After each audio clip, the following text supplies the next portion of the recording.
land, no place to hide. The Titans come to take us. Mama, stop this. Can't take anymore. Who will save us from this horror?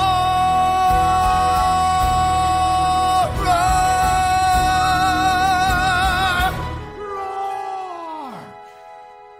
Roar!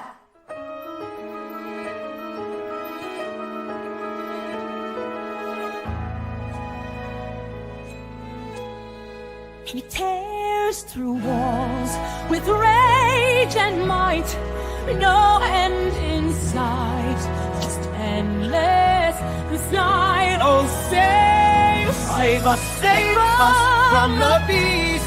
Our hopes have turned to shattered dreams. Mama, hold on, I'll fight for you. Our shadows cast on crumbled ground. The Titans roar a deafening sound. No, Mama, I'll stand my ground. Won't flee to honor you. I'll fight valiantly. Roar, destruction in its wake of furious tide.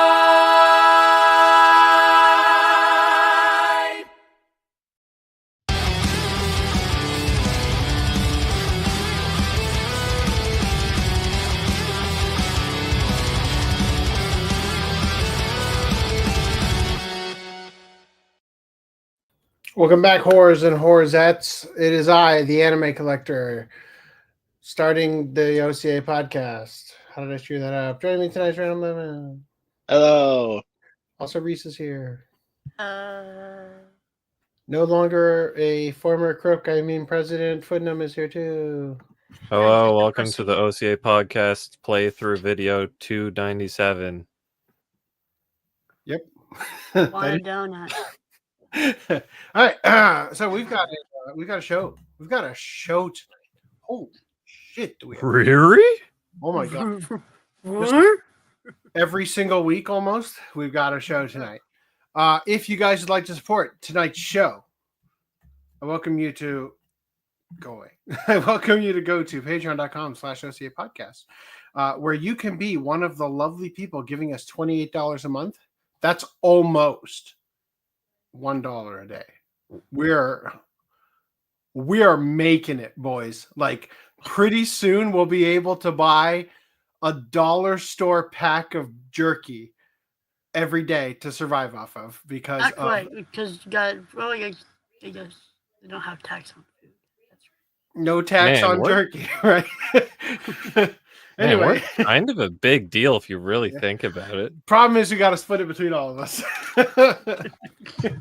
All right. In addition, you guys could go to patreon.com/anime collector, where you could fund these. This is a screenshot of a document that contains all of the first impressions I have recorded and not put out, except for the green ones. It is 3 or 4 times longer now than when I took that screenshot on You gotta update that. May 29, 2021. Yeah, no, but for reals. Moving past that. Other ways you can help are you can go to ocapodcast.com/support, where you can donate directly to us. This requires the smallest amount of fees. Green Late's here. Late, but with washed balls, is Green Light. Washed balls. Good thing he didn't miss too much. Also, you guys can support us. in the washing of thy stones. You can support us by shopping in the following affiliates to help us. Remember, we are at a deficit of $35.67 this month Fuck. because that is the quarterly or the monthly spend on StreamYard, showing its ugly head here.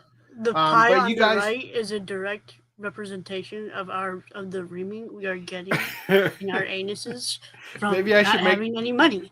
I could make this hole bigger to more accurately represent the reaming we're experiencing if you would like. Thank you. Anyway, you guys Thank could you, shop at Tenga. Like and subscribe. Like and subscribe. Thank you, Stan. It is always worth it. You could get 10% off your next order if you subscribe to Tenga's newsletter. But then you're gonna get a daily hey, have you gooned yet today? Reminder. All right. So one of the things that I want to do with this podcast tomorrow night, I'm getting on a plane and I am flying for 15 hours to Melbourne, Australia. And I hate every word that just came out of my mouth about that. Every single one of them. So I'm going to be working next Sunday.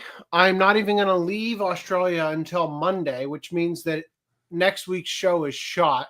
So I am trying to make this week's show count by getting a bunch of shit out of the way.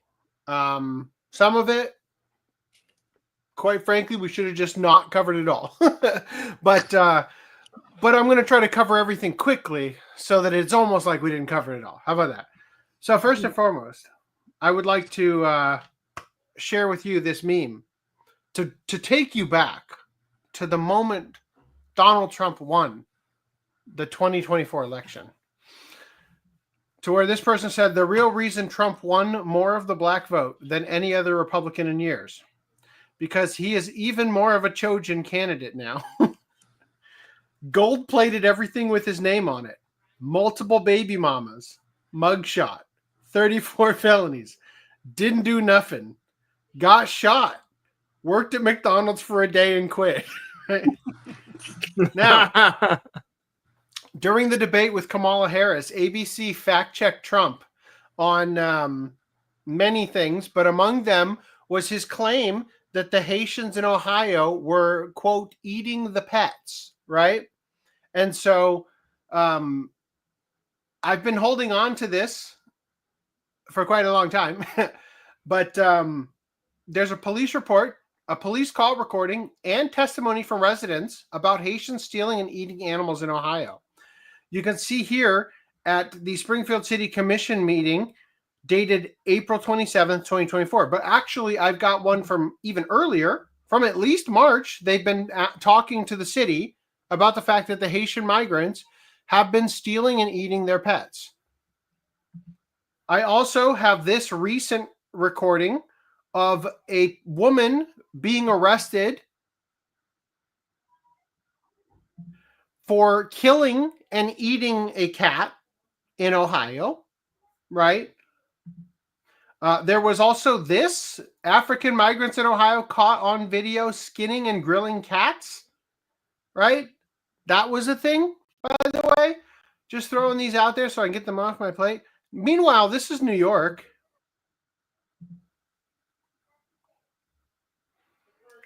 Just right out on the open. I think those are rats. I'm not sure, though. Those are big fucking rats, man. It is New York, my friend. Meanwhile, New York City halal food cart worker caught catching pigeons with his bare hands. And as you can see, where does he go? But back into the halal food truck with the bird he just caught on camera. Just think, the food you eat in the food trucks around wherever you are, like that's what you're getting. Now, flashback to this, Biden floods Ohio town with 20,000 Haitian migrants, 10 to a bedroom. Massive amounts of migrants being shoved into Ohio, right? Now, this woman, again, these are old. I've been sitting on these for a while. This woman was talking about working at a gun store in Ohio. I'll let you hear some of what she had to say. I'm Libby. Libby, you agree to be videotaped? Yes, sir. Okay, thank you. And what were you? What is it that you do? So I no longer do it. I ended up leaving the job, but I used to work for a gun store in Springfield, Ohio. And how recently was that? This was last year. It's been within the last year. Okay. And you left them about 2023 or sometime in 24? It's been about 10 months since I left, so yes, 2023. Okay. And what were you telling us about gun sales to folks who were undocumented? So when I worked there, we would have about 10 to 15 Haitian men come in every day. Normally it was just one in the group that would try and purchase a firearm. Most of them did not have U.S. IDs. They had Mexican IDs, and other countries I'm not really sure, but the most popular was Mexican. And they would come in trying to purchase firearms, and I was told that I had to process the sales just like everybody else, like I would any other customer, and I would, and they were going through just fine, even though they weren't U.S. citizens, so I would have to put them on the do not sell list so they were not getting firearms. Okay.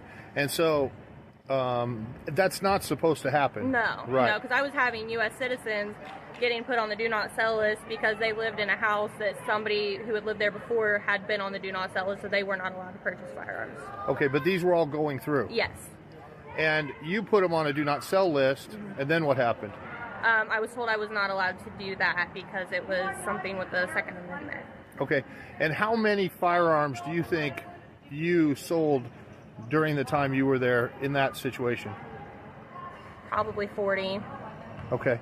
And usually groups of people, but one of them would try to get a gun? Yes. Okay. And anything else you want to share, or things that you noticed when you were there that...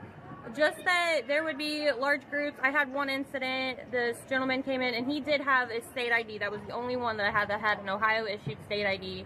It did not have his current address on it, and this was my first issue that I've ever had with them. It was the first customer that I had that was Haitian.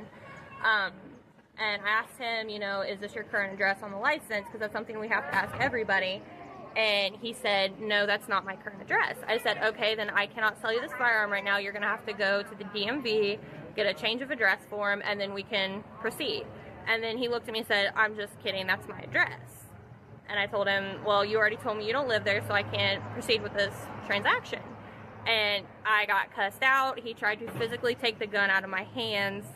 And then my boss told me just to process it. It wasn't a big deal, even though if it was anybody else, I couldn't have done that. So, do you think that the gun stores are getting pressure, or how is it that they're approving all this stuff? I genuinely, I have no idea. I do know that the store that I worked for, we were told we had to process it. I would call all the other gun stores in the area and tell them what was going on, not to accept it. And so I ended up having to call about 3 to 4 gun stores every time we'd have that issue. Almost every day? Yes. Wow. Okay, thank you so much. Is there anything else you want to say? I probably shouldn't. Okay. Thank you for sharing. We appreciate your honesty and willingness.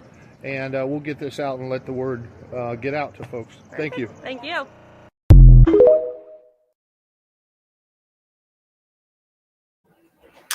Yeah. So, again, previous administration was apparently, I didn't fact check this or anything, but apparently putting pressure on the gun stores in the areas where they were shipping the migrants in order to let the migrants be armed, right? Now, in Colorado, there was a seizing of entire apartment buildings by Argentinian gangs, right? All that kind of shit was just stirring. Fortunately, the new administration has put a stop to most of that. Are you suggesting that people who haven't lived in the country have more rights than the people that live in the country? Yeah, or at least they did. A few months ago. Past tense. I saw this and I thought this is the funniest thing I've ever read. I am so tired of her telling me that Haitians aren't eating cats when she's Haitian and goes home and eats pussy every night. Oh, Damn! Holy fuck. Ow. Oh, dear Lord. Okay. Also, Trump won, and the TikTok ban was reversed. And Eugenia Cooney, who, if you don't recognize, is the TikToker who looks like an actual skeleton making content. She's like so horrifically skinny. She's eaten a hamburger to celebrate Donald Trump restoring TikTok. This is what RFK meant by make America healthy again. Yeah. Yeah, she threw that up immediately after. Almost she ate certainly, yeah. it. That's pretty extreme for her, you know? It's like eating a whole burger. Damn. I mean, she Must have probably meant ate a a lot. bite and then turned off Yeah, the camera. look at the third comment. guess that's fair. Exactly the same thing. Leaves for the McDonald's bathroom after one Yeah. bite to throw that shit right back up. Anyway, so there was also this fully vaccinated Fox News doctor Kelly Powers, who survived an on-air heart attack, died from turbo cancer. What? Full disclosure, this statement has had many rebuttals and fact checks on it. Some of the fact checks claimed, yes, she did die of turbo cancer, but we don't know if it was from the vaccine. It's like, thanks for obfuscating the whole problem here. We're trying to correlate here. Other ones were saying that she had the turbo cancer in 2020, and therefore it couldn't have been the vaccine. I don't know. I mean, it seems like you could have cancer in 2020 and then it accelerates. I don't know. I'm just saying, just throwing this out here. This was something I'm sitting on. Meanwhile, the truth about Dr. Fauci is out now in a documentary called Thank You, Dr. Fauci. From the beginning, there were doctors and experts calling out the truth about COVID. Fauci began a campaign to silence and discredit anyone who disagreed with him. We have more evidence of that coming up. So there was also this. Doctors that pushed masking and COVID lockdowns on Twitter turned out to not exist. In October 2020, Dr. Bhattacharya authored the Great Barrington Declaration, which called for an end to COVID lockdowns. 4 days later, Dr. Fauci and then NIH Director Francis Collins emailed each other to plot a devastating takedown of its premises.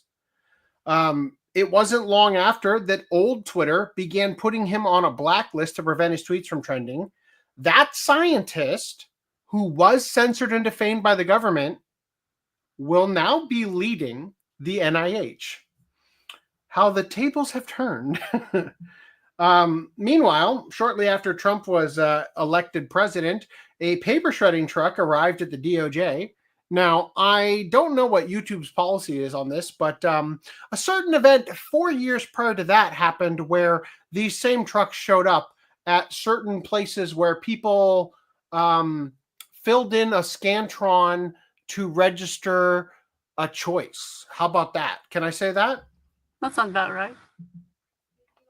Also, the Army refuses to identify the female Black Hawk pilot killed in the DC collision.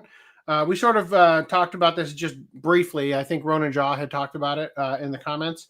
As you guys know, there was a collision in DC of a Black Hawk helicopter with a commercial airline, right?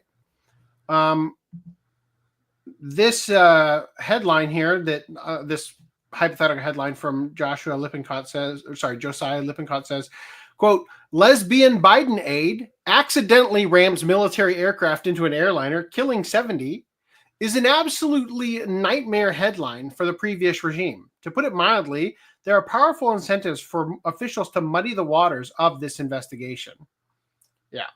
So apparently this was the woman, according to these unchecked posts I'm showing you, at least. Meanwhile, this got reposted recently on on the 4chan. Do you know the details of that have come out now? I don't have intimate details on you. Want to share? Basically, there was they don't know for sure, but it seems like their altimeter. It had like the wrong height. Yeah. Yeah. Was that on the airline or on the Black Hawk thing? The helicopter. Huh. And there are two altimeters. Right. One for the pilot, which was her. So you're telling me that the literal plot of Die Hard 2 occurred after Trump was inaugurated? That seems a little strange. Seems like that was part of it. Wow. Isn't that so, I don't know if we've mentioned it before, but apparently it was during the Obama administration that they had the like DEI and piloting program stuff start. That might be what I'm pointing at right now. So This was recently reposted. Hold on. So the two altimeters were not the same. They didn't dial them. You're supposed to sync them. So the co-pilot, which would have stepped in and corrected any issues, was seeing a different value than she was.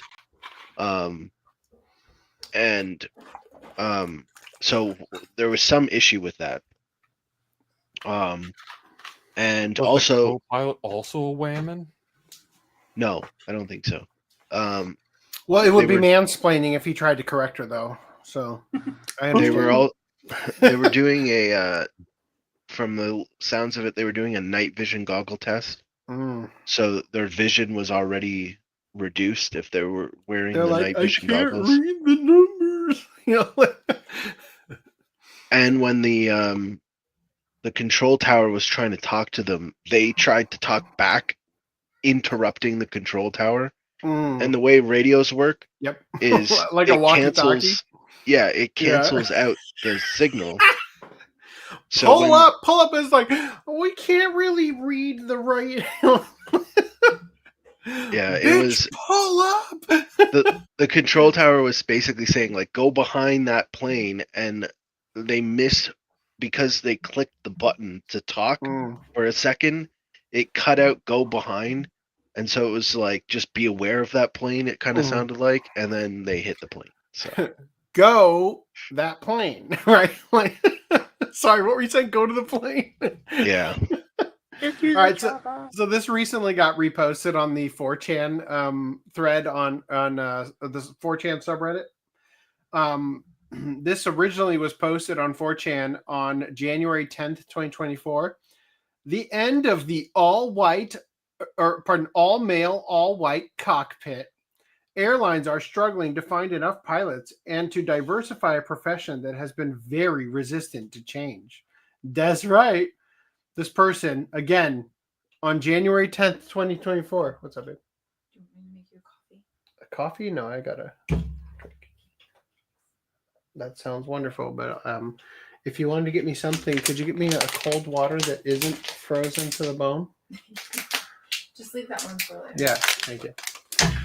This person over here, again, who said that on January 10th, 2024, said, I can't wait for the first DEI-caused plane crash that kills hundreds and the massive coping and seething session it causes in the mainstream debate. It's amazing how reading a headline about DEI, which again, more accurately stands for didn't earn it, getting people who did, qualify out of the way so that other people who are different colors of the rainbow can occupy the space. It's amazing how even a year prior, you could see that this would end in disaster, right?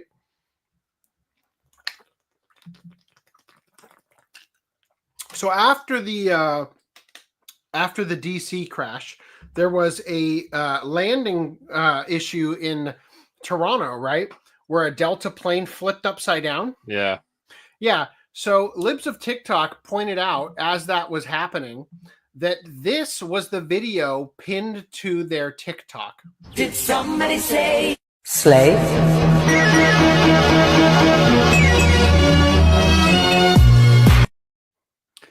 Yep. The best part about that is all that the music.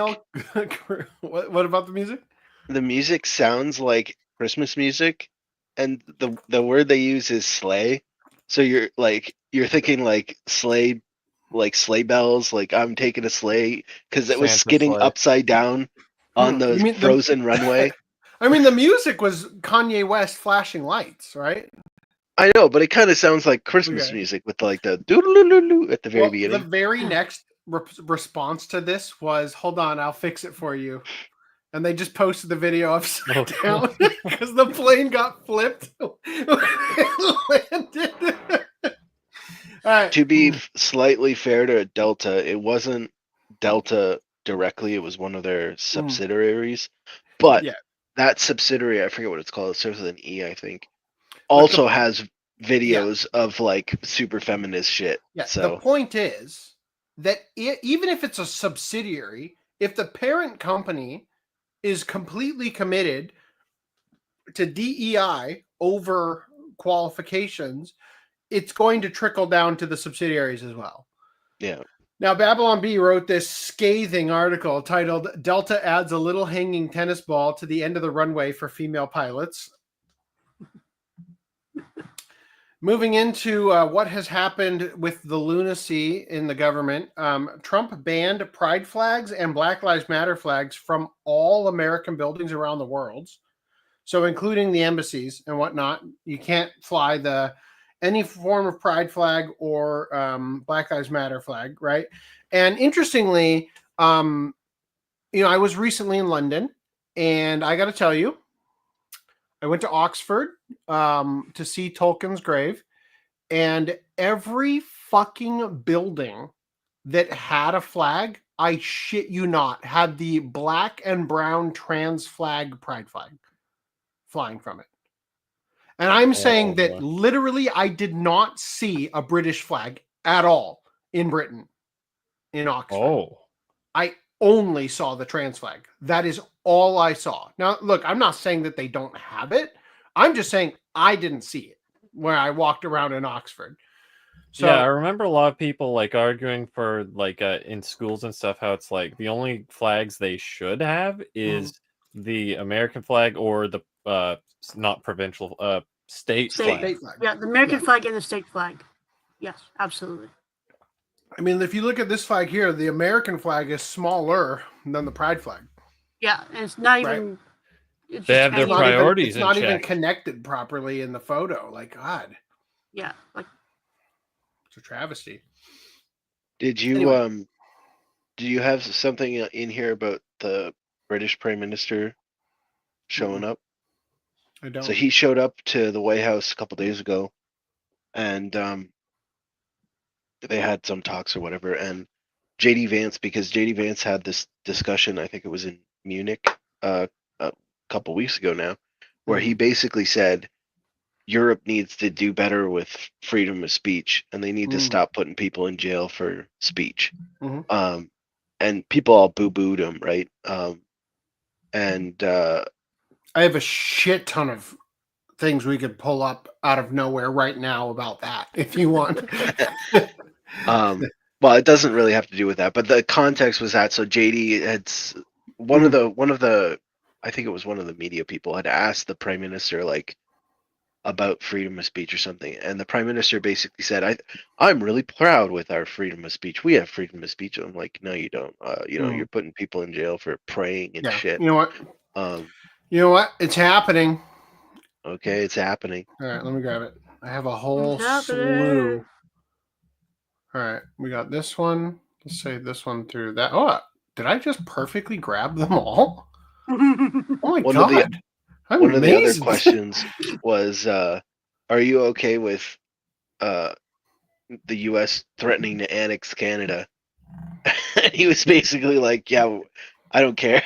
We're not talking about Canada. The rip. Because technically they still own Canada. Yeah, they own us. We're their bitches. All right, I'm gonna wait till we finish the gay shit, but I've got stuff to pull in. Okay,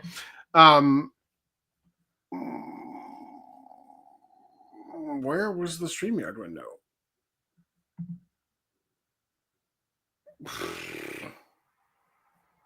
What? How am I so good at losing it? There we go. Got it. All right. Anyway. Okay. So yeah, let's keep going here. So yeah, Trump banned the pride flags and stuff from American buildings around the world. Jamie Michel, founder and president of Gays Against Groomers, says, breaking, the State Department has replaced LGBTQ with LGB. I repeat, Donald Trump has granted us the divorce that we have been wanting for so long. Every day is Christmas. I'm surprised it wasn't like the IA2PL whatever. Yeah, like it wasn't, that wasn't, at least it hadn't gone that far on the government websites. Yeah. So this person shares the, if you're not familiar with this, there's a famous photo of Stalin with somebody that they later erased from history by literally like old-fashioned by hand photoshopping him out of the picture. So this is obviously a dig on that. Meanwhile, Jamie Michelle had said, Mitchell, I don't know. They should have never been combined. LGB is who you love, and T is who you think you are. I have said this for years. I have more in common with a straight man than I do a trans person. Thank you, Trump. Update. State Department has since further edited this page to remove language of an X gender marker. So much winning. I just love that. Oh, no. Oh, boy. Those are the trans stars, right? Yeah. Yeah. Damn. That's where the trans flag was cut in, and they're like, let's put this back. slowly healing. Yeah, I want to point out the fact that everything I've shared here, other than like the part about Trump banning the flags and stuff so far, is from a person who is gay and hates the trans people even more because the trans community came in and effectively like tried to co-opt the entirety of everything the gay community has fought for over the last, 100 years or whatever. It's also stupid because they have differing views on gender roles, right? Like traditional lesbians have the viewpoint of, well, just because men play with trucks and girls play with Barbies, that's not necessarily true. Girls can play with trucks too. I'm a lesbian. But then the trans people come in and say, no, if you're a girl and you're playing with trucks, you're actually trans. Exactly. Right? Yeah. So it's like, wait, why are you two like on? Like, I get Why are you shoving you're all this down like our throats? Like, what the fuck? Yeah, you're all like the queer, I guess. But like, I mean, to a degree, look, the viewpoints don't gel. Ultimately, I personally could not give two shits what a person wants to do in the privacy of their own home without involving me or my kids, right? I don't care. Or anybody else's kids, for that matter. But I do find it funny that I watch this unfolding like it's like West Side Story, like the Jets and what's the other one? In West Side Story, like the two gangs, right? Let's just say the Crips and the Bloods instead, right? It's like the Crips and the Bloods if the Crips are retarded and the Bloods have Down syndrome, right? That's effectively the war I am watching unfolding in my mind. Anyway, meanwhile, NHS had been accused of pandering to nonsense as hospitals say they treat hundreds of women for prostate or penis problems. Now, CDC is finally removing the dystopian pregnant people nonsense. Pregnant women are back. No more erasing women, never again. This was going on. Does this strike fear into the heart of our enemies at all? Even a little bit? No. The only fear that this struck into our enemies was the concern that there might be some in their own ranks that are like this, right? Like, could that be? Could that be here? Could that be in the motherland? Did you get the not the NIH, the NSA, the sex chats with the NSA? I didn't. Can you grab me that? Yeah. Holy cow. So I also saw this. The University of Rhode Island paid a trans porn star to come speak to empower students about the joys of being trans and doing porn. Then this porn star just commits suicide, right? Now, I'm going to give you a little bit of a deeper look at it here, right? Apollo Moon, a.k.a. Forrest Harbour, trans-identifying female porn star dead at 26. Apollo Moon, again, University of Rhode Island. By the way, this is their fucking profile image. University of Rhode Island Gender and Sexual. Okay, so probably it's the Gender and Sexuality Center. Maybe it has some possible means there. Anyway, they said Apollo Moon will be joining us as a special guest for our OnlyFans entrepreneurship panel. Are you interested in making money selling pictures of your asshole? You're an entrepreneur. Come join our OnlyFans entrepreneurship panel. Right? Apollo Moon says, I am quitting porn. When I started my career in 2020, I was excited and loved it. Over the years, it took a toll on my mental health. My financial and mental health became reliant on how others view and put worth on my body. I love the community that I was able to build, and I am grateful for my co-performers for being such supportive people to me. Love. Thank you guys for everything. Then kills themselves. Okay, just pointing that out. Like this is what happens when you treat mental illness as stunning and brave instead of what it is. Right? I love this though. This person posts, "United we stand, divided we fall. Oh no, hold up trans rights because it's gonna fall down and break gay rights, freedom of expression, women's rights, free love, free speech, and democracy, freedom of religion and modernity." Nobody needs that, right? But I love this. J.K. Rowling had this to say.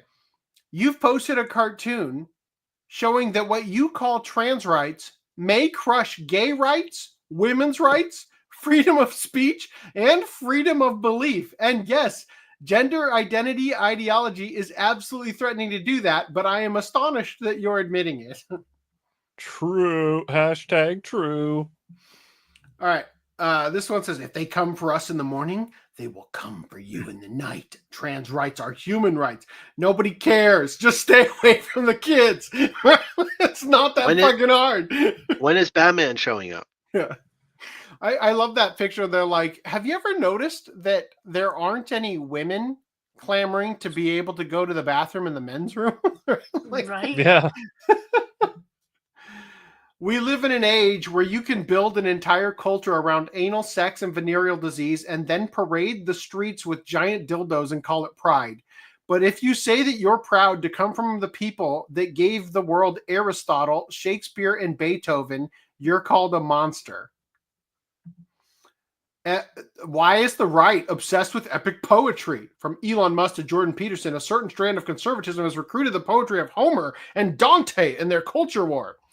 Epic poetry is right-wing. Lord of the Rings is right-wing. Keeping children safe is right-wing. Keeping women safe is right-wing. Borders are right-wing. Fitness is right-wing. Families are right-wing. Are leftists trying to make us look good on purpose? Right? All right, so before we go in here, I'm gonna shoehorn in the extra travesties of Europe. I posted the other things about the NSA as well in the private chat. All right, let me grab that. I'll throw that into private chat. Oh, two of them. Cool. Oh boy. Golly gee willikers. All right, here we go. In the UK, remember we were just talking about not having free speech there, right? In the UK, arrested for making offensive comments on Facebook.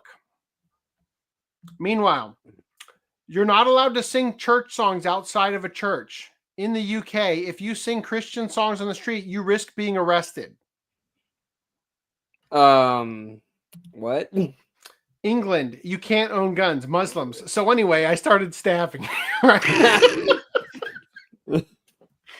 Now they're talking about banning knives too. Oh, and that's like regulating knives. At least a fucking luck decade with they've been that. talking and trying to do that. Yeah. Yeah, that won't cause acid attacks. Who was the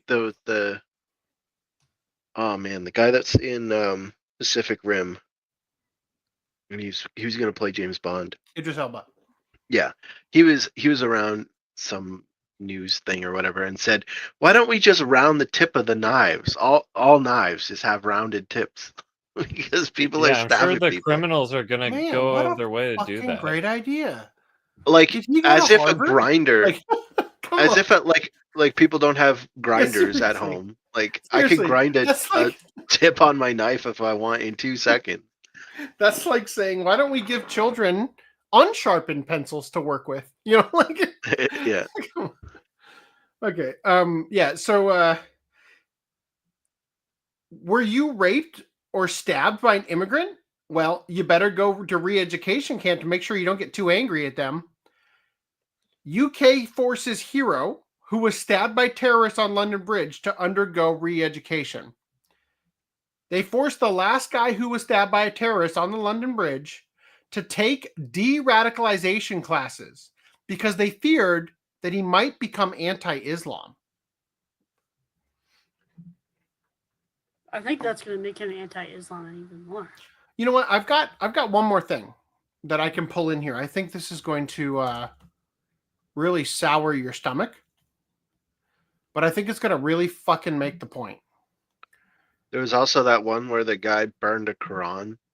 Mm-hmm. I don't know if you heard about that, and like some Muslims killed him, and so his friend went to go burn a Quran, and he got arrested for it or something like that. Yeah, let me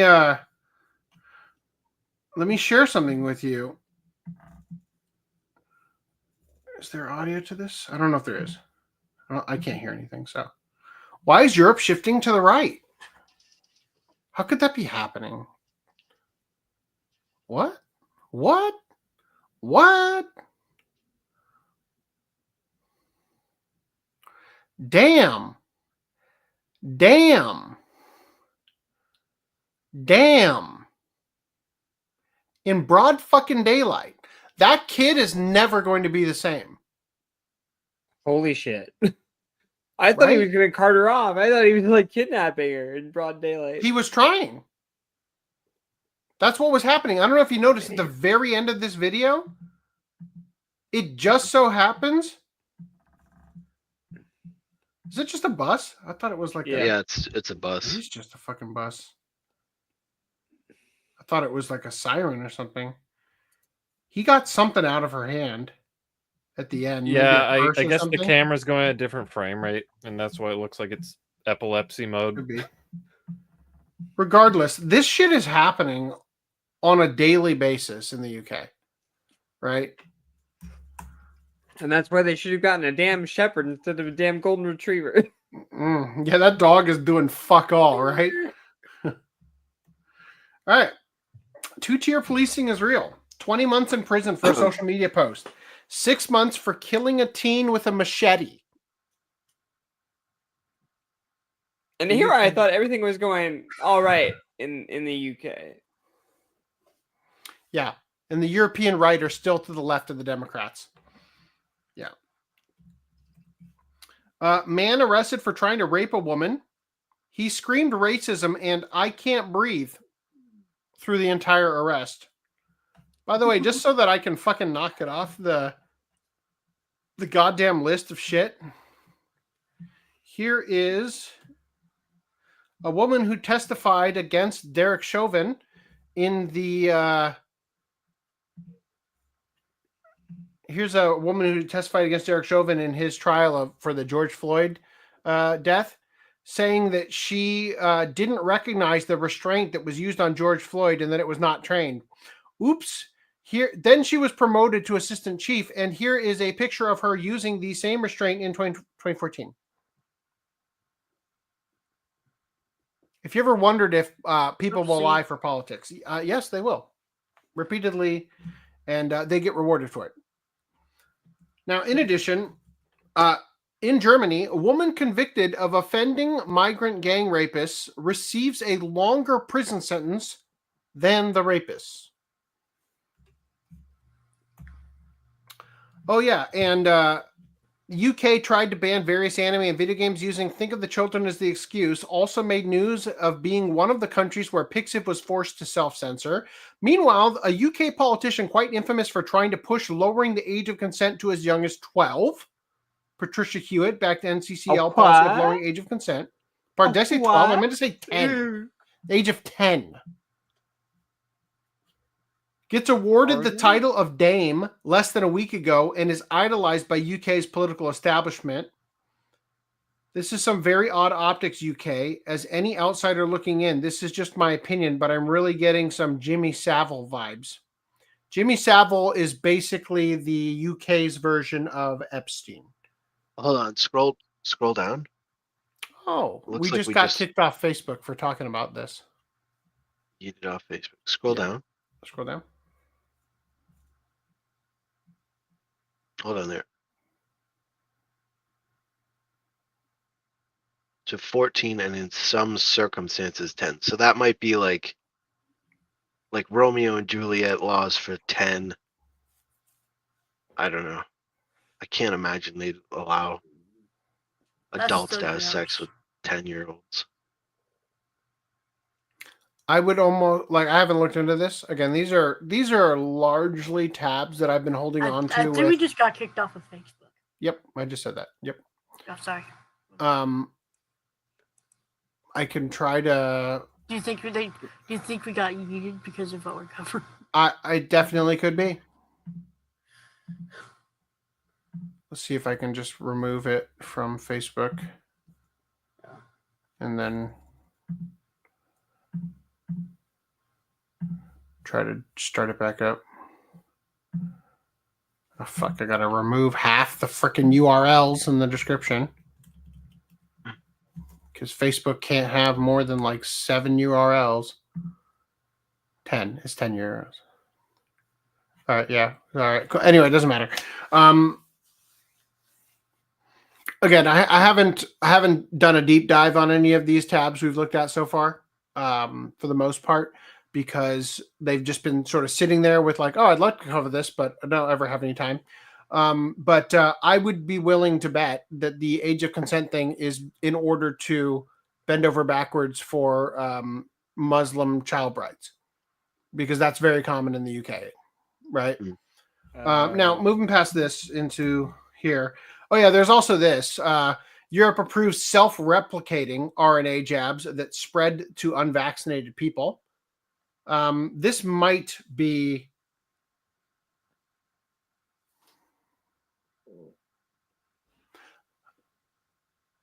I might be unwilling to trust this source, just simply because it's got the same thing as that previous source we were talking about the Fox News doctor who had the on-air heart attack and then died of turbo cancer. And the website that was associated with, I might be a little skeptical of. So I'd have to double check this. I'm just throwing it out here as let's get this off the plate, because I don't want to have a billion tabs open all the time. But this person says, breaking European Union has approved the use of self-replicating RNA jabs to spread like a virus to unvaccinated people without their consent. This is medical rape. All right. Oh, that's great. Anyway, again, just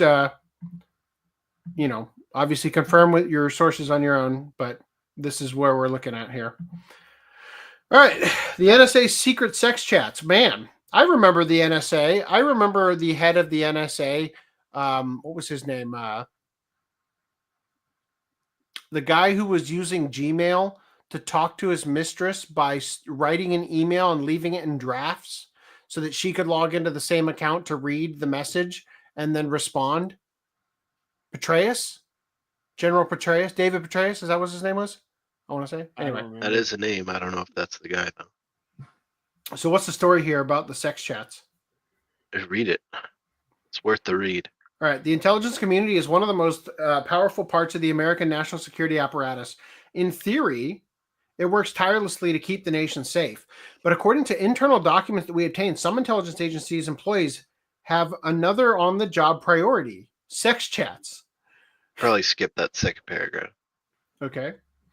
One popular chat topic was male to female transgender surgery, which involves surgically removing the penis and turning it into an artificial vagina.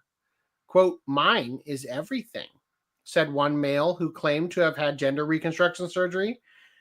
Quote, "I found that I like being penetrated. Never liked it before GRS." What is that?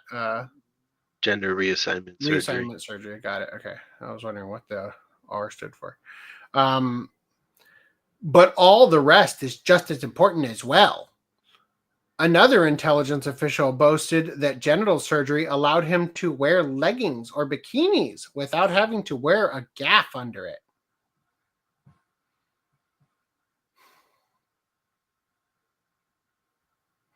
Once upon a time,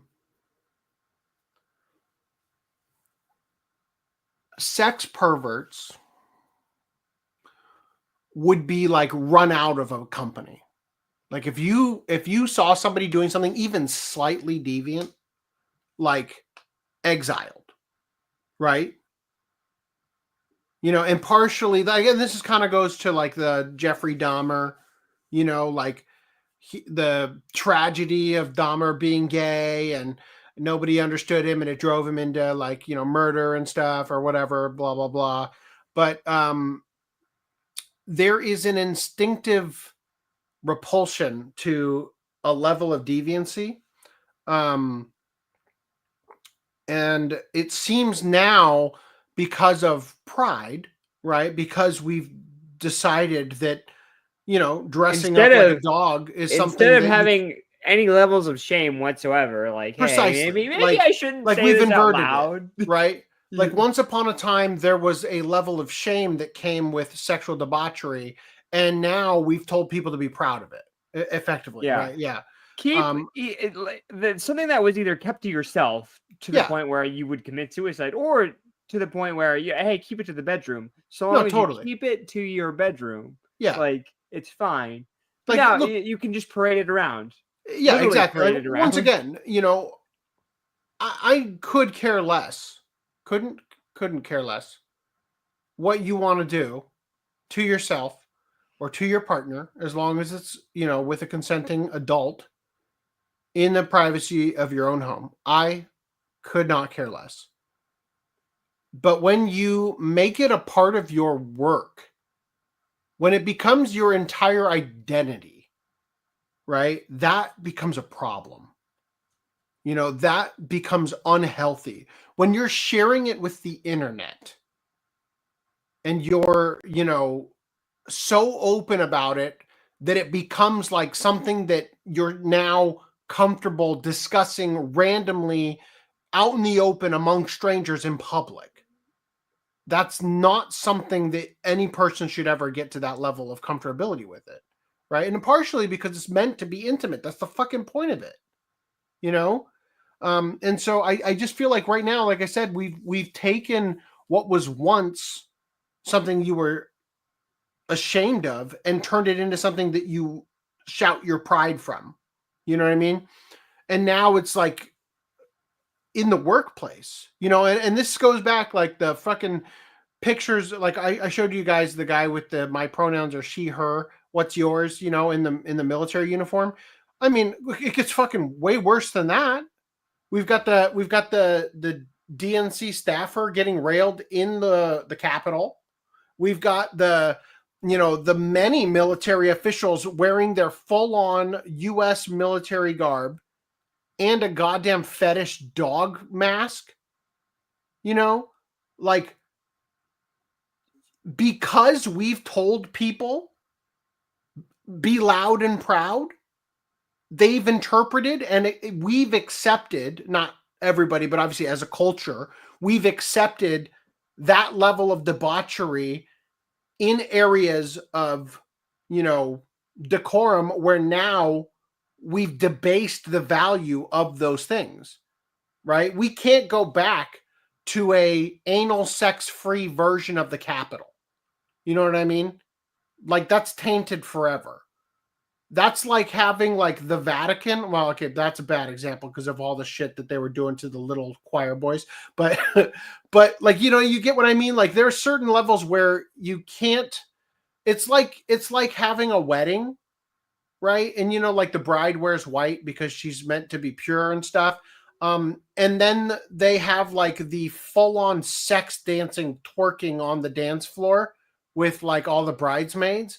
And it's like, this is like deeply disrespectful, both to the bride and groom and also to the families and, you know, all the guests who are there to celebrate, when you can't fucking control yourself.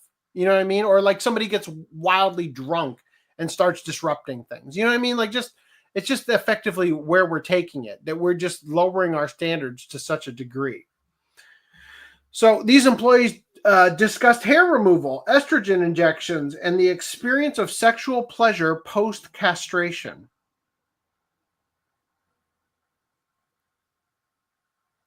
Quote, getting my butthole zapped by a laser was shocking.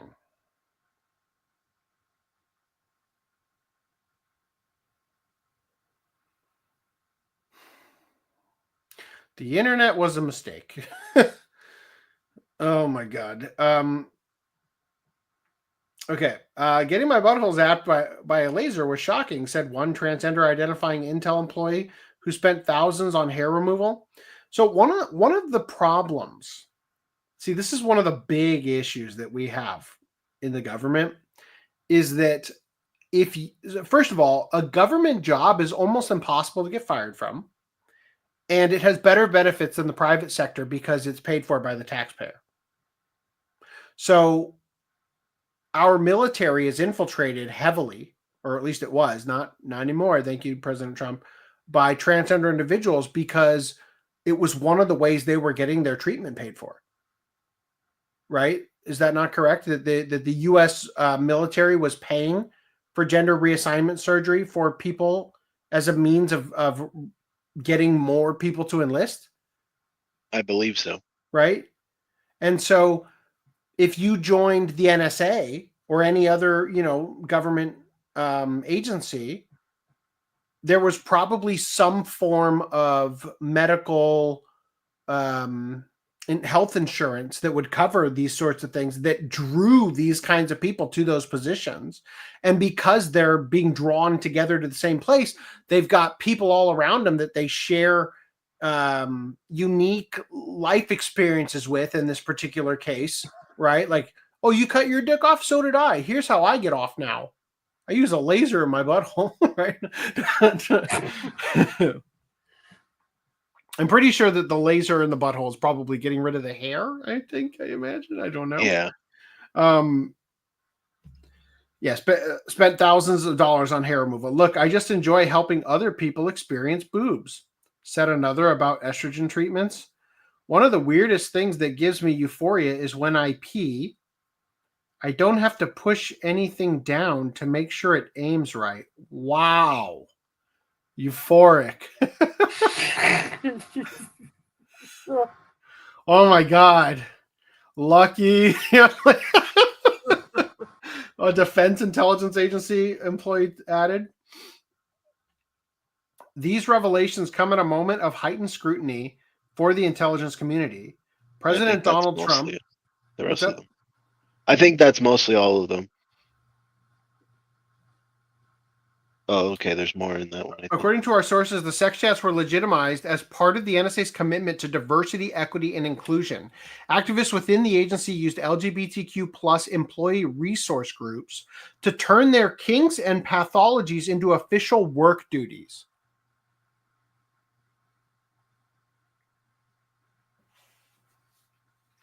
Imagine you decided to merge, like you had a government agency right next door to a strip club, and then something happened with the paperwork and the buildings became one. And you just like, we'll just merge the dress code and standards. It's just easier that way. That's kind of what it feels like has happened here, right? Like,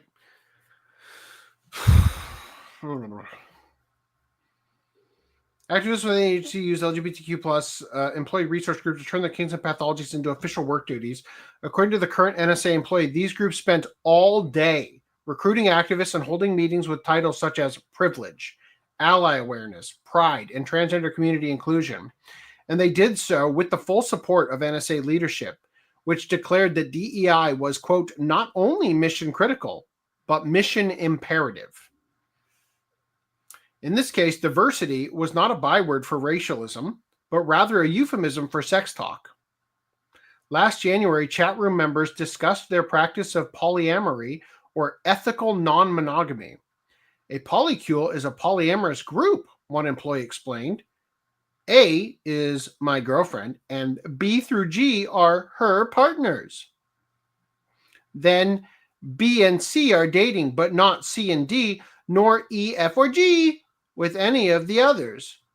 Though there are several MWB, metas with benefits, connections.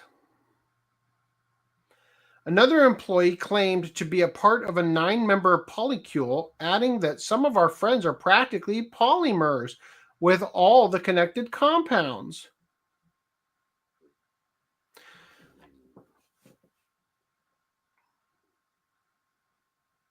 Growing up, I feel like there was this like ingrained, like for me especially, like because like the concept for me of cheating or being cheated on is just like full on repulsive, right?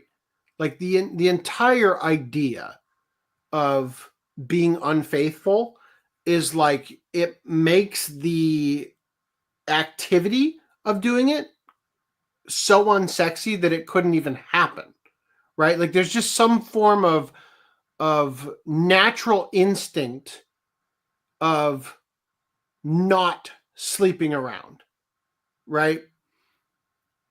But we now have people who have trained themselves to view sex with through such an insignificant lens that they can do it with literally anything that has a pulse, some of them possibly without even a pulse, and it is normal to them. Like there's no barrier whatsoever. At other times, the conversation became explicit. Did it now? Really? The active source at the NSA claimed to have witnessed hundreds of sexually provocative discussions, which, he added, occurred mostly on taxpayer time. Fucking lock them up, dude. We were just looking at how the UK is putting people through re-education camps. I think if you're using taxpayer money to sex with people in the same building, I think that might warrant a re-education camp.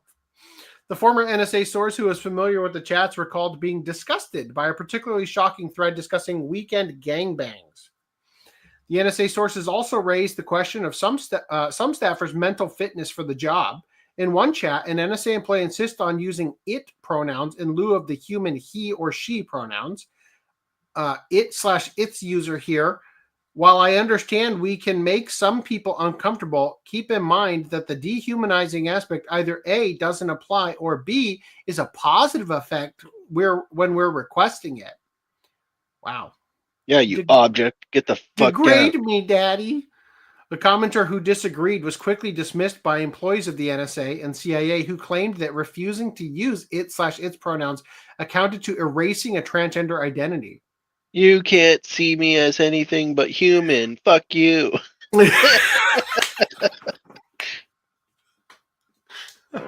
I feel erased. He sees me as a human. Quit treating me like an equal. I'm an object. I want to have sex with this chair. It's my lover. Oh, these are Randy, folks. did you lose your sinus cold? No. Took a little Dayquil, huh? These are folks with top secret clearances believing that they are an it, said the NSA source. With the Trump administration taking over, we may see changes. Yeah, we are. Thank fucking God. Never again? How can we fix this in such a short amount of time is the question, right? Because, like, I have a solution. It might even be the final solution we need. But also, I don't think they'll use it, right?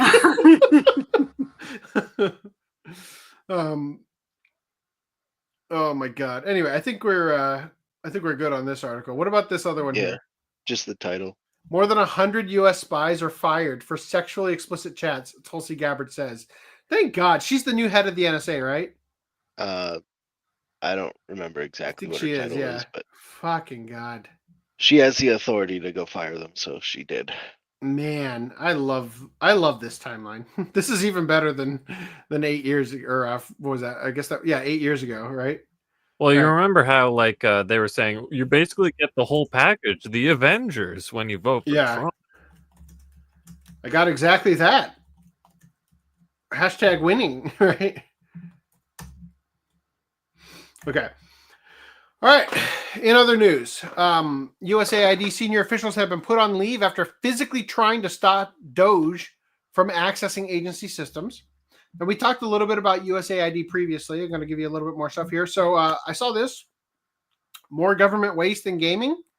DHS spent $700,000 to investigate gamers and to ensure lore in video games complies with DEI talking points. 60 Minutes pulled in 2 comms consultants, essentially contractors, who were never actual employees of USAID and presented them as though they were longtime employees who were fired for lack of loyalty to the administration. Saw this one. I was terminated from my dream job with the Children's Bureau yesterday due to the federal restructuring executive order / Doge. I am unemployed for the first time since I was 15 years old. I hope you get your fucking cheap eggs, she said on February 15, 2025. Hey, what's this thing from October 30th, 2024? Literally just a few months ago? Huh. Didn't have any meetings today, so I've been wearing my jammies all day. But now I have a meeting in 30 minutes, so putting on a hoodie. Eventually, that work from home life gonna get ya. Wow. Sounds like you were real hard at work for the children. Your dream job was getting to laze around at home and do fuck all on the taxpayer's dime. Right?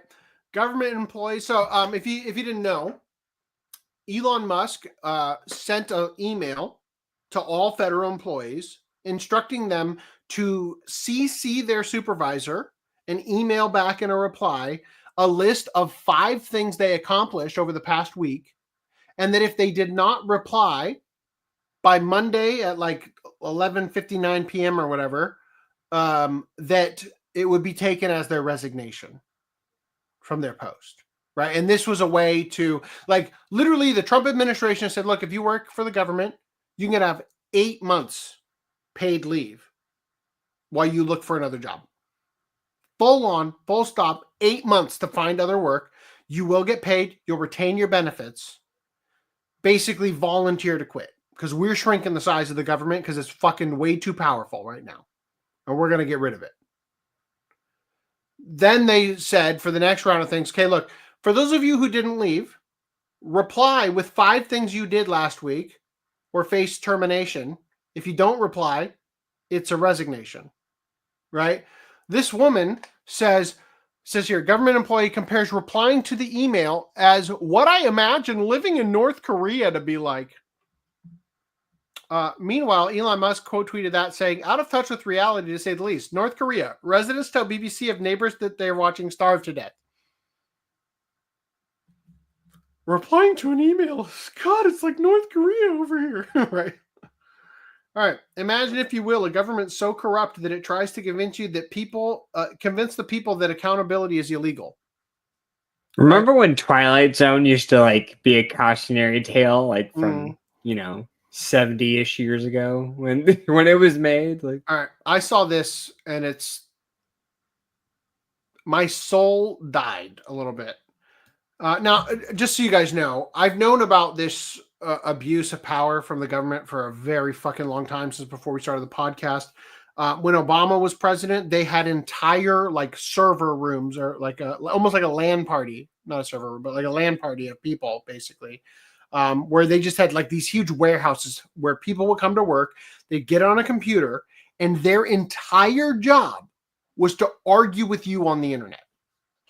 It was literally a troll farm before they had bots to employ to do all this stuff. Ooh.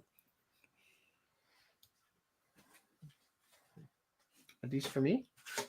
Her dream job, stay-at-home wife. Sounds about right. Yeah. It's funny how the incels taxes are given to women to be stay-at-home wives without marrying them. Look, I'll be a stay-at-home husband. I'll take the hit for the team. To be slightly fair to Pajama Lady, she wasn't saying she wasn't working. She was just saying that she's walking around in pajamas in her own house. So, again, I'll remind you, there was an entire troll farm under Obama that got disclosed under Freedom of Information Act. USAID was paying Reddit mods to combat idiocracy comments.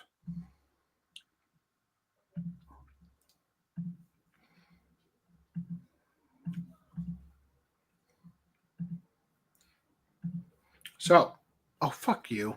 So tiny. There we go. God damn it. All right, here we go. So, this person replied, they made a comment on a video about the movie Idiocracy from Mike Judge. That's his name, right? The creator of Beavis and Butthead and King of the Hill. Yes. Funny story about the movie Idiocracy.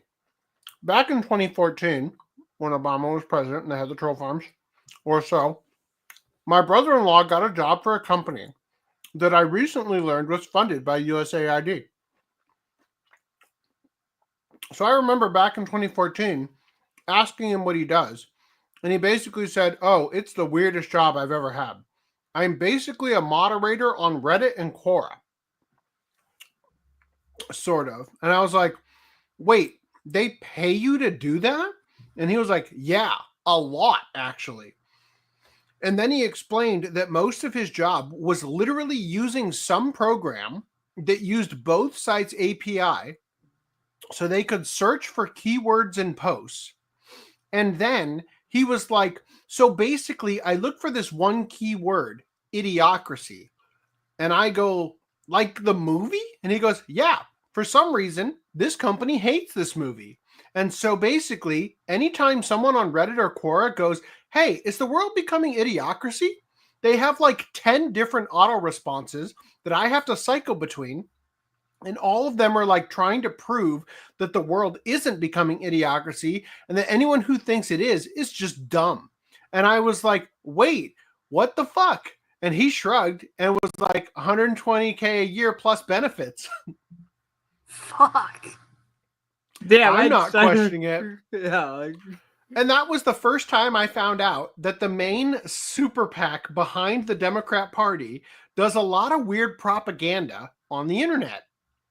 He lost his job recently. I wonder why. But I always thought it was wild that he got paid to do that. And for such a strange topic. Apparently, the powers that be on the Democrat side really hate the movie and do not want people to think they are spearheading that type of lifestyle. Why, though? Fucking nuts, right? Now, Elon and Trump, I don't know if they did it yet, but they had been talking about they're going to take a trip to Fort Knox to find out if the gold's even still there. Doge News Official tweets out, everyone at Fort Knox right now, bricks and metallic spray paint. It's like, quick, paint the bricks gold, paint the gold. All right. And then my wife shared this one with me. Let me play it for you. Of course there's some wasteful spending, but you don't use a meat axe and cut everything.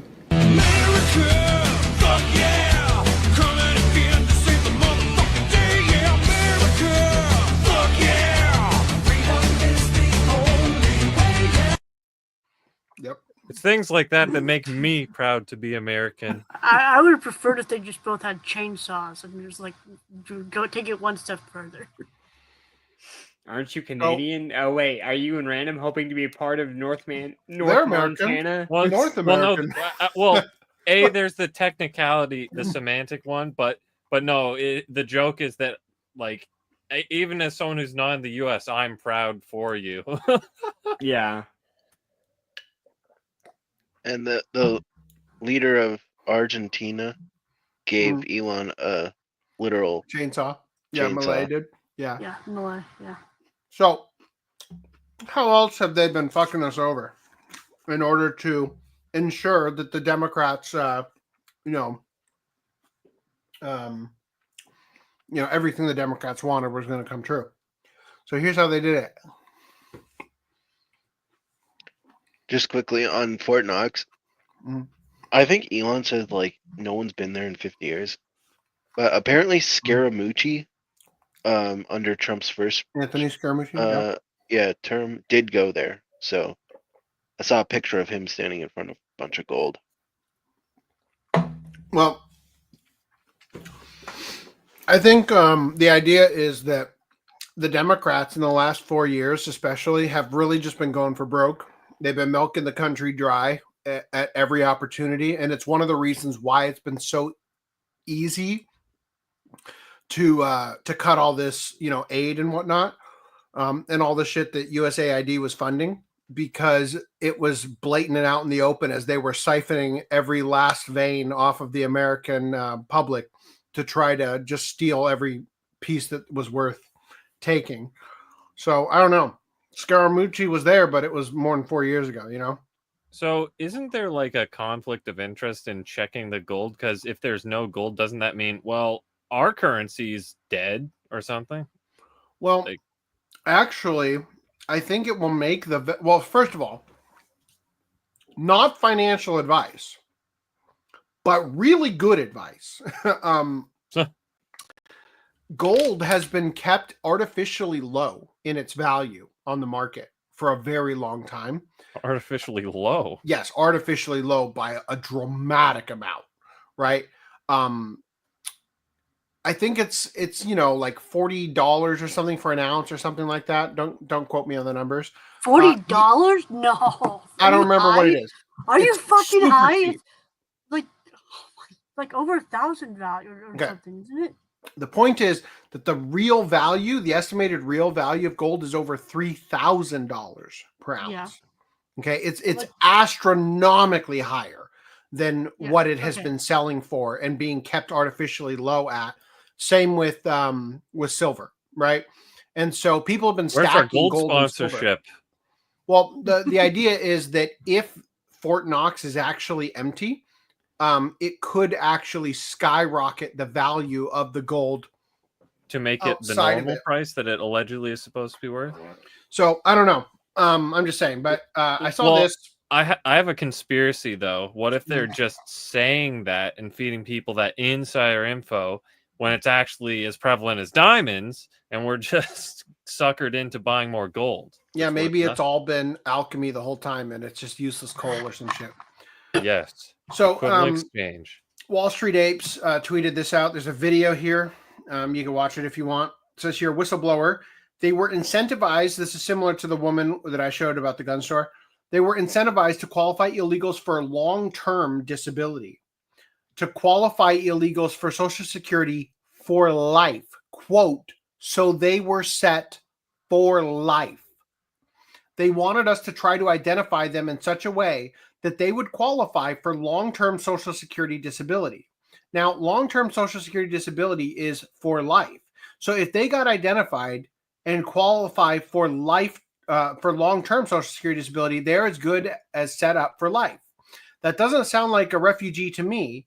Just being honest, that sounds like someone who's planning on staying here.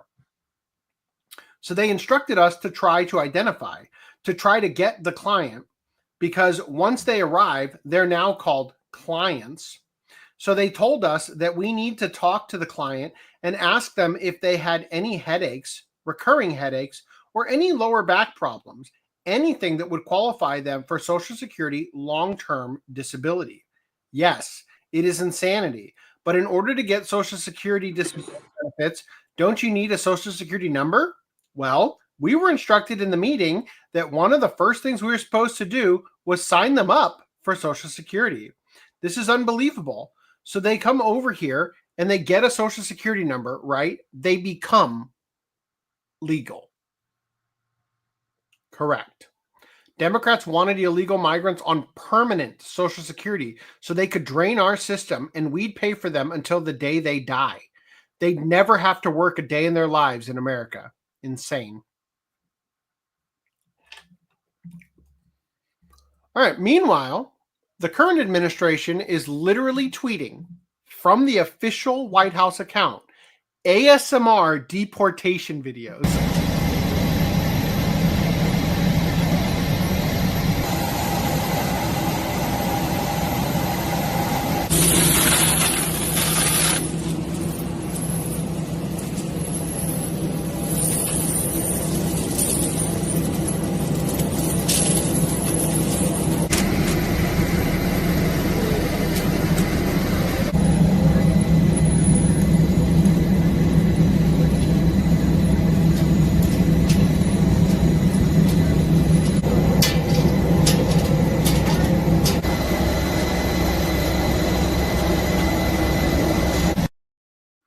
You know, I never really liked ASMR before, but I just feel this sense of like calmness, like my country's in good hands for once.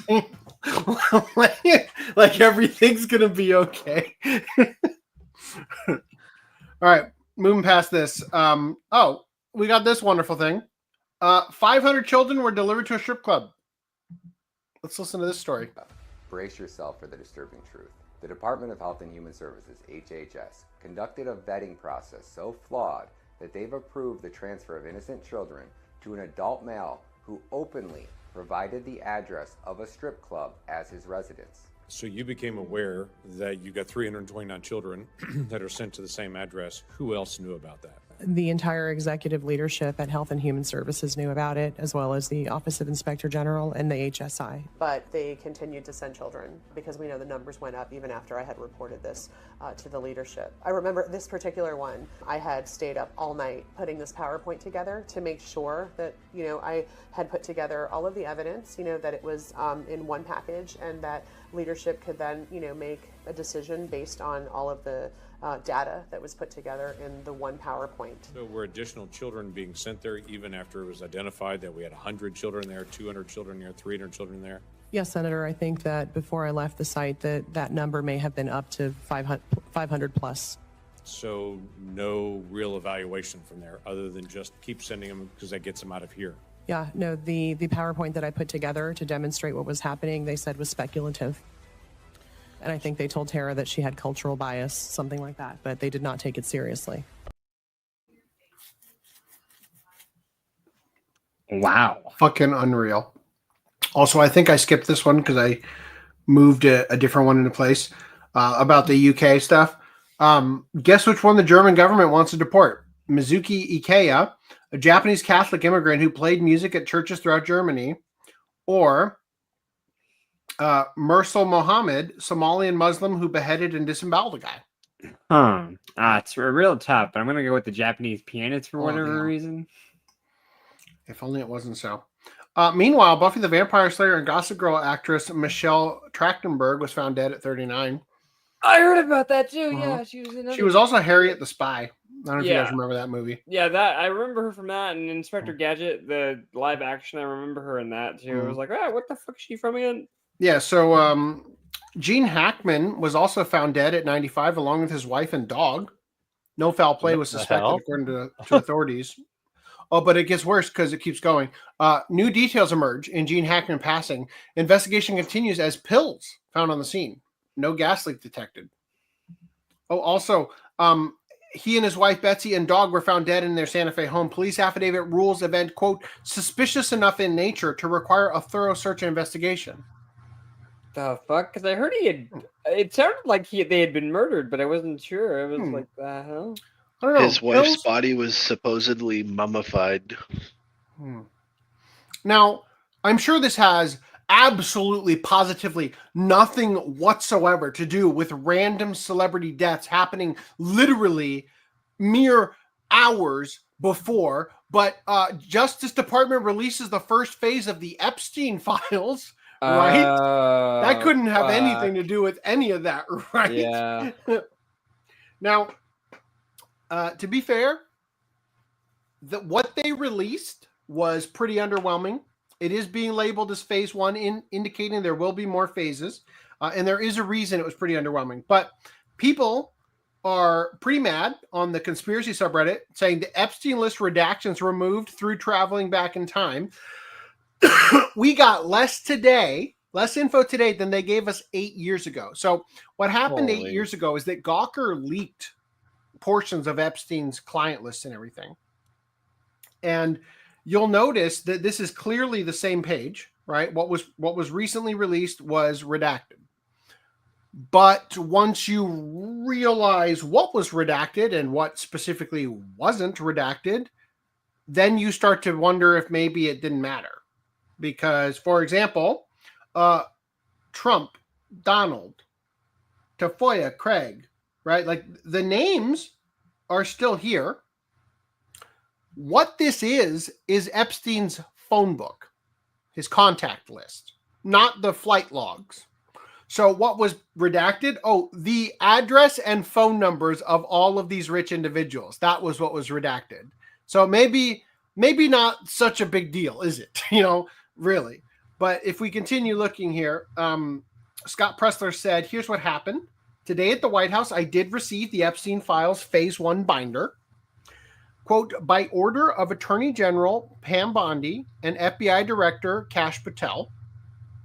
The binder has 4 parts, including recovered evidence, Epstein flight logs, redacted supporting information, and a list of redacted masseuses.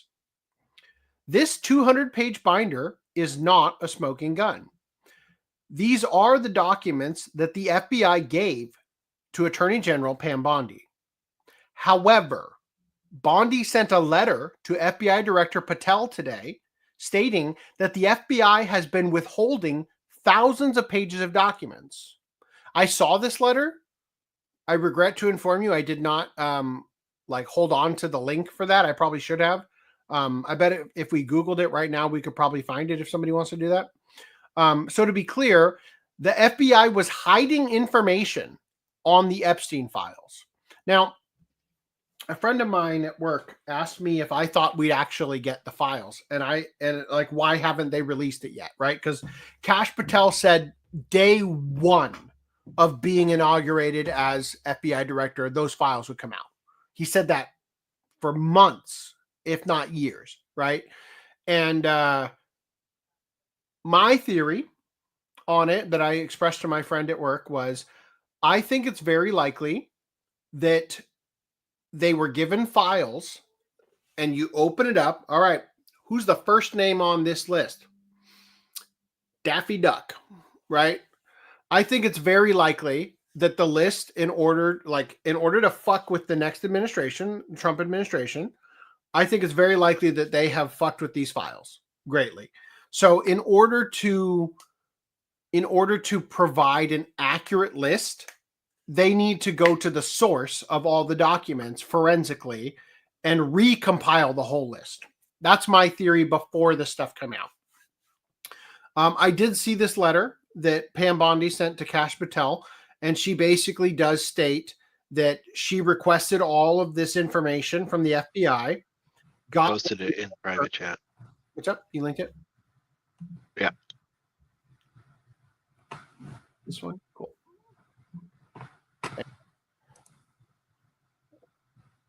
We'll look at it.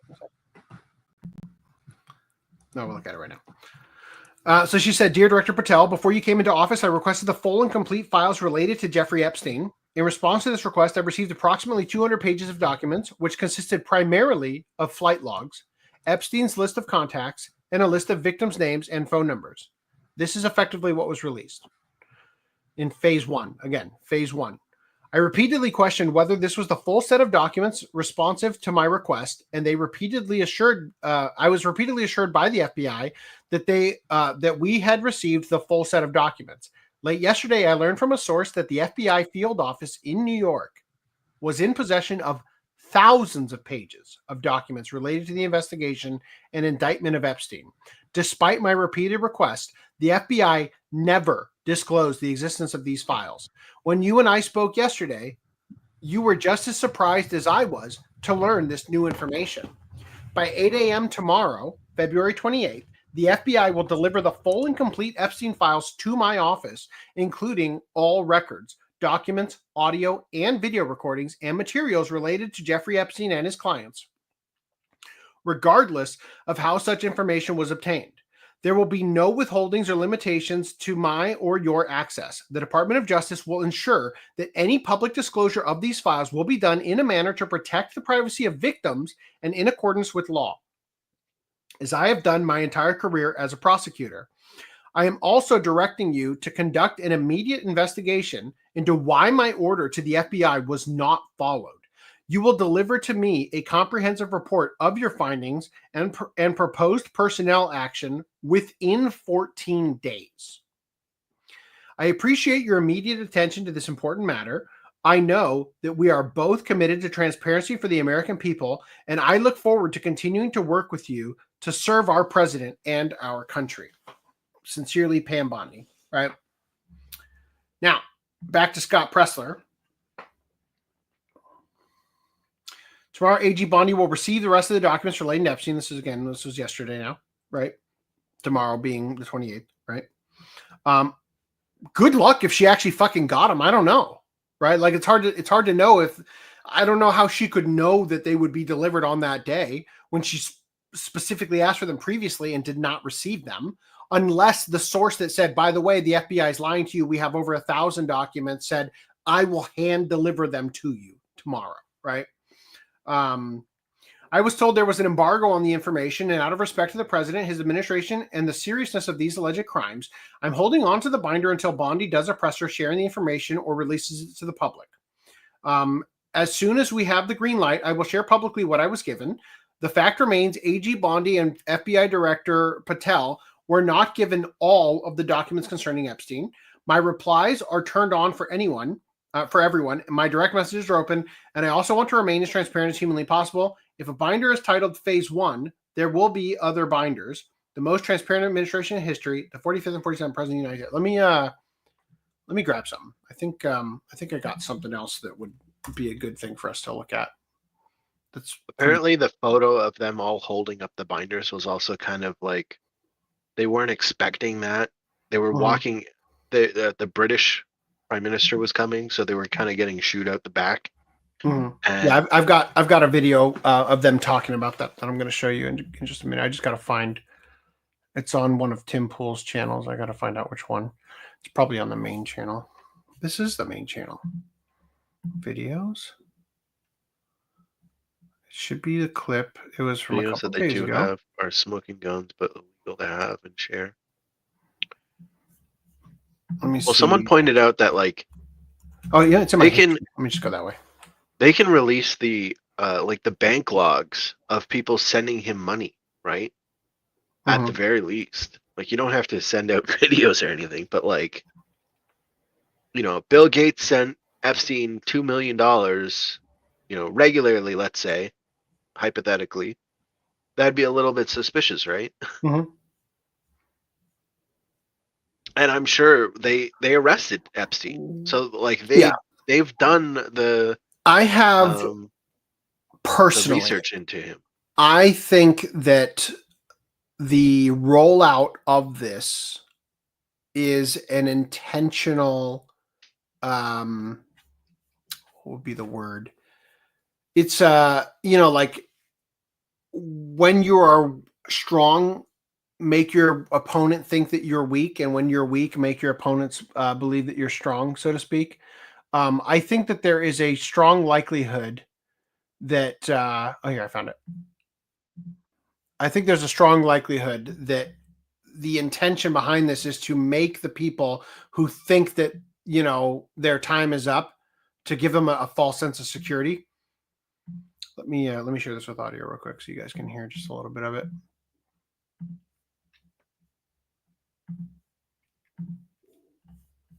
We hold up the binder, they'll screen cap you, and then you'll be in the drama. Oh God, they're gonna screen cap me. Okay, This is what the binder would look like. Don't smile, because if you smile, that means you obviously don't care about people. Can we open the binder? Yeah, show everybody. Show everybody what the first page is. Okay. The first page. Oh, don't show. It's blank. Okay, no, you're fine. There's nothing. Yeah, you can show them everything. Okay, the first page is just blank. Here's Here's There's a table of contents. I think this is the third page. No, you can I can just scroll start through leafing the whole through it? thing. Yeah. There's nothing. Here's page. Okay, now we're getting into the juicy grits of the binder. I don't know what all these words and names are. Maybe you can explain it, Michael. Well, yeah, let's start table of contents. Let's start from the beginning. This is it. Yeah. So we'll start from the beginning. The number one lie that was told, well, and there were so many lies, how can you keep track? Was, and it was funny because I ran into a friend randomly, we won't say who, and we were hanging out, and then I texted Rob to come hang out. We wound up meeting in person finally. And it was so funny because the internet was like doing whatever, and we're just hanging out. And the timeline of it was interesting because there were a couple weeks ago, there was a summit to discuss new media strategies, and the press pool is going to change. They want people like you and doing interviews in the White House. They wanted to take over. They wanted WACA, the White House Correspondents Association, which is a cartel that would exclude people like you and us. They were ending the cartel. So everything was about, here's a new media strategy. And there were people from the Federalists that were covering other things. And then there were a few of us who were in one room because you could only have so many people. And so we go there, they take our phones, they claim it's a secure room, whatever. No phones. We get briefings from everybody. I can't say who, but from everybody. It was on background, which a lot of people who don't have any journalistic ethics like, well, wait, why did you wait 3 hours? Well, because it was an embargo. It's called an embargo. There's a reason people talk to me and not the people that are going after me, because it was an embargo. An embargo means you can smear me for 3 hours and there is nothing that I can do to defend myself. But that's the honor. That's honor system. So no phones. Great day. Trump ends up, we got the challenge coins. Trump, we weren't really supposed to meet Trump. You know how it is in the White House. Trump world, chaotic, right? And they're just like, oh, here's Trump. Oh, here's these guys. And the whole point of the meeting was that we want Timcast, we want the Federalists, we want Breitbart, we want Rob Smith. We want people covering the media alongside the New York Times, because the New York Times and WACA is spreading a hoax that, only pro-Trump people are going to be allowed. That's just an abject lie. As you can see, if you're there, they're just saying that, no, these other people that you excluded with your cartel-like behavior can't be excluded anymore, right? And so we get all these, I have all these notes, I feel like I'm back in law school and I'm taking notes, super hyped. And then I can't say who, but you could guess who, because again, it's on background, which means I can't say who the person was, but we get the big box of stuff comes in, binders, Epstein files, right? Like, oh, that's interesting. They brief us and they go, hey, don't overhype this. Here's what's going on.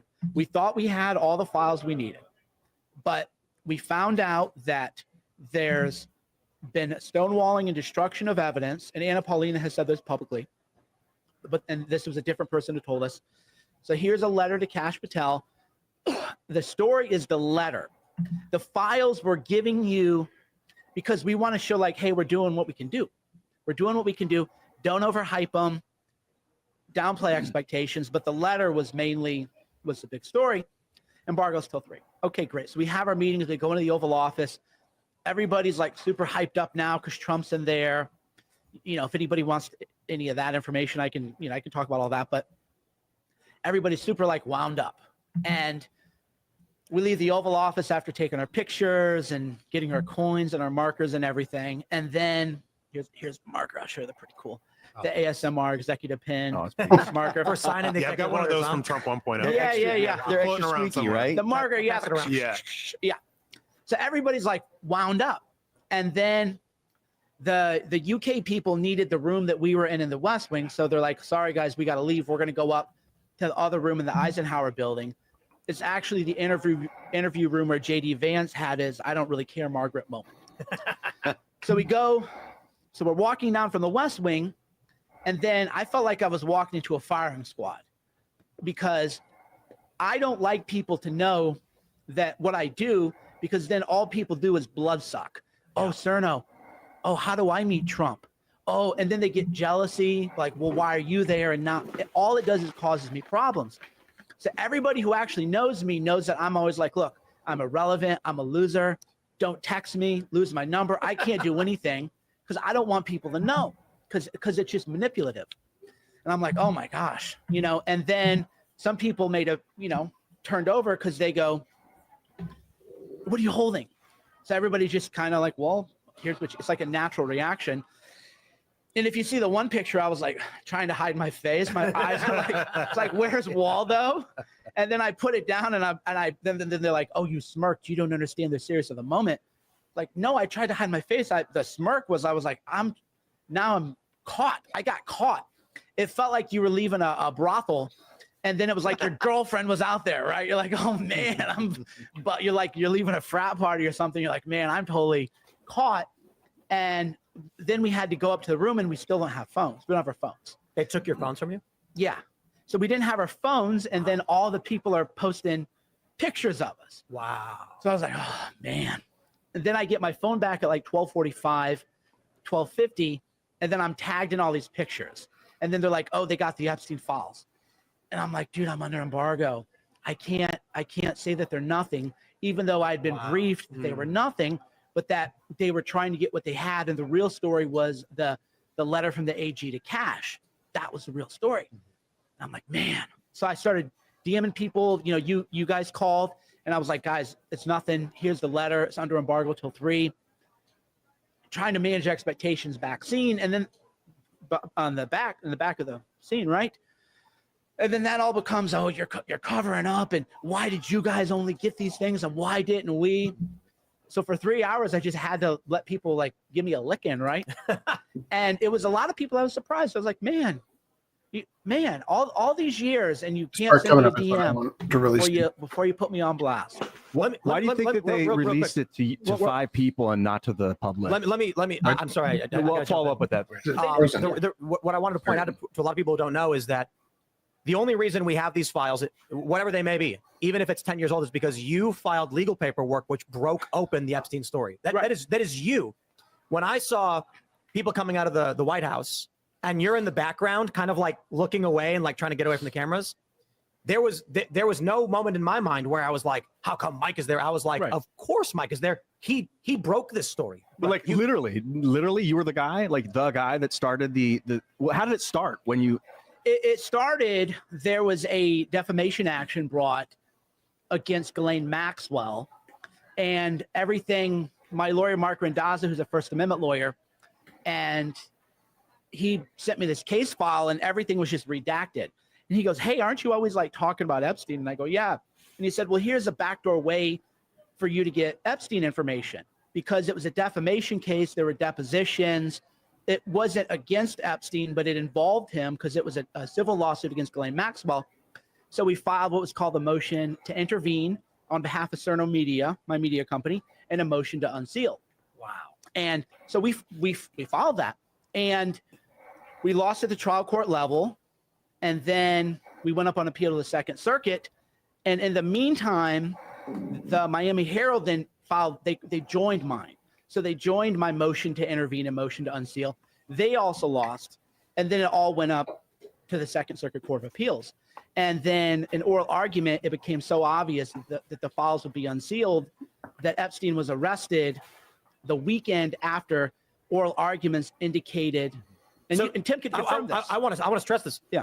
Epstein was a free man. Yes. Mike filed these papers. Miami Herald joins. Yep. Epstein gets arrested. What did he get arrested for? Well, the indictment thing is a whole other story we've talked about before, where it was a containment operation. So if you read the indictment, anyway, crazy, right? Like absolutely nuts. Everything that went into this big reveal, which ultimately was just for the freaking note sent by one of Trump's appointees to another one of Trump's appointees about complaining that the FBI field office has effectively gone rogue and is not responding to the request of the higher ups, and is seemingly, for whatever reason, protecting the criminals involved in the Epstein scandal. Right? Jeez. I also thought it was interesting to learn about Mike Cernovich here being the one who initially was sort of instrumental in breaking the story to begin with. I mean, people in my circles knew about Epstein for like the last, 2 decades. But for it to get legally to the point that they were forced to arrest him, right? Right? It seems pretty significant to me. Anyway, so I will include this in the doc if you guys want to check it out later and watch the rest of the video. But I want to catch up on some chats before we move into. Oh, no. Let's do one more thing here. I do have this. I thought this was fucking hysterical. This is the most unbelievable timeline that we live in. The House Judiciary GOP official government Twitter account tweeted out #breaking Epstein files released tinyurl.com/Epstein files v2. Readers added context to the link. The link provided does not contain the Epstein files. The link plays a Rick Astley music video instead.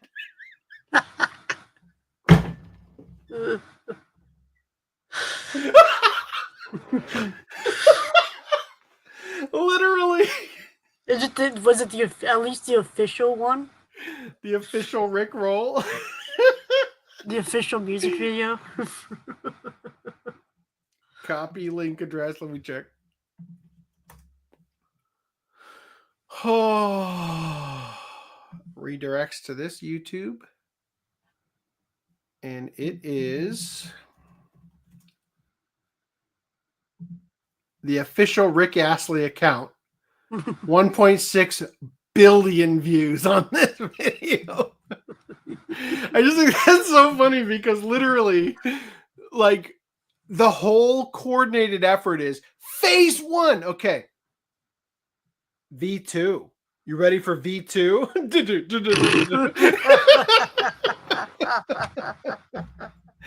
It's a little bit off-putting if you really think about it, because we're talking about Epstein and Epstein's clients, and we're hearing, we're no strangers to love. You know the rules, and so do I.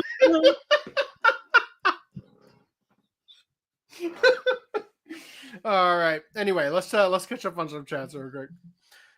So, Kotuchi says anime and video games are right wing. They even banned body armor in the UK, right? Yeah. Wow. You can just slash. There's really no need to grind it into a point. Yeah. So, in the movie Gladiator, you see the sword that they give them, right? That they use in the movie has a point on it. I remember, I think it's in the commentary, right? They talk about that it's actually not authentic to the weapons in that time period, because believe it or not, Lego, I can only find the silver ones in the picture here, but this sword from old Lego sets is actually accurate to what most swords looked like all the way through like the Middle Ages, because they weren't about stabbing. They were about slashing. And so they didn't have a point for stabbing because they weren't used for that. According to like my 10-year-old brain's memory of the documentary from Gladiator, right? So yeah, like legitimately, swords for eons are not even pointed. And now you just grind the tip down to a rounded edge. That'll solve all the problems for sure. Yeah, totally. Anyway, all right. Continuing with chats here. Ronan Jaw says, "Oh, just heard the news. A plane just got hit by a bird. Please be safe, you guys, when flying airplanes." You're muted, Randy. You've been muted this whole time. It was like a flock of birds. Yeah, I just want to know, how shall I stop a fucking flock of birds? How am I meant to be safe? Because I'm getting on a plane tomorrow night, and I'm You flying can play for the 15 Iran hours. song. What am I supposed to do? I ran so far away. Kotuji says, perverts are run out of the private sector because of the government. There's no one to police the government, so they all flock there. JT Vega says, NSA had a sex cult exposed. I don't know what this means. H with more than one man or any partner is immediately discussed? Do you mean H as in heterosexual intercourse? I don't know what you mean. I guarantee that Fort Knox passes. It's just theater so they can wheel it out right after. Wasn't Wag the Dog kind of eerily similar to what was going on with Clinton? So Wag the Dog is a movie, and the idea behind the concept is, does the dog wag the tail or the tail wag the dog, in reference to government creating like a pretext to go to war, so to speak, right? That was the point of the movie, if I remember correctly. Like they instead of reacting to something to go to war, they create the thing for them to react to go to war, right? Basically false flagging or whatever. And then you go on to say that is a too long didn't read, just remember Clinton Lewinsky affair. I don't know how that applies to the unless you're talking about the other document we didn't read that on that one thing. So I also, yes, I agree. I might be confusing gold to silver prices, because I know for a fact they've been talking about silver being kept way artificially low for ages. Funk Gun says they all died naturally. Natural meaning the heart stopped. Yeah, all they didn't explode. The videos that they do have are smoking guns, meaning the videos for the Epstein stuff, but illegal to have and share, right? Yeah.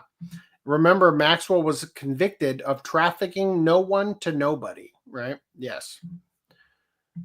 Hawks scare away flocks of birds. So, guess I know what I need to smuggle onto the plane. Guess not. So you're saying that even in hentai with more than one man or any partner is immediately discussed. Like you, like me, would rather, if you're going to partake of the more refined taste of animated material, would want it still to be a loving couple, preferably married and responsible adults, right? What if it's multiple dick girls? Cool 2T. Is it okay if it's two dick girls? We'll await your response. Okay, so anyway, we missed something. Here we go. We've got another shilling to do. Green Balls has released a new video. Green Line, I just want to point out that your bar looks weird because you have a space after it, and so the non-having a space before it feels awkward. Okay, so I'll put a space before it. D. Okay. Yep. I'm just saying, like it'll probably look more visually appealing that way. The D needs more space. I'll fix it. Yeah. Give that D more space, all right? For the audience, if you guys are interested, to open another tab and give Green Line some help on his virality, you guys can do that later. Meanwhile, let's do some pickups. Anybody got some pickups they want to show before I do these? I have a pickup, but it's in. You'll all have to look at it in the Velvet Room. And you have preferably in the privacy of your own home with the door closed. In the privacy, yeah. Yeah. So I've had like is that the one that you were talking about last week? Yeah. Yep, it was. So yeah, Bobby Hill picked up Gal Force Eternal Story, the old US Manga Corps release. Good work on picking up Master Keaton Excavation 1. There's about 7 more you got to pick up. Hopefully we get a Blu-ray soon. You also picked up Sailor Moon S from Book Off. Wonders how close you are to my location. And there we go. That's it. Good job, Bobby Hill. The only one with pickups this week. Nice. All right. Let me move these off and away to the old dock. You said truce, sir. You a liar. Excuse me, you're not supposed to post it till after we're done with the segment. For any You are a last-minute liar. viewers. You started this for. I'm going to let you guys fight amongst yourselves for a minute while I go pee, because I did legitimately, honestly drink 3 bottles of water at minimum. And we're about to go into a topic that will require some reading. And I don't want to interrupt us in the middle. So chat amongst yourselves. Get to the bottom of the dick girl thing. Like, that's top priority. What is about 2 dick girls with balls? We are still awaiting the Cool 2T's comment on that.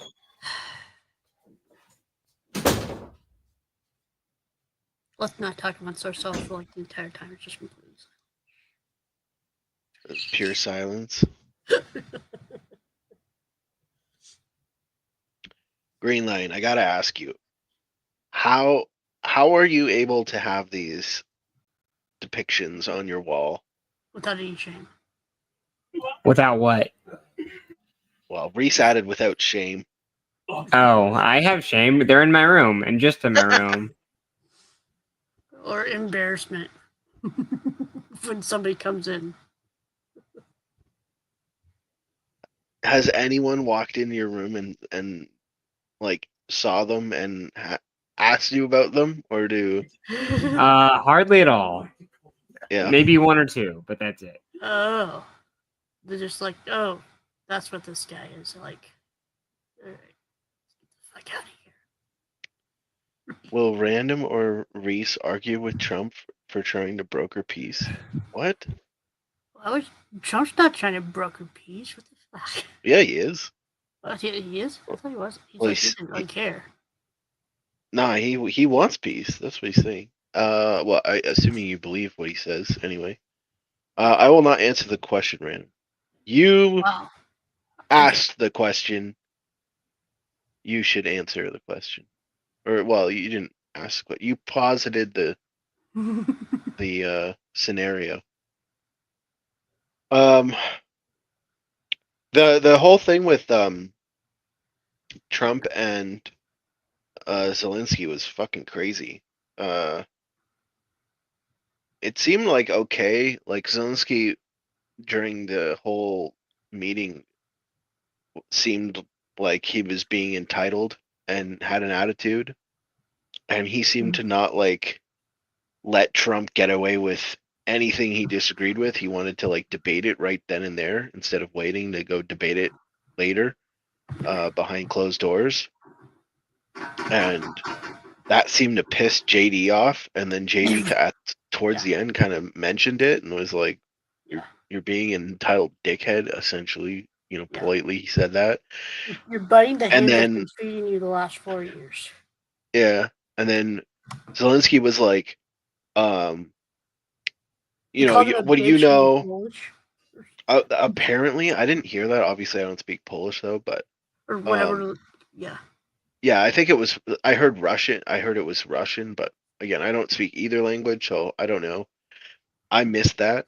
I missed him saying anything in another language, but he started going off on JD, saying like, you don't know what you're talking about. Like you're not in Ukraine. Like why don't you come to Ukraine? And then JD's like, I see you give propaganda tours to people, like, no thanks, basically.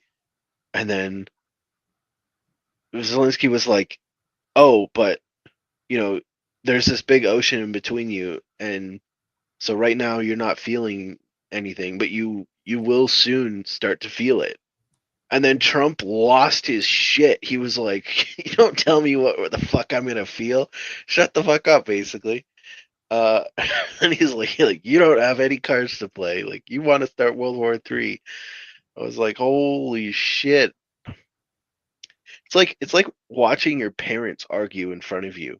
It was like that amount of like cringe and also like stress inducing. And it was like, what the fuck is going on? And then he kicks him out of the White House, and no deal apparently. I don't know if I haven't heard any recent news on that, but. And then what's his name in Star Wars was like backing Zelensky. I was like, all right, you can take the tab now. Oh, it's so weird that like the different people that are on Zelensky's side and the different people that are on Trump's side. Like, obviously the Democrats are all on Zelensky's side, but America last, right? Yeah. But seeing some people say that, like Lindsey Graham, who's like a fucking war hawk and wants war, you'd think he would be on Zelensky's side and want Trump to fund more war, but he was like, no, I like Trump now, and I'm glad he stood up for America, and Zelensky needs to resign. He just doesn't want to lose his next election. Oh man, Lindsey Graham is a piece of shit. I hope he loses. Did Zelensky like halt elections? Zelensky, yeah, he in their constitution. Yeah, he was talking about Lindsey Graham. Yeah, but so I just want to say real quick, because it could happen at any moment. Although the cookies my wife baked were delicious, I'm pretty sure I'm going to throw them up at some point in the near future. So just fair warning to you. If I turn around quickly and struggle to open this, in fact, I might need to like figure out a way to. I'm just going to take this out of here. Were they laced with food poisoning? Like, what the I fuck? don't know, but I feel really sick. So this is going to be a fun night. I can't wait to keep going. Did we get to the bottom of the dick girl conversation? He said he's not going to answer the question. That's like a yes then. Bitch. Headcanon says it's a yes. To answer your question, though, yes, Zelensky has paused elections, but it is part of the Ukrainian constitution that during a war, that they don't have elections. However, notably, the states had elections during both the world wars and even during their civil war. So it's like, why, if the states can have elections, why can't you? That seems like a bad excuse. Yeah. And they call Trump a dictator. Yeah. Oh, I made Random 11 apparently lives in Hey Arnold neighborhood with your background. This background is from Spider-Man cartoon maker. The Spider-Man cartoon maker, yes. From the 90s. AC, did you get to check out the new 2D Terminator game trailer? Put it in Discord. I opened the article, but I don't believe I looked at the actual game. Did you drink whiskey before eating? To be honest with you, if I had, I might not be in this position. The good thing about bad cookies is once you throw them up, you're probably going to feel a lot better. Honestly, I can't remember a single time other than the only time I've ever thrown up and not been like, well, now I feel great, is when I had food poisoning on Mother's Day in Arizona, and I threw up, I shit you not, for 20 hours straight. And I did not know if I was going to survive that. Like, it was so bad.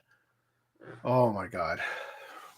That was the last time I got poke bowl in landlocked Arizona, you know. All right. Second question, did you read the weird news article before eating? Did you read a weird news article before eating? I did. I read about the NSA sex chat. So, yeah. Ukraine had an election in the middle of a revolution as well. Well, apparently, after the revolution, the new constitution they put in said no more elections during war. Oh, okay. Let's do this. Barf bags. I don't know why that was changed. Oh, a bath bag. Yeah, I think we knew we. Okay. You want to just Here go we to go. the bathroom and try and just induce it and just get it over with? No. That would be admitting defeat. So, Forbes put out a new article here. New copyright ruling just made AI skills the biggest advantage. Bending into Comics wrote, U.S. Copyright Office declares generative AI can't be protected by copyright. Quote, the requisite level of creativity is extremely low. So I think we'll read this one, the Doomer version of it, and see what we think. It says here the U.S. Copyright Office has declared the product of generative AI cannot be protected by copyright due to its lack of originality and a human author. The second part of its copyright and artificial intelligence report, in the second part of its copyright and artificial intelligence report, the U.S. Copyright Office explains they began exploring copywriting AI material in early 2023. After numerous discussions and over 10,000 public comments, they have drawn their conclusion. When discussing, do you think they used AI to help them? 10,000. ChatGPT, what's the general consensus? What are people saying? When discussing the legal framework, the Copyright Office emphasizes, quote, as the office affirmed in the AI registration guidance, copyright protection in the United States requires human authorship. This foundational principle is based on the copyright clause in the Constitution and the language of the Copyright Act as interpreted by the courts. It seems strange to me that there is a copyright clause in the Constitution. Oh no, I'm going to text my wife and ask, are you okay?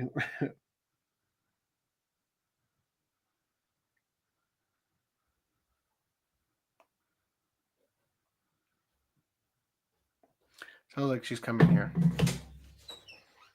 Are you okay? Yeah, why? Because I feel like I'm going to throw up after those cookies. Really? Yeah. You really feel like you're gonna throw Yeah, up? like Mondo, hardcore. Like it's going to happen tonight at some point. Oh. Yeah. Are you doing all right? Everybody else who ate them is totally fine. All right. What else did I eat? Oh, God. Was it the honey? I don't know. Was it the chicken? Milk? What? There's so many things that went down my gullet tonight. Food. Anyway, yeah, don't bring me food. Please don't. Yeah. Anyway. What'd you order? A lot of palm oil in it. What? Just palm oil instead of any other binder in there. It could be too much for you. I don't know. I'm just glad you're not keeling over right now because I would feel very bad about doing this podcast if you were throwing up right now. Anyway, all right.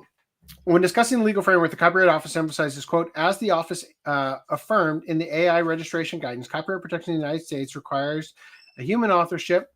This foundational principle is based on the copyright clause in the Constitution and the language of the Copyright Act as interpreted by the courts.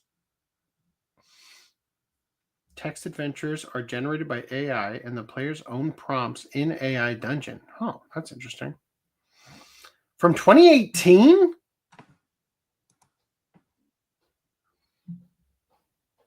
That's an old-ass game.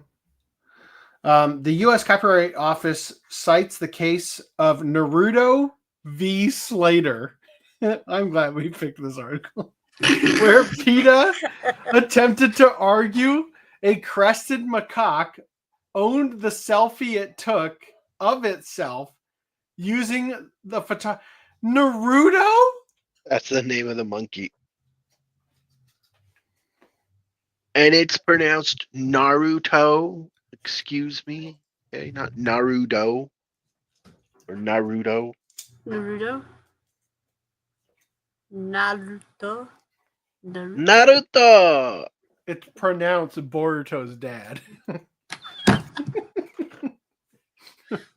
But if you were to pronounce Boruto the same way that you pronounce Naruto, then it would be Boruto. Whoa. The U.S. Copyright Office cites the case of Naruto v. Slater, where PETA attempted to argue a crested macaque owned the selfie it took of itself using a photographer's camera. The monkey did not win the case. They also cite Thaler v. Perlmutter, where the former failed to argue his creativity machine was the copyright author, while he was the copyright owner. In most cases, however, humans will be involved in the creation process, the Copyright Office admits, and the work will be copyrightable to the extent that their contributions qualify as authorship. It is axiomatic that ideas or facts themselves are not protectable by copyright law. I'm going to copyright this barf on screen.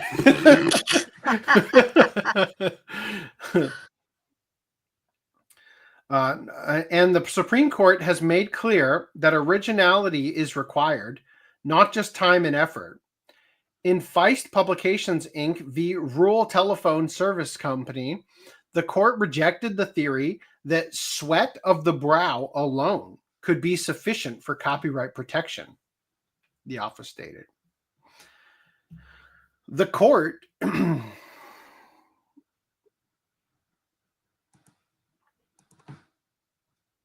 yeah. And you know what hasn't been covered by the OCA podcast even once? Is your answer to the dick girl conversation, my friend. The court in that 1991 case stated, quote, to be sure, and are you referring to the macaque thing? Because yes, we have talked about that many times. The court in that 1991 case stated, quote, to be sure, the requisite level of creativity is extremely low. Even a slight amount will suffice. The vast majority of works will make the grade quite easily as they possess some creative spark. What a doomer article headline. It cannot be protected. The requisite level of creativity is extremely low. What they really mean is, man, it can, and the requisite level for it's so fucking low that we're just going to give it to you. Like, not for AI stuff though. My wife is really concerned now.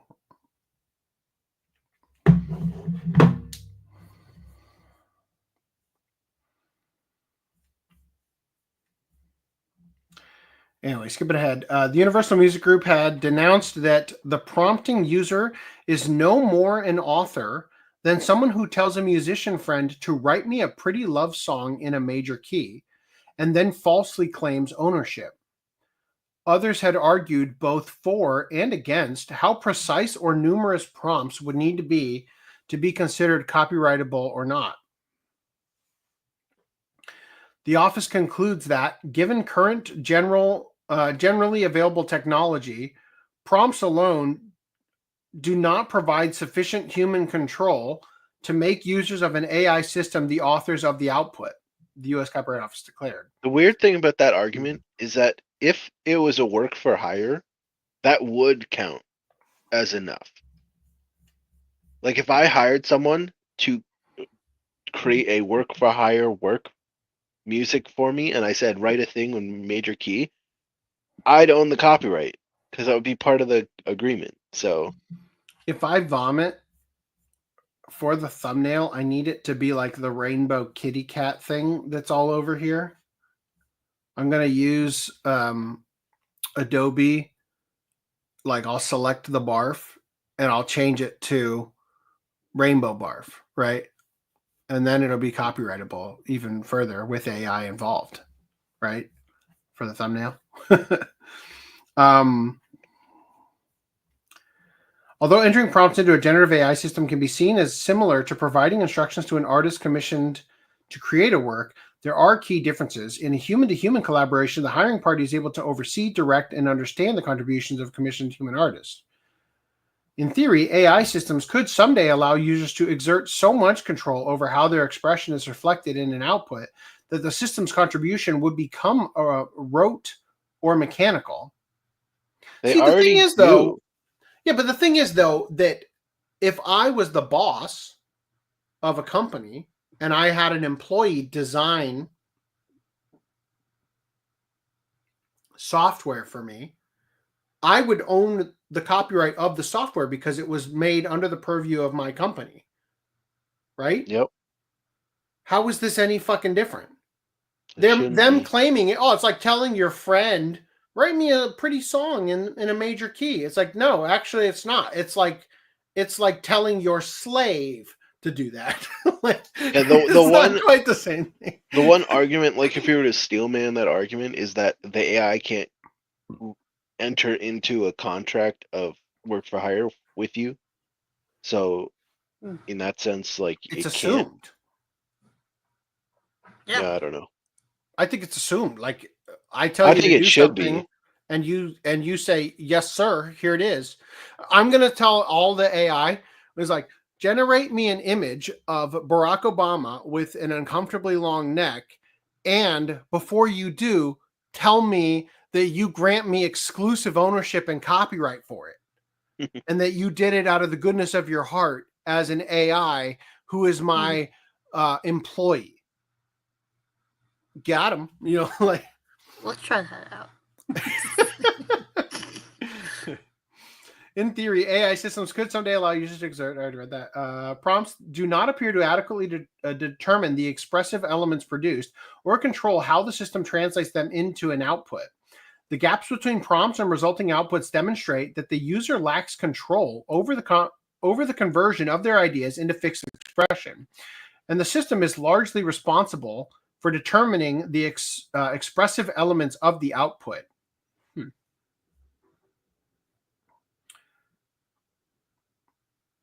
In other words, prompts may reflect a user's mental conception or idea, but they do not control the way that idea is expressed. This is even clearer in the case of generative AI systems that modify or rewrite prompts internally. That's an interesting point. I didn't think of that. That's actually really interesting. So previously, when you would like, even now, like if you ask ChatGPT to generate you an image, it writes a prompt and submits it to DALL-E and then outputs it inside of your chat window. That's a really interesting concept. I didn't think of that. Yeah. I don't think it changes anything, but it's an interesting thing for them to pretend matters. You know, they do not control the way the idea is expressed. The U.S. Copyright Office summarizes, quote, "This is even clearer in the case of generative AI systems that modify or rewrite prompts internally. That process recasts the human contribution, however detailed it may be, into a different form. To wit, the Copyright Office shared an example of an AI-generated image it wrote a prompt for. Quote, the prompt describes the subject matter of the desired output, the setting for the scene, the style of the image, and placement of the main subject. The resulting image reflects some of these instructions. Example, a bespectacled cat smoking a pipe, but not others. Example, a highly detailed wood environment. Where no instructions were provided, the AI system filled in the gaps. This included the cat size, breed, or the fact it added a newspaper being held by human hands. But when you go for work for hire and you get your artist person like, hey, I need an icon of a little cat fishing out of a thing. You're not describing, and it's a tabby cat and, you know, it has 4 whiskers instead of 3. Like, you're not doing that. Last podcast, I described an email I was instructed to send in my business for the event I'm about to go and help put on in Australia. And the instructions I was given I shit you not. This is the full instructions. Sold out. Oversold. If you want to get in, do something. That's it. That's all I was given. I'm already motivated to go do something. Like, I am supposed to be creating urgency by telling potential customers, you're shit out of luck. Better do something. You know, like, scream at the sky. Yeah. So obviously I translated that into, we sold out, but you can still get in. That way you open the email. Then I explain, we paid for an like, you know, at a hotel they have like the divider walls. So we literally bought an extra room of the seminar space so that we could expand our seating, right? And then I'm like, once we fill this up, there's no more space to buy, right? Kind of thing. So I have to like translate like fucking 7 words or whatever he said into, you know, something that makes sense and isn't fucking do something, you know. Anyway, I think it's very similar, right? to what the AI is doing. Do I hold the copyright now on that fucking email because I had to like take gobbledygook and turn it into something eloquent and whatever? No, I don't think so. The fact that identical prompts can generate multiple different outputs further indicates a lack of human control. Big deal. They reiterated that sweat of the brow was insufficient and that repeatedly revising prompts does not change this analysis or provide a sufficient basis for claiming copyright in the output. Likewise, revising a prompt shared little difference from entering the initial prompt, which is essentially re-rolling the dice for another result. No matter how many times a prompt is revised and resubmitted, the final output reflects the user's acceptance of the AI system's interpretation rather than the authorship of the expression it contains.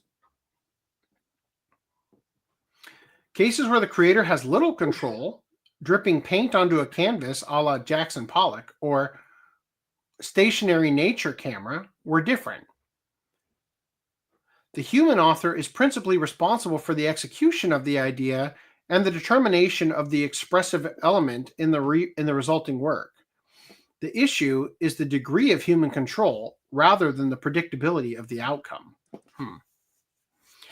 Authorship by adoption also fails, as providing instructions to a machine and selecting an output does not equate to authorship. There may come a time when prompts can sufficiently control expressive elements in AI-generated outputs to reflect human authorship. If further advances in technology provide users with increased control over these expressive elements, a different conclusion may be called for. On the other hand, technological advancements that facilitate increased automation and optimization may bolster our current conclusions. It's weird they say this because later on they go on to say that essentially AI can already do what they just said. Yeah, that's what I was thinking.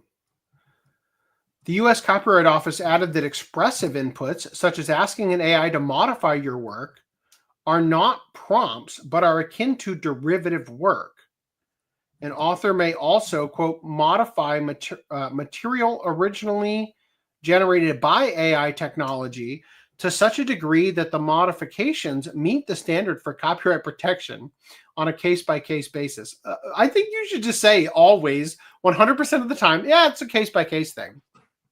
You know, like if you were to submit to an AI, generate me an image of, or like, let's say it was an image generating thing. You don't even say that part. You just say a cat holding a ball, right? And if anybody used that AI and they typed in a cat holding a ball, they will get literally the same image. Then yes, I would argue you should not be able to copyright that, because in that realm, you're actually requesting. It would be like typing into Google a cat holding a ball and grabbing the first image that pops up You know what I mean? Like in that regard, it's not the same thing, you know, but with the variability of randomized seeds and whatnot, I think it becomes quickly difficult for that to become a problem. You know what I mean? Yeah. Like it's Well, possible. with but a it's prompt not... so simple as a cat holding a ball, then you are essentially owning the seed, right? Like, I own the seed of a cat holding the ball. Like, if you were to give AI copyright to AI output, then you would be saying, I own, seed 200. Yeah. Of I a own the cat result. holding a ball. Nobody else can use this, even though you could, So, like, for example, in Stable Diffusion, although there are other settings too, like totally, yeah. In Stable vastly Diffusion, change. there Because like are... even the difference between like generating a 1200 by 900 and a 1200 by 901 is enough to change the picture completely. So actually, it's like I own a cat holding a ball at C200 with this very specific resolution, and this many steps.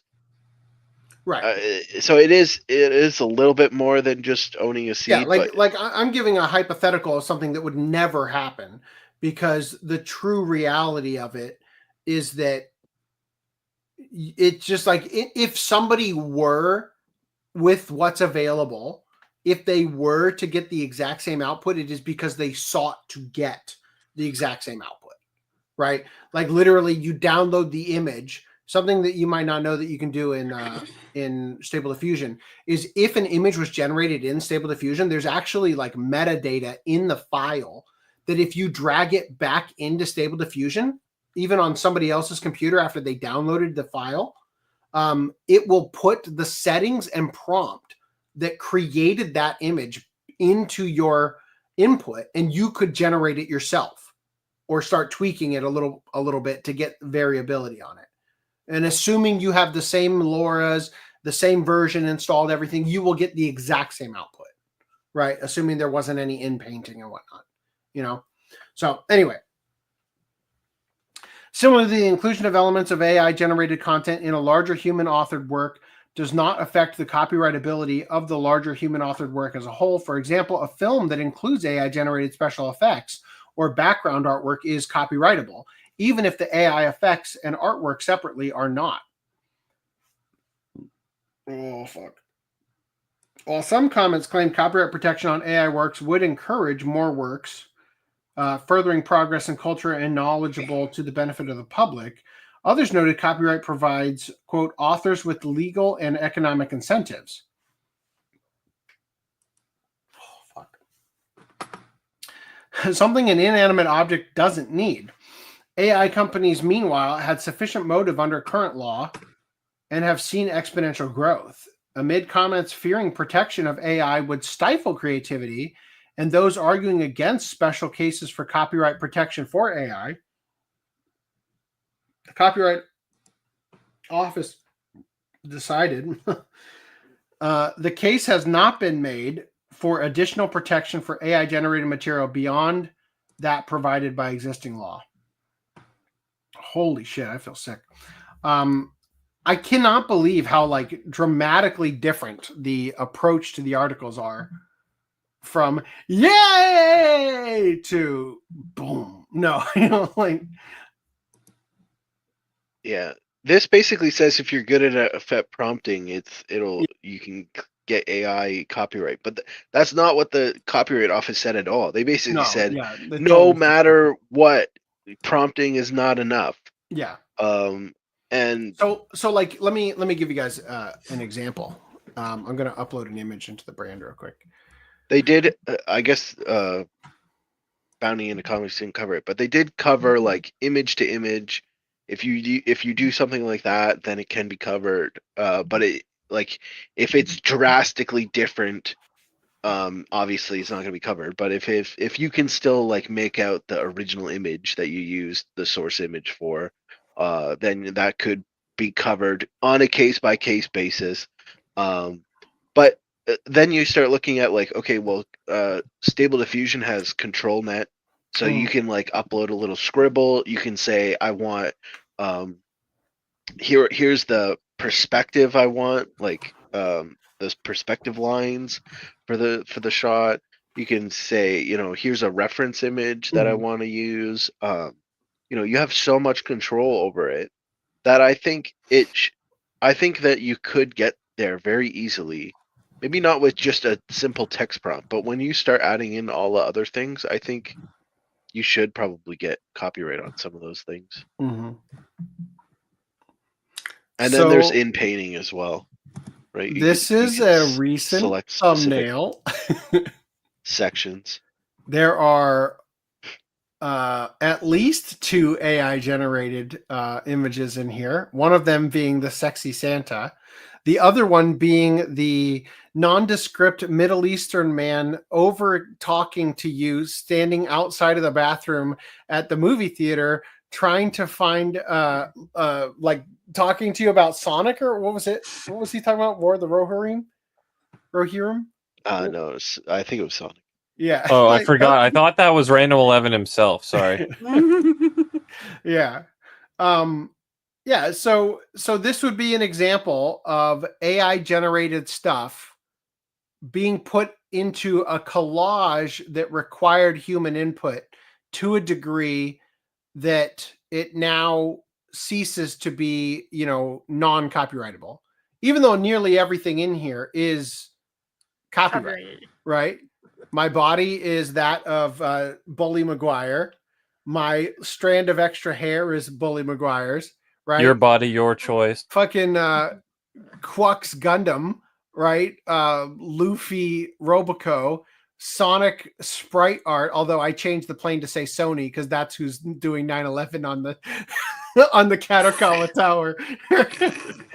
Right? Sonic also hanging on the edge of tomorrow, right? That was when we covered the lawsuit regarding that. Anyway, so yeah, so this would be an example of creating work out of what do you call it? Transformative, right? So anyway, I have another article here. I wonder if you guys want to talk about this one. GT Vegas says, I tend to use AI for thumbnails for my videos sometimes. Honestly, a fucking shit ton of people do. And they work. And depending on how good you get at prompting, like, I mean, for a while there, I don't know if it was Yellow Flash or somebody else like him, was putting out so much content with like legitimately, I was impressed at the quality of the outputs he was getting about the topics he was talking about.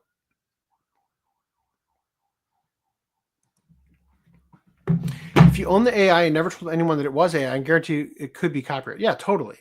Like, especially like, even if you just had a LoRa in your Stable Diffusion prompt that was trained exclusively on scribbles that you made, like, I bet you anything that would be sufficient enough to here's the problem, to reach the bar. If you submit that work to the Copyright Office and they grant you a copyright, that you're supposed to disclose how much of the work was created using AI. Mm-hmm. So if later on someone discovers that you used AI and they sue you and they can prove that you used AI to generate that image, you would lose your copyright entirely. So would you also get like fined or something? I don't think you get fined, but you would lose the copyright. You might get fined. I don't know. I don't know the law, but you would at least lose the copyright. That would be the big thing.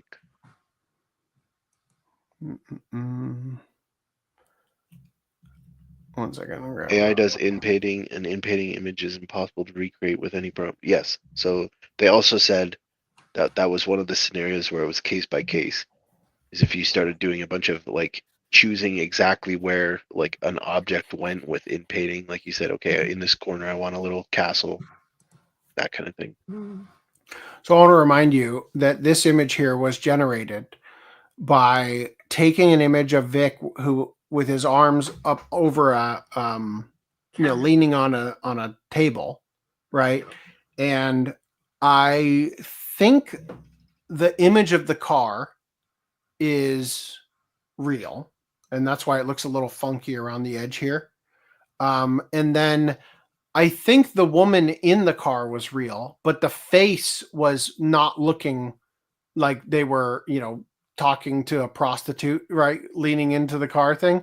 So I showed you guys on stream, I selected the face and changed it, right? And then once I was done, kind of with the face, I literally just selected the rest of it and said like a dark alley, and it corrected the lighting on things to the point where it made it make sense inside of what I was doing, right?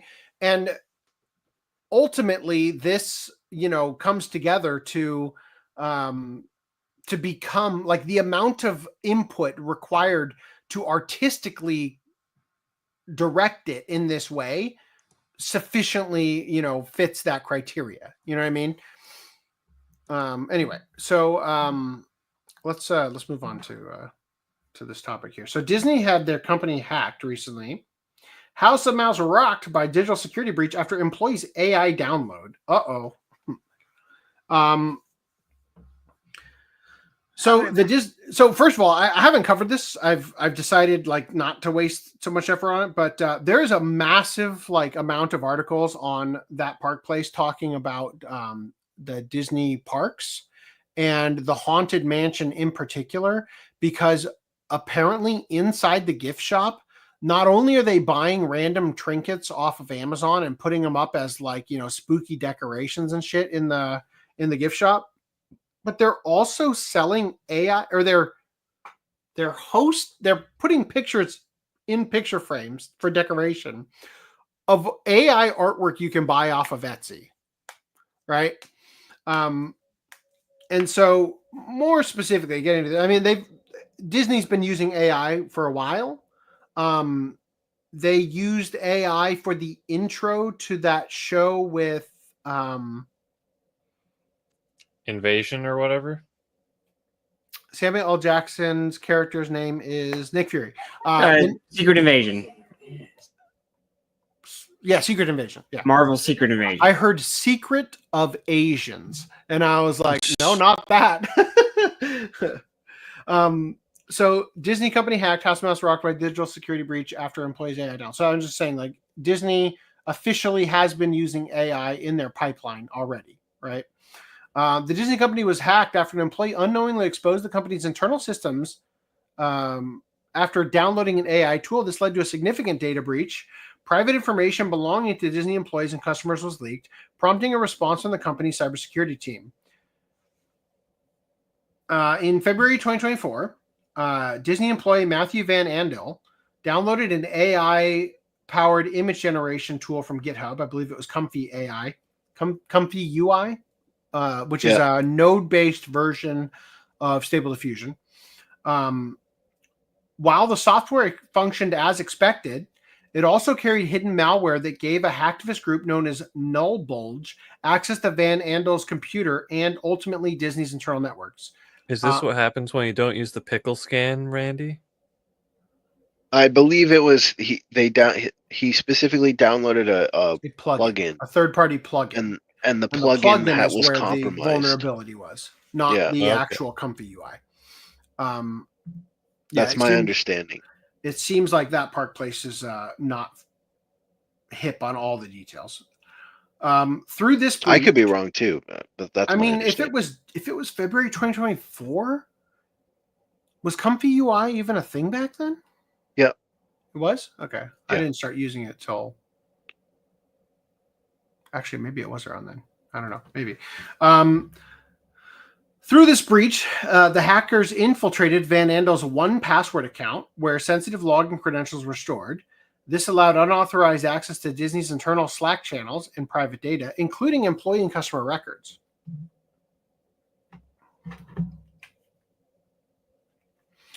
According to cybersecurity researchers, Nullbulge is likely an individual based in the United States. The fact that Disney was hacked went undetected for months until July, when the hacker sent Van Andel a direct message stating, quote, "I have gained access to certain sensitive information related to your personal and professional life." The next day, Disney's internal Slack communications were leaked online, exposing confidential customer details and employee passport numbers. The company's cybersecurity team took immediate action, but the damage had already been done. As Van Andel worked with Disney's security team, the hacker sent him another message. Quote, respond, do what we want, or end up on the net. By the following morning, all login information stored in Van Andel's 1Password account was publicly posted online, further deepening the breach.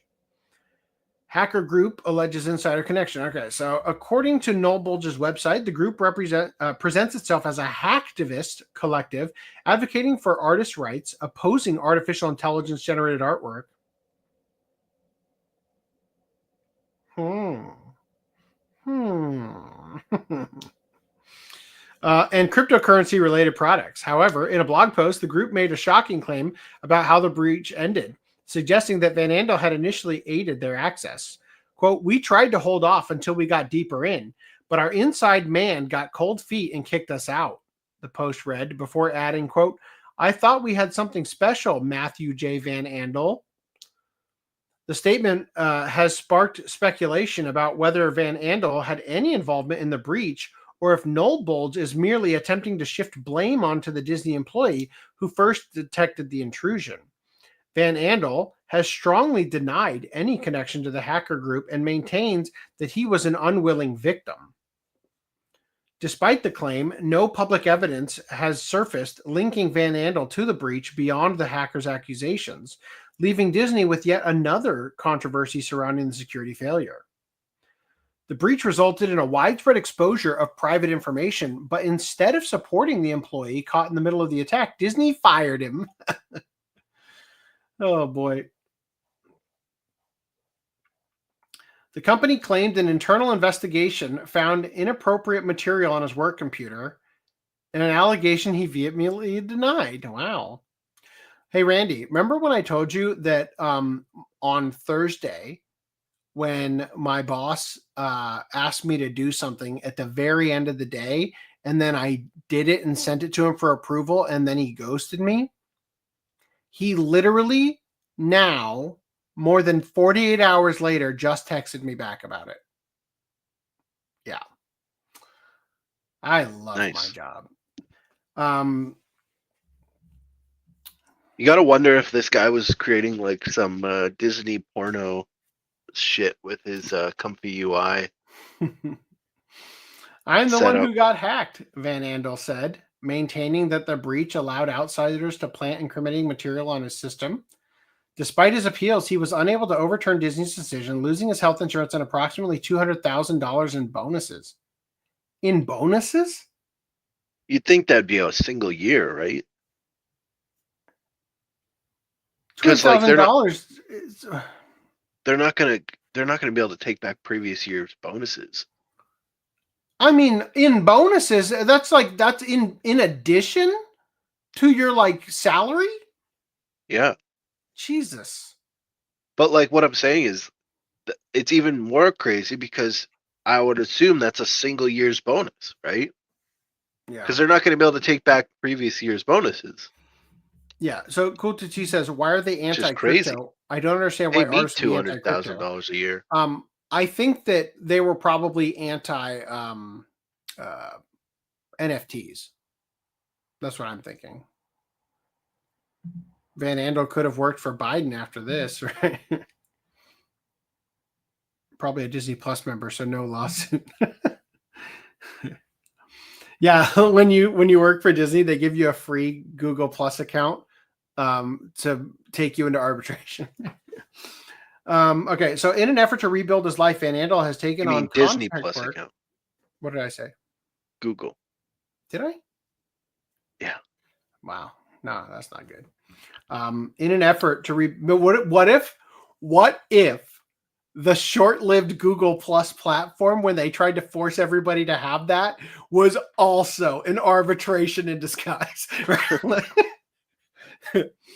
In an effort to rebuild his life, Van Andel has taken on contract work while his sister launched a GoFundMe campaign for support. His attorney has also sent a demand letter to Disney seeking an 8-figure settlement for lost wages and emotional distress. Meanwhile, even after changing his passwords, Van Andel continues to see attempts to access his accounts. I mean, they were posted online. further proof of the lasting consequences of Disney's security lapse. This breach raises major concerns about cybersecurity vulnerabilities within large corporations and how companies respond when internal security failures lead to widespread data leaks. I don't know. He definitely should not have been downloading that on a company computer. Which I would assume he'd have to for him to be able to say, well, like, that's not my inappropriate material. That was the hackers. Well, I mean, if his job involved creating AI images for something, I could see a reason why he'd be downloading it on his work computer, but I think he was probably using it for other purposes. He got the reference. Dude clicked on a link he knows he should not have, but did anyway. He downloaded a Stable Diffusion engine. Anyway, let's catch up here.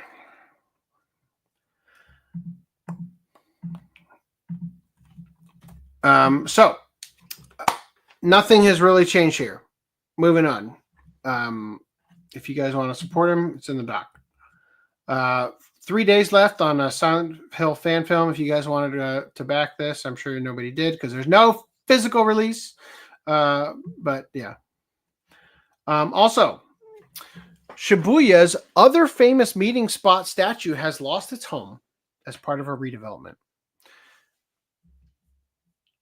But don't worry, the Hachiko alternative. Yeah, so if you don't know, there's like a famous statue of Hachiko in Shibuya, right? That used to be like a place that people would use as a landmark to go meet at.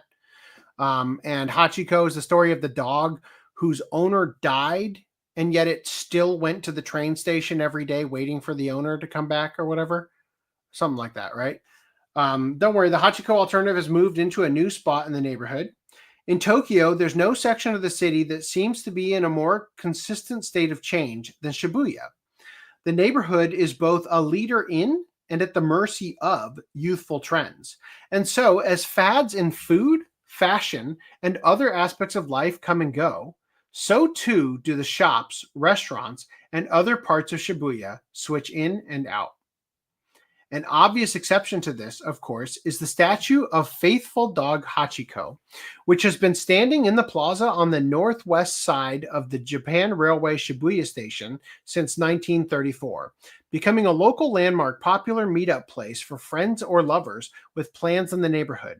However, there's a problem with saying, quote, I'll meet you next to that world-famous tourist attraction, which is that huge crowds can make it hard to spot the person you're rendezvousing with. Luckily, Shibuya Station has another landmark meeting point that's also easy to find, but less crowded. The Shibuya Moai statue.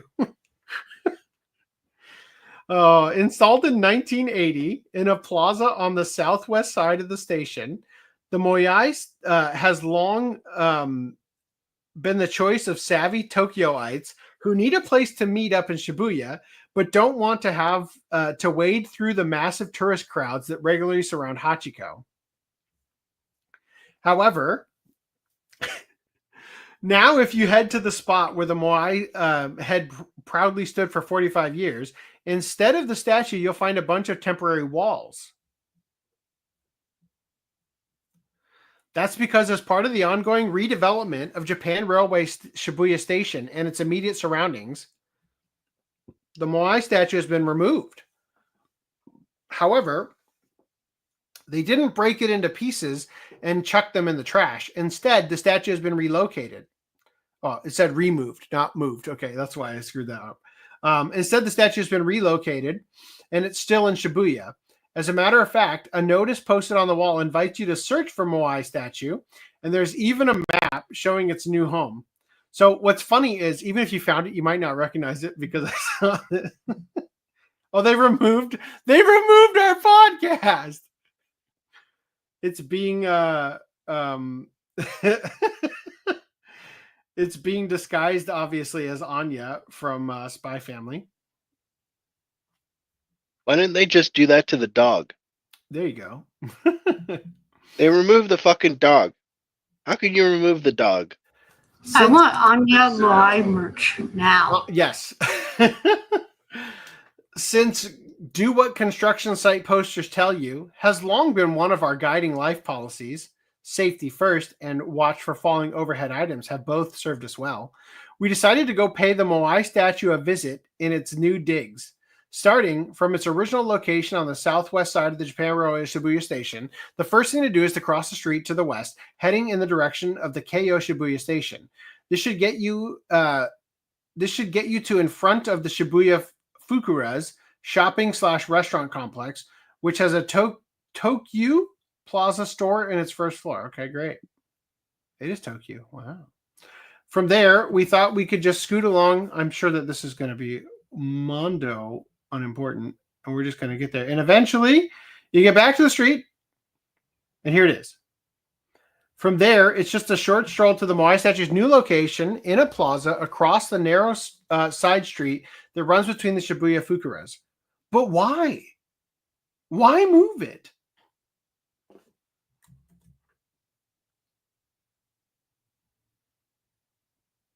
Is this the new location? This looks like the old location. Oh, it is. It is the old location. Damn.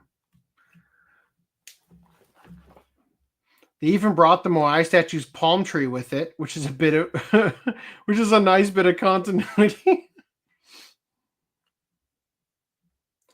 For anyone who'd made the Shibuya Moai their go-to meetup spot, it's nice to know that the statue has been preserved.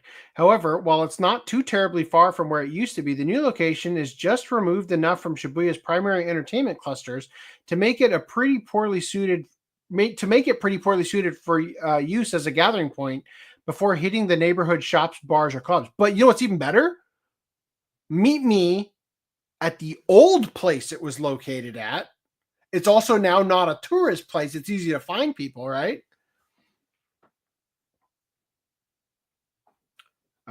We suppose it might be kind of handy if you need to place a link.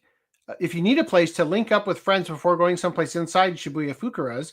But seeing how you basically have to walk through or around Shibuya Fukuras to get there from the station, even then, it's not much of a convenience. Damn. The indictment of the new location is scathing. Meanwhile, all of the myriad redevelopment plans for Shibuya have taken great care to have the Hachiko statue to leave it. Okay, so they did leave the Hachiko statue. I thought I read about it earlier. Exactly where it is, and it continues to draw huge crowds. Which might be, I think I remember they removed it for Halloween one year because they started to worry about it. Enough people have pet it that its like head is getting misshapen, I think, even like, you know, how like it wears it down. Which might be getting a little bigger now that the Moai meetup option has been effectively eliminated. So yes, Hachiko remains the top dog in Shibuya, while the Moai's second fiddle status now represents an even larger gap. Still, it's nice to see this piece of public art has been preserved, and maybe as Shibuya continues to change, one day it'll be restored to a more prominent and useful spot in the neighborhood. Damn. I just want to see more Anya like dress ups for it. Anyway, any thoughts? Anya Moai merch one. How do I know my version of Stable Diffusion is legit? Are you using Comfy UI? Yeah. You're using the SDXL? Or what? Like, what are you using? If you're using Comfy UI and you installed a plugin called LLM Vision, then you're probably fucked. Otherwise, you're probably okay. Just make sure that you're downloading official. Why don't you just go ahead and download DeepSeek, connect it to the internet, and then ask that how fucked you are? Example says, besides the moving of the statue, this makes me think of Futurama episode Jurassic Park. I don't remember that episode. That's the one where the fries dog. Hachiko. Yeah. It's like a reference to the Hachiko thing. Yeah. Fry's dog stood outside the pizza parlor, right, and basically just fossilized. Yes, you're correct. That episode played last week. Oh, It's a sad episode. All right. I saw this on the Attack on Titan subreddit, and I felt I wanted to share it because we are currently observing and absorbing and digesting Attack on Titan. And let me pull up the video. I want to have ready on hand. Here we go. Okay, this person said they took out Reiner's steam in episode 17. And then they show this image. Zoom and enhance. Oh, dear Lord. Okay, anyway, I went and handled it. Here it is. This is the image they shared. We, the sleuths at the OCA podcast, who definitely didn't have the time necessary to do this without it making the show start super late tonight, have uncovered what has occurred. Because when I showed this to Randy, he immediately jumped on Crunchyroll and said the Steam is there. And it's literally the day after this was posted, and he's like, they're lying. So I thought, oh, maybe what they're referring to when they say that. I was rewatching episode 17 and noticed that Crunchyroll took out Reiner's Steam in this scene, right? Maybe they're talking about the Steelbooks that just got released, because those are the ones released as Crunchyroll instead of Funimation. But we did actually determine what it is. Turns out, on Crunchyroll, if you watch it in Japanese, it shows you the broadcast cut. And if you watch it in English, it shows you the Blu-ray cut. So I'm going to go ahead and play a video here showcasing both versions. Right? No Steam, with Steam, no Steam, right?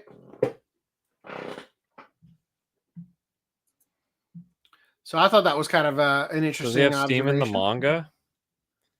I could look. You want me to look it up right now? It doesn't matter. I just was remembering that you know how you were talking about how they did all the flashbacks like in a chunk later or whatever. Mm-hmm. So because in the anime they were able to slam that at the beginning, it gave yet more of a perception of like he thought this out before he was even born. Mm-hmm. So not that he didn't think other things out, but I just think that's interesting that he probably realized, oh crap, there's all these details that I could plant. Let me do it now in this giant chunk. Yeah, well, so what you're referring to, so I just fucking spoiler alert for anybody who hasn't watched Attack on Titan, literally stop watching this podcast right now, come back tomorrow when the timestamps have been posted and skip this segment. You don't need to spoil it. You just have to say, I'm just saying what you're referring to. What you're referring to that I talked about in our watch club is that in the anime, events happen in the first episode with the Colossal Titan. And then it goes. They get displaced. They grow up and they become cadets. Then the very first thing that happens when they're cadets is Eren has to prove, just like everybody else does, that he is at least bare minimum capable of staying upright in the harness with the ODM gear, right? Like the harness for the ODM gear. Okay, right? I'm just going to stop you before you over-explain this. So, in the very beginning, they're still young and all this stuff, and then they do the training, and then the second attack occurs, whereas that is all flashbacks that happen later in the manga, sequentially. Because in the manga, they do the first attack and then pretty much go into the second attack, right? Yeah, basically. So just to finish up my point, what I'm saying is they show you Eren struggling with the ODM gear, and there's a definite thing of oh no, is our hero who wants to slay all the Titans going to even be able to, or is he going to get stopped at the first stage of his effort to do that, right? They have that entire thing after he's already sealed the hole in Trost as a Titan. That happens in the manga way after all that shit, right? And there's actually a lot of stuff that's anime original that is really good around Trost, the stuff about Jean ending up on the ground inside of Trost instead of being on the rooftops and needing to find somebody else's ODM gear. 100% of that is made up for the anime. right? But it really like gives you more, in a good way, and it also kind of grounds like a potential of what may have happened to Marco and everything. So yeah, anyway, all I'm saying is that those seeds weren't planted as early as you think, so you have the illusion that, oh my god, so much in the beginning. Yeah, so it doesn't matter to me if all of it was 100% planned from the beginning, because inside of the show, with the exception of the part where they changed the tattoo to be a embroidery thing instead. Here's the manga folder. It delivers as though it was properly planned out and understood, and clearly Isayama was talking to Wit all the way through, because he very much like his ideas were conveyed even in the first fucking season endings. You see stuff that is foreshadowing much further into the show. So actually, I think I can pull up, because I have the image right here. I could find out quickly what volume it's in to answer your question. Is it this one? Chapter 23, which is in volume 6, is when this happens. Literally, it's on the screen, buddy. Damn, look how fast you are. So there is kind of like in that top left panel. That's Steam. And then also down on the bottom left panel, there's still a little bit there too. I mean, I guess you're more familiar with what the Steam looks like in the manga depiction than I am. It just all looks like action lines to me. Well, you can like kind of see it coming off of him in the... Yeah, you can still see it here too. Anyway, they did a fucking great job at Wit. I'm still very much impressed with all the work they put in. Anyway, it was chapter 23, to be clear. Yep, chapter 23 in volume 6. Anyway, so also fair warning to everybody: buy physical, bitch. Right? This is just theater. Oh, well, this is I'm gonna knock these out of my list of shit. Otherwise, it's gonna get closed and we'll never cover it. Like this one, Wicked star Cynthia Erivo eyes Storm role in MCU. Right, so she wants to play Storm. Right now, this actually came out like right after the first time we talked about her with the whole like Wicked Photoshop over the. In fact, it's probably in here. Yeah, this thing. Right, where she's like, this is the most offensive thing I've seen. Equal than that awful AI I was fighting. It's not, it hides my face, it hides my eyes, it's to erase me. Right. So Master of the TDS says she wants to play Storm, but Storm's eyes get cloudy when she uses her power. Hiding Cynthia's eyes would be erasing her. And I thought that wasn't okay. Anyway, moving past that, Warner Brothers sent a cease and desist letter to Boll, ordering him not to use The Dark Knight as the title of his next film, but it's not stopping him, which I think is funny. Meanwhile, Paramount rolls back DEI mandates to conform with the Trump administration policies as a pending lawsuit and Skydance sale loom over the company. That pending lawsuit is Trump's lawsuit against CBS for their willful, what's the word? Defamation of him, right? Or whatever. In addition, Disney removes diversity from criteria determining manager pay. Remember, previously Disney listed diversity as a skill for the candidates for manager and stuff. Latest DEI overhaul suggests major shift, but leaves questions unanswered. Also, apparently Disney's been trying to sell Star Wars for 7 months, but nobody wants to buy it. Film threat seeks additional information. Don't know what that means, but I'm guessing that the range, like the amount they're attempting to get people to pay to own it, is far more than it's worth, kind of thing. Mufasa, the very expensive flop for Disney. How bloated budgets mean billion-dollar blockbusters are required. I'm waiting for just George Lucas to buy back Star Wars now. For pennies on the dollar. Do it. Disney's Snow White box office projections plunge even lower as House of Mouse braces for looming Rachel Zegler financial disaster.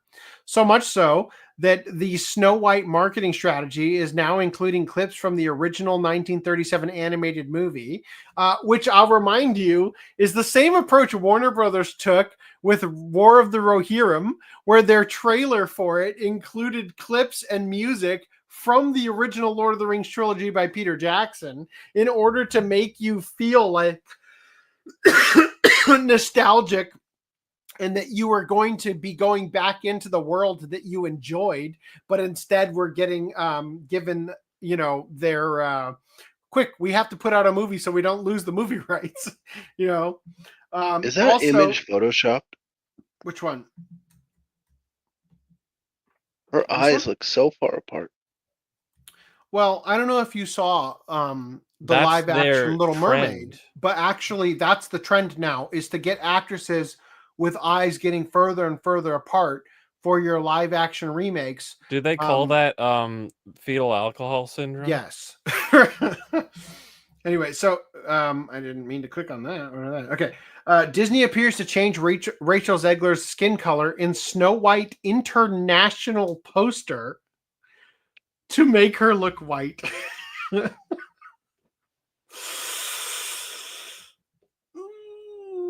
So I'll just read the next article. Chinese poster for Captain America Brave New World partially obscures Anthony Mackie's face. Is Disney abandoning its DEI morals for Chinese money? They never had morals for Chinese money. Although I don't really feel like this obscures his face much. Nor do I think this obscures his face much. Look, Chinese poster, clearly, right? Well, maybe it's because there's violence in it. Like, maybe he looks like the bad guy in China. Oh. So then this is just a reminder that when Disney released Star Wars The Force Awakens, the poster that we got featured Finn off to the side here, but given a very prominent image, even bigger than Harrison Ford, right? But for the Chinese poster, he's smaller than BB-8, right? BB-8 droid diversity. Yeah, he's like shoved down here, right? And then when they had Black Panther, they wouldn't show Chadwick Boseman's skin, so they put the fucking mask on him, right, to promote the movie. Now, meanwhile, they have removed his skin color for a second time because apparently you, average Chinese man, gets to stand in this place and get your photo taken, right? I'm guessing. Did you hear that recently? There was a theater that had its roof cave in. Oh, in China? And in the States. And it was showing that movie. This movie? Oh man! And there were only 2 people in the theater, so no one got hurt. That's fucking hilarious. What a Christmas miracle, right? Damn. Anthony Mackie is not Captain America, says Verbal Riot. In China, they won't even show that he's black. Anyway, I think we've already seen all these, right? Okay. Also, Marvel denies creating Fantastic Four First Steps poster with AI. Deadline takes them at their word, but fans aren't buying it. Okay. So we'll look at this poster here in a minute. We'll look at it, right? There's just some weirdness going on. So I have 2 versions of it here. One with a bunch of stuff calling it out. But first, God damn it, open image in new tab. This will give us the opportunity to look at it. So, well, actually, let's look at it at full size here real quick. Kind of like this. Personally, I think it's a great poster. Like for like the time frame they're trying to convey and stuff. I feel like aesthetically, at first glance, this was an awesome poster. Great move, right? I'm on board with it. It creates visual interest. It draws my eye in. I'm interested in like the details in it and everything. Now let's look at it a bit closer. Why do people think it's AI? Well, there's a pretty big, glaring, three-fingered man here, right? Oh, that's a little odd.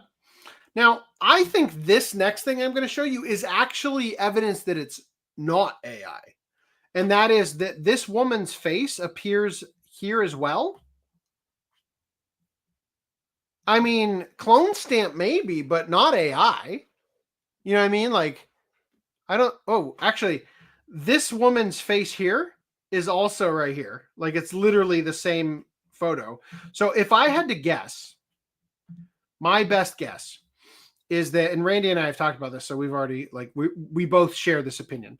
I think that if you were to draw a line around this flag and around this poster and around this flag and up around this guy's hand, and basically this guy, this individual, these two people, and her, and maybe this guy with the hand here, are photographed on like a, like they're on a plate, right? Like they are in front, and then everybody behind them was composited in, right? And that's why you get like this face here twice and whatnot. There's probably a couple other people that appear multiple times, you know. And like something I think is probably not indicative of AI, just because it's not something AI would think of, is that you can see the 4 on the other side of this flag as though light is passing through the blue and you're seeing the white on the other side. It's a little bit harder to see, but I think there might be another 4 on a blue 4 on here. It could also just be a shadow folding over here. The way this guy's holding this flag looks a little weird, right? Now, some of the more egregious things people are pointing out, or I don't know if I would call it egregious, but obviously the 3 fingers is pretty egregious. But people are pointing out that, first of all, there appear to be 2 different types of buckles here. Like these don't look uniform.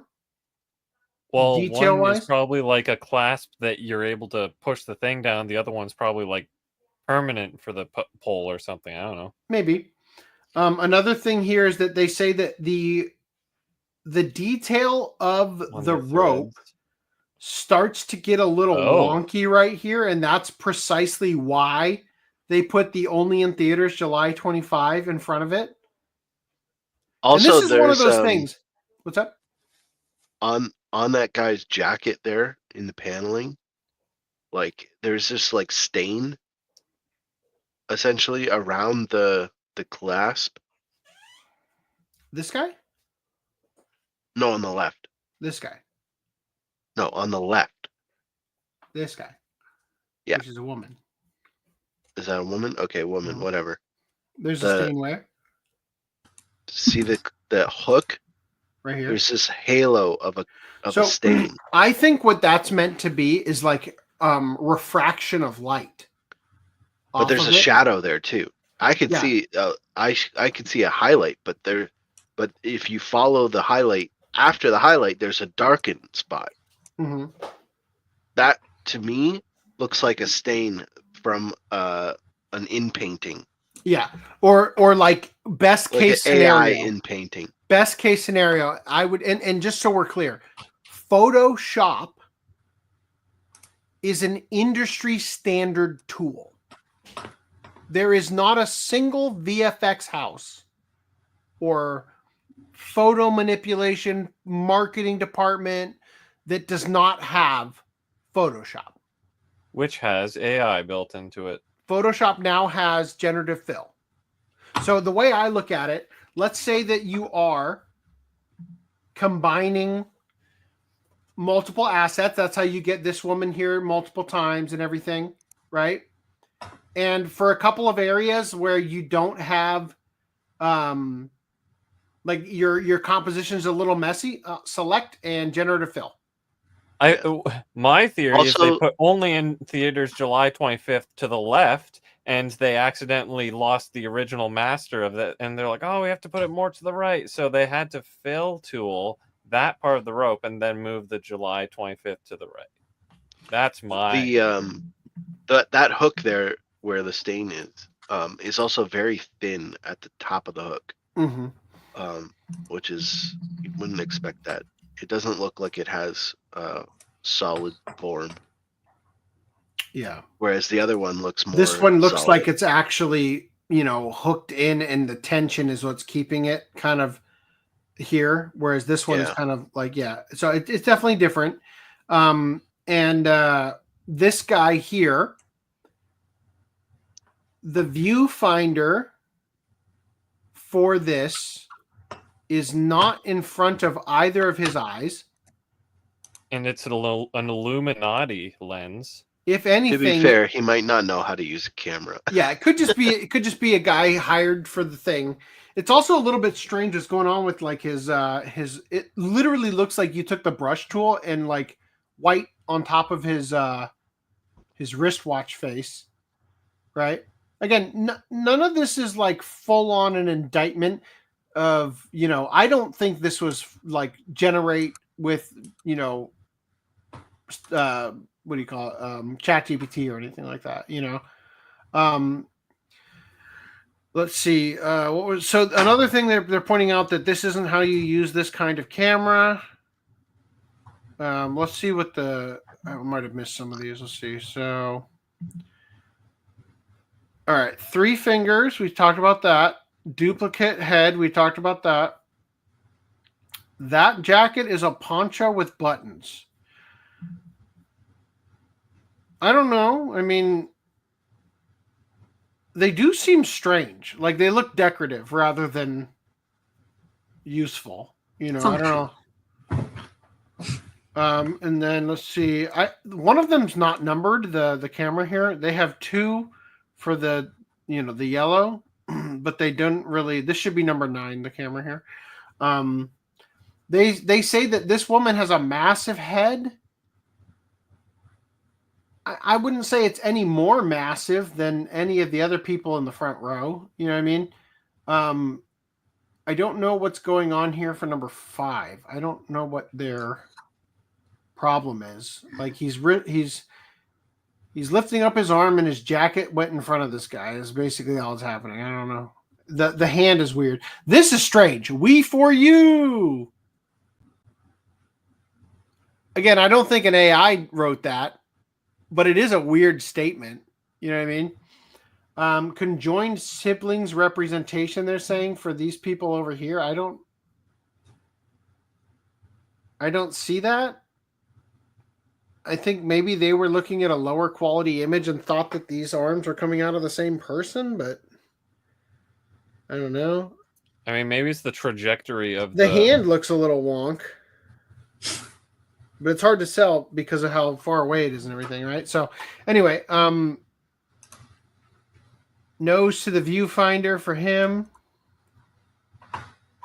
Yeah. I don't know. Anyway, I think it's an interesting poster, to be honest. I thought they did a decent job. It creates a lot more interest for this movie than I otherwise would have had.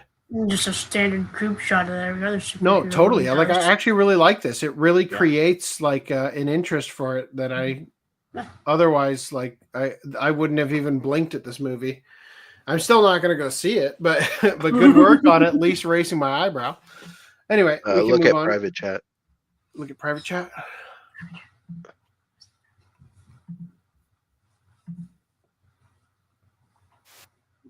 Oh, the movie theater classic? Okay.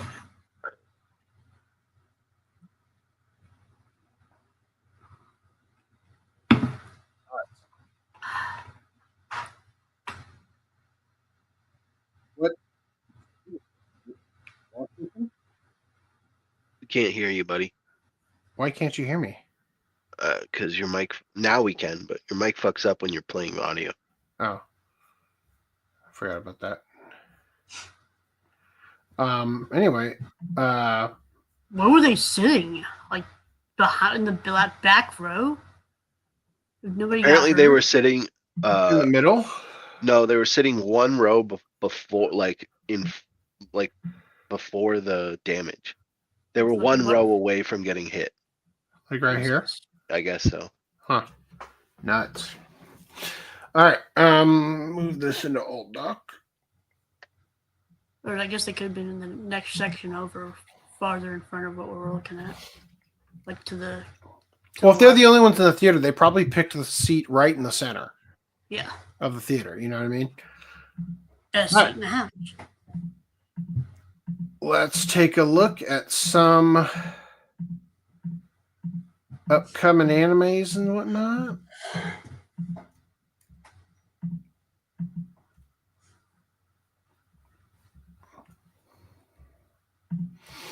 All right. So, first Demon Slayer Infinity Castle film opens in Japan on July 18th. Bet you it's going to be at Anime Expo. Well, Anime Expo was. I thought Anime Expo was July 4th. Yeah. Yeah. So it'll probably get its world premiere at Anime Expo before showing in Japan. Oh, I'm sure it will. Yeah. Absolutely. Yeah, definitely. That's totally going to happen. Sorry, friends. We're going to have to catch up on Demon Slayer. So we've got our watch clubs picked out. They are Gushing Over Magical Girls, Those Who Hunt Elves, Footnome's pick, then Demon Slayer. Is that what we're going to do then? So we're actually going to do Mugen Train before you put out the first impression video? Yeah, I guess so. Damn. I guess I better get working on that's, that. That's the only thing that's been holding it up to all these users. It's like, oh, Fuck, I forgot about it. I forgot I even did a first impression for it. I've worked with it so little. Maybe it's better that way. Anyway, yeah, so anything else to say about Super Move Fun? No, I think that was it. Any chats? I've been allergic to chats. Actually, I forget. Didn't I do like a quick edit of that, like the rough edit without putting random stuff in it? Did or you? Was that just like the intro of it? I can't remember. I'll have to look at it, to be honest, because I did. You should just upload it like that. No. It's already edited. No. Let me. I've got a uno momento. It'll take 1 second. Hold on. Clips. First impressions. First impressions. Okay. Let's see. Demon Slayer. Nope, not. Is it under Mugen Train? Mugen. Okay. So I did put a Dropbox link to it. So you actually might have done a pass on it. I'll have to check it out.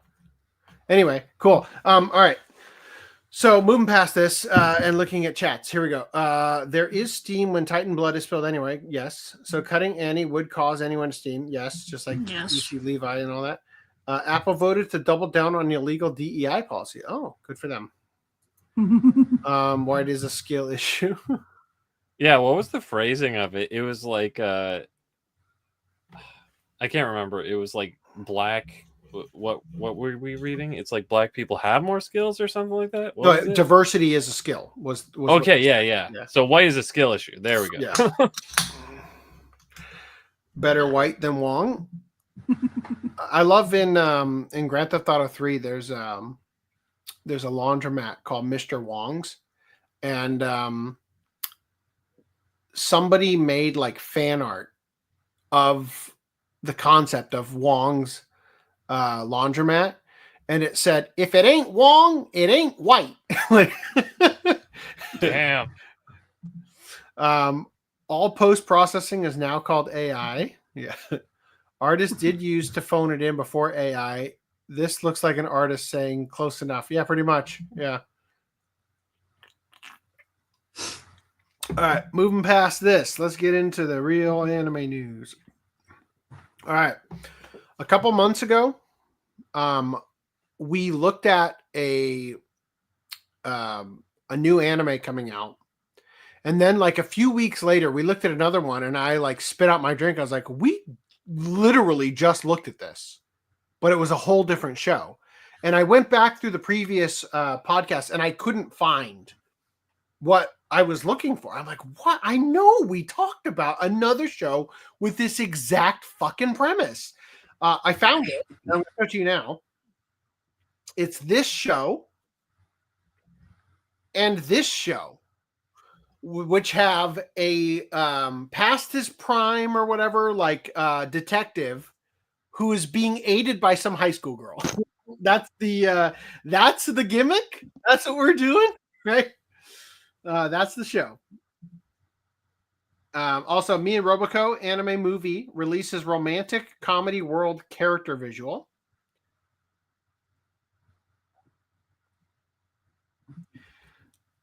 The ROBOCO movie also revealed a Showa era gag manga world character.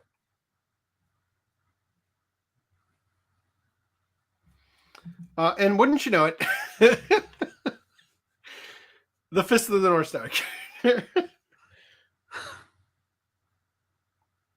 Yeah. Here they are together. Hey, we just looked at that. Boy, do I wish that I had waited even just a freaking week longer. Because I can't tell you how hard it was to get that visible leg on that Luffy ROBOCO. And then they're like, there you go. I'm like, God, pieces of shit. I had to download the episode. I had to download the promo. I had to do a lot of shit to get that. Anyway. All right. Hotel Inhumans anime is opening its doors in July 2025. This is the one that is basically John Wick. Hotel for Assassins. Yeah. The best hotels have specific qualities: fine dining, sublime comfort, captivating entertainment, and access to the latest weapons, reliable fake IDs, and flawless body disposal. Right. So this is Hotel Inhumans. There's also Apocalypse Hotel coming out. And if you don't want to stay in the hotel, but instead would just like to see the world afterward, you've also got Touring After the Apocalypse also coming out. Bro, high school is like the anime thing. So is Hotel going to be the new wave of like anime topic that's in everything? All alone after the end of days, two girls ride through the desolate ruins of Japan. It's basically like it's like a slice of life version of I Am Legend. Right? Like, they did Girls that. Last Tour? It's called, The yeah, sequel? Girls Last Tour. I don't know. I wasn't there for that podcast. That's one of the few podcasts I wasn't on. I didn't get to watch that show with you What guys. a fucking loser. You're fired. Damn. They're not about to let the collapse of civilization get in the way of sightseeing. From the hot springs of Hakone to the massive Tokyo Big Sight, they've got the run of the country's most popular tourist spots all to themselves. It's like Zom 100 Buckets Lists of Dead without the zombies. Yeah. All right. So when are they gonna make dungeoning in hotel to find my teacher wife in another world? Sure. That time I got reincarnated as a bellhop that every female guest mustache. All right, so continuing, we've got The Kept Man of the Princess Knight TV anime announced.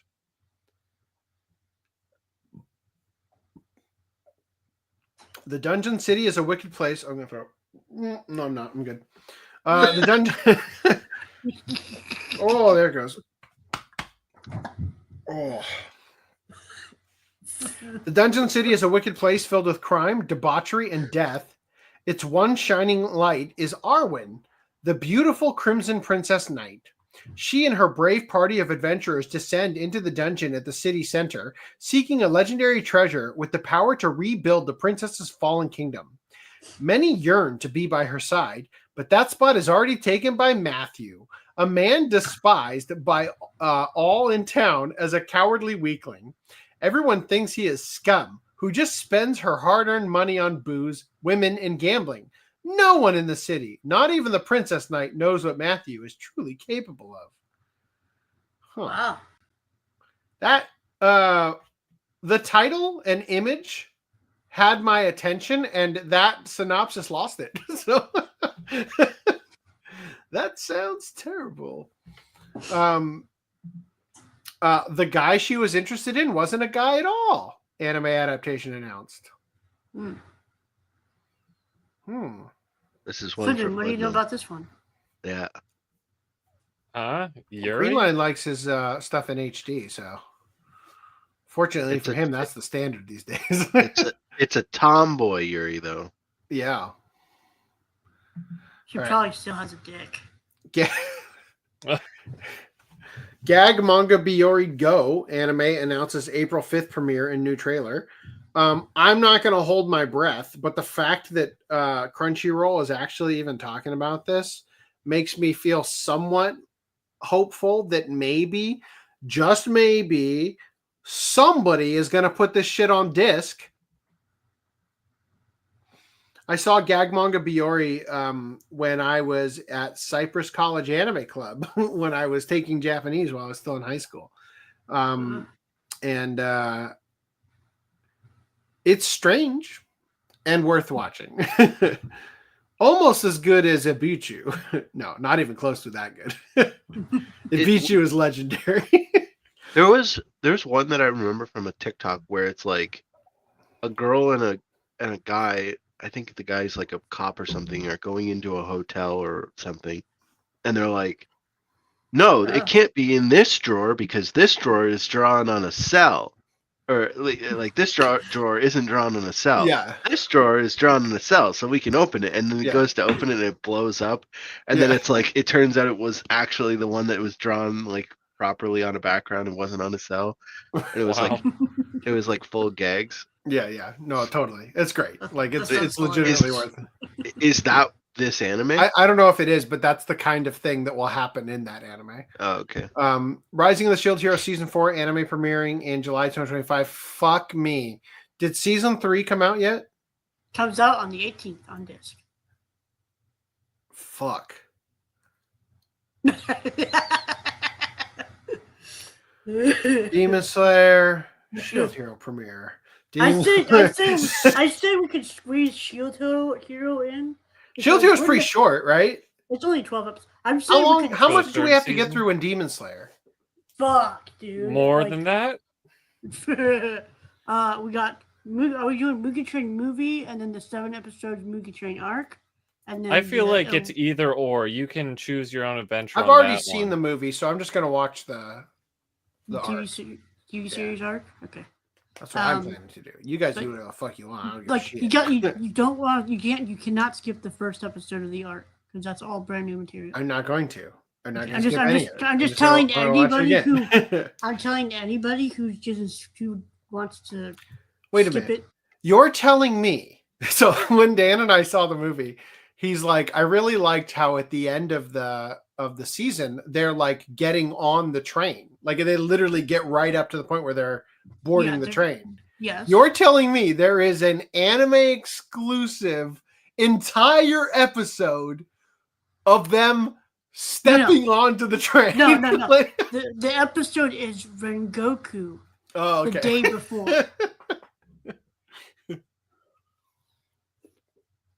The episode follows Rengoku the day before. All right. More Rengoku is okay. Yes. Right. But then we got there's 7 episodes for the arc, 11 episodes for Entertainment District, 13 episodes worth for Swordfish Village, and then 10 episodes worth for Hashira Training. And then they're going to do Infinity Castle as a movie series? Trilogy, yeah. Or they're going to do it as a trilogy. And then, by the way, here's your 26 episode movie. The Hashira training arc is pretty garbage. You can watch it at like 3 times speed and not really miss anything. But it's Demon Slayer's the best anime ever. The last episode's opening goes so hard, though. You Right. have to watch the last episode at regular speed. I will watch it at regular speed. Don't worry. Anyway, getting into this podcast at 2 times speed, though. JT Vegas says Sex Dungeon in Another World. I'd watch it.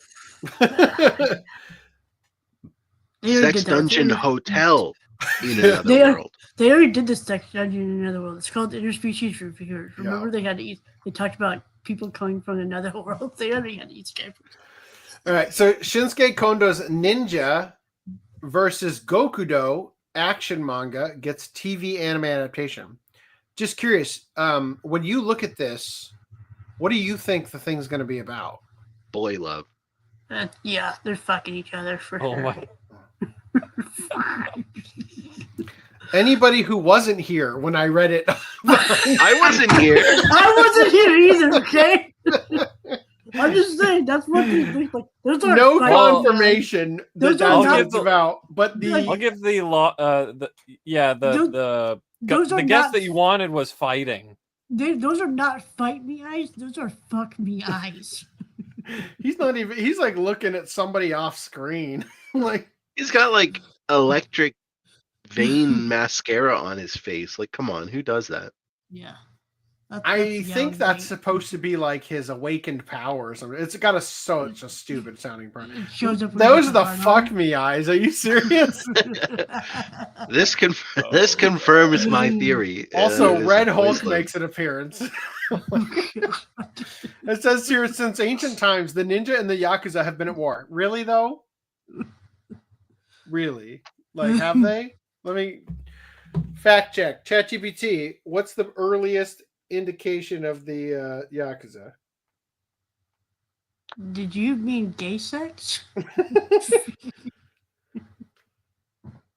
When did the Yakuza begin as an organization?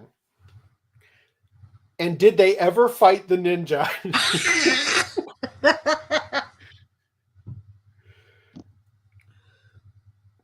The Yakuza trace their origin back to the Edo period, 1603 to 1868.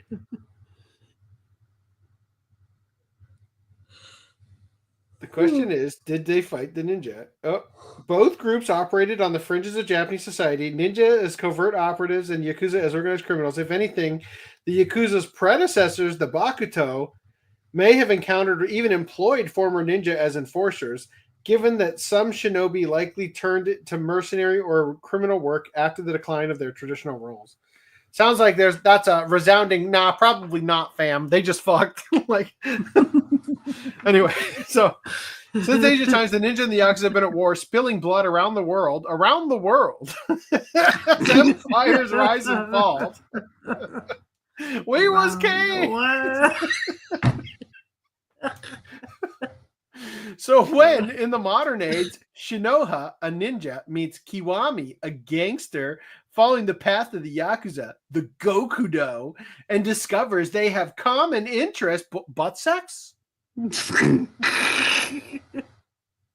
obvious assumption is that nothing good can come of it, but can it be that one burgeoning bromance will shake up a 300-year grudge? Who will win the struggle for real ultimate power? I agree with the synopsis that nothing good will come of it. But this is volume 1. This is the thing that's supposed to get you started in the series. Yeah. And this is volume 14. Either that's the the most guy who's going to beat their or meat final off. Manga, which looks to me like I don't know. I just like I hope he doesn't tear the young man apart from the inside of his rectum as he transforms into Red Hulk mid-sexuality awakening. Right. Moving on. All right, Shogo Imamura's Oedo Fire Slayer, the Legend of Phoenix novel, gets anime in winter 2026. Okay, so look at this image and tell me, do you think it could be really cool to see ancient, old-fashioned, samurai-era firefighters in action? Didn't they do an anime about that already? Promare? No, not Promare. Fire Force? Not Fire, like old-timey firefighter. In Promare, he uses the... Yeah, I know. I've seen Promare. The Matoi. Matoi. Anyway, yeah. So, would this be an interesting or compelling story, do you think? Could be, right? Like, it doesn't seem like it looks like shit or anything. In the Edo era, a team of heroes saved countless lives. As a series of mysterious arsons engulf Oedo in chaos, the relentless firefighters race to save. Could you make these any less appealing? Like, fuck, man. Growing up in the 90s, where movies had a tagline, like you go to see Alien in space, no one can hear you scream. I'm sold. Let's go, bitch. You know what I mean? The Japanese never learned how to do that. Like, nothing is good in the synopsis. I've never read one and I was like, fuck, I'm on board, you know? Anyway, a mangaka's weirdly wonderful workplace anime reveals main cast, staff, and first trailer. Okay. Oh, God.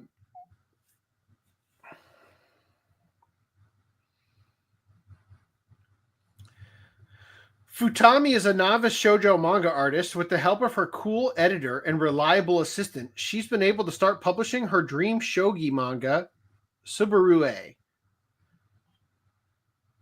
The stress makes her stomach hurt, however, so she has to push the deadline for her first chapter and is stuck at her desk without making progress on the storyboards. She also gains weight from late night snacks and can't stop having wild delusions. Will she be able to smile and enjoy the difficult life of a manga artist? Bitch, the title is a mangaka's weirdly wonderful workplace. Guess that solves that question really fast. It sounds like she's the author. It sounds like she's the author of March Comes in Like a Lion. Because she did the shoujo series Honey and Clover. Mm-hmm. And then did March Comes in Like a Lion, which is a shogi manga. Oh, yeah. Shoujo? Oh, shogi. Shogi, yeah.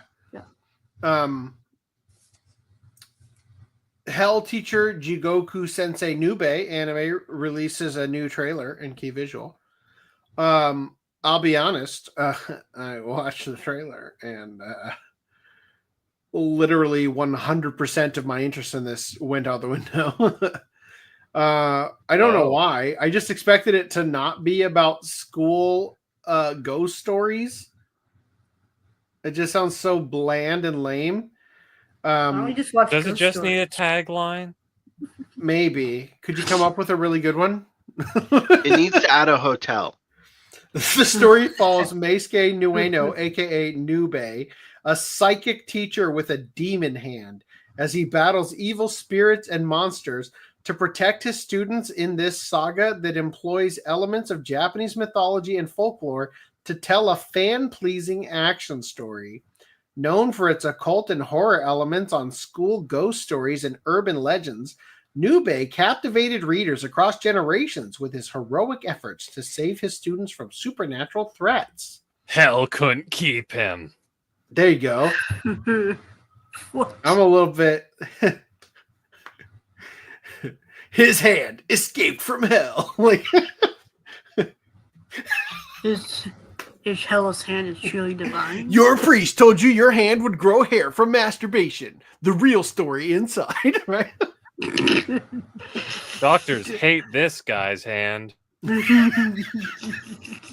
So I will remind you guys that it was serialized in Shonen Jump from 1993 to 1999, and it was previously adapted into a 49-episode television anime, which I do think we got some of on VHS over here, but no discs. So there were also plus several films and OVAs, right? Which is probably what we actually got, as well as a 10-episode live-action drama and a PlayStation game. Anyway, now the real news. Shinichiro Watanabe's upcoming Lazarus anime released a new trailer ahead of its April premiere. Oh, fuck. And also it has a new key visual. So if you were wondering if maybe it was just going to bank on the success of Cowboy Bebop and not be a lazy piece of crap, you would be wrong. Damn it. It looked good too. Yeah, from the trailers and stuff. We'll watch the trailer. I feel very conflicted about that image. And this is assuming it's even real. I don't know. I was surprised to not have a Crunchyroll article featuring the trailer. Let me pull up a video file. 4K video. Did you test upload this? I did.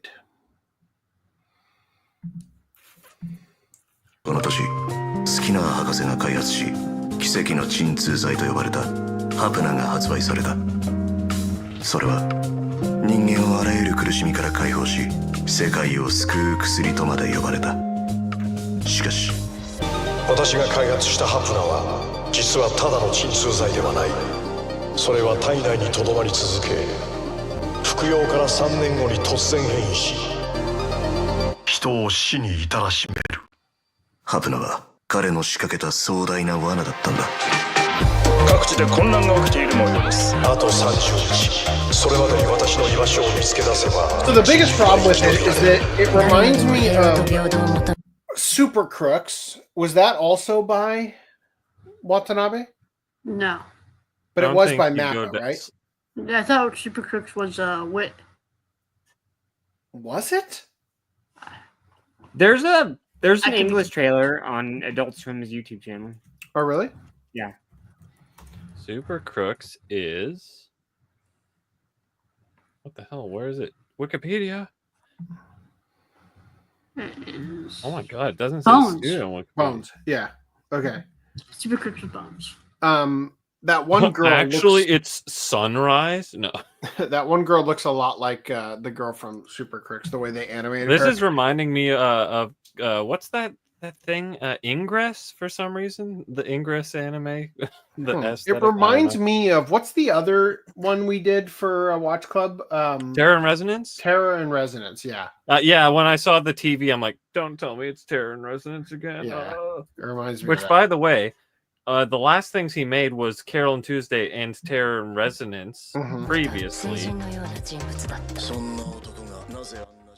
Yeah. So Did I you- don't know if he's on a good trajectory. Did you read the premise of this? No. Spike in another world reincarnated in a hotel. It's kind of hilariously on the nose for the COVID thing, because like it's about this doctor made a cure-all drug and then disappears, and then 3 years later he says, hey, that miracle drug has a 3-year half-life and everybody's gonna start dying. Wow. and he can't make more of it. And so I left the other trailer in chat, which is it's just in English. So I didn't test upload that one though. So yeah. If only I had known. That's all right.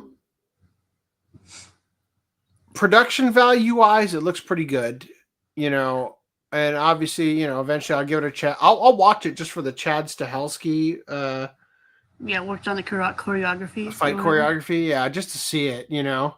Yeah. Even without Chad Stahelski, like, you know, the Cowboy Bebop movie has some of the greatest fight choreography, and it's so great, in fact, that That Naruto stole it. Naruto stole it, yeah, for Studio Ponoc or not Ponoc. What are they? Piero. Yeah. Yeah. So anyway, that's coming. And then, guys, you don't understand. For real, 100% for real. The Dragon Ball boss reveals that Akira Toriyama, he basically did everything. He was staying there. He animated every shot for Dragon Ball Daima.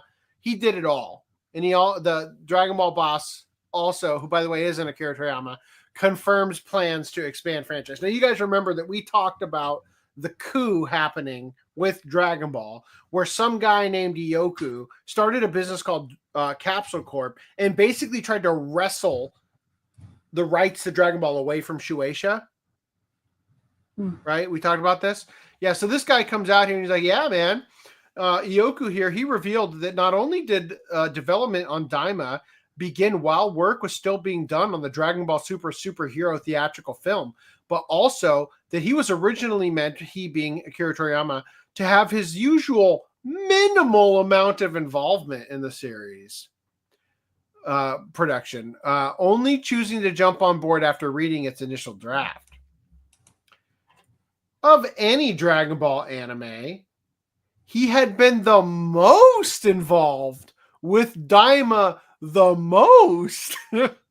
Like, I was thinking of having him take a look at it rather than having him make a full-length version so as not to put a burden on him. However, Mr. Toriyama became more and more enthusiastic about the idea, and in the end, I asked him to create most of its story.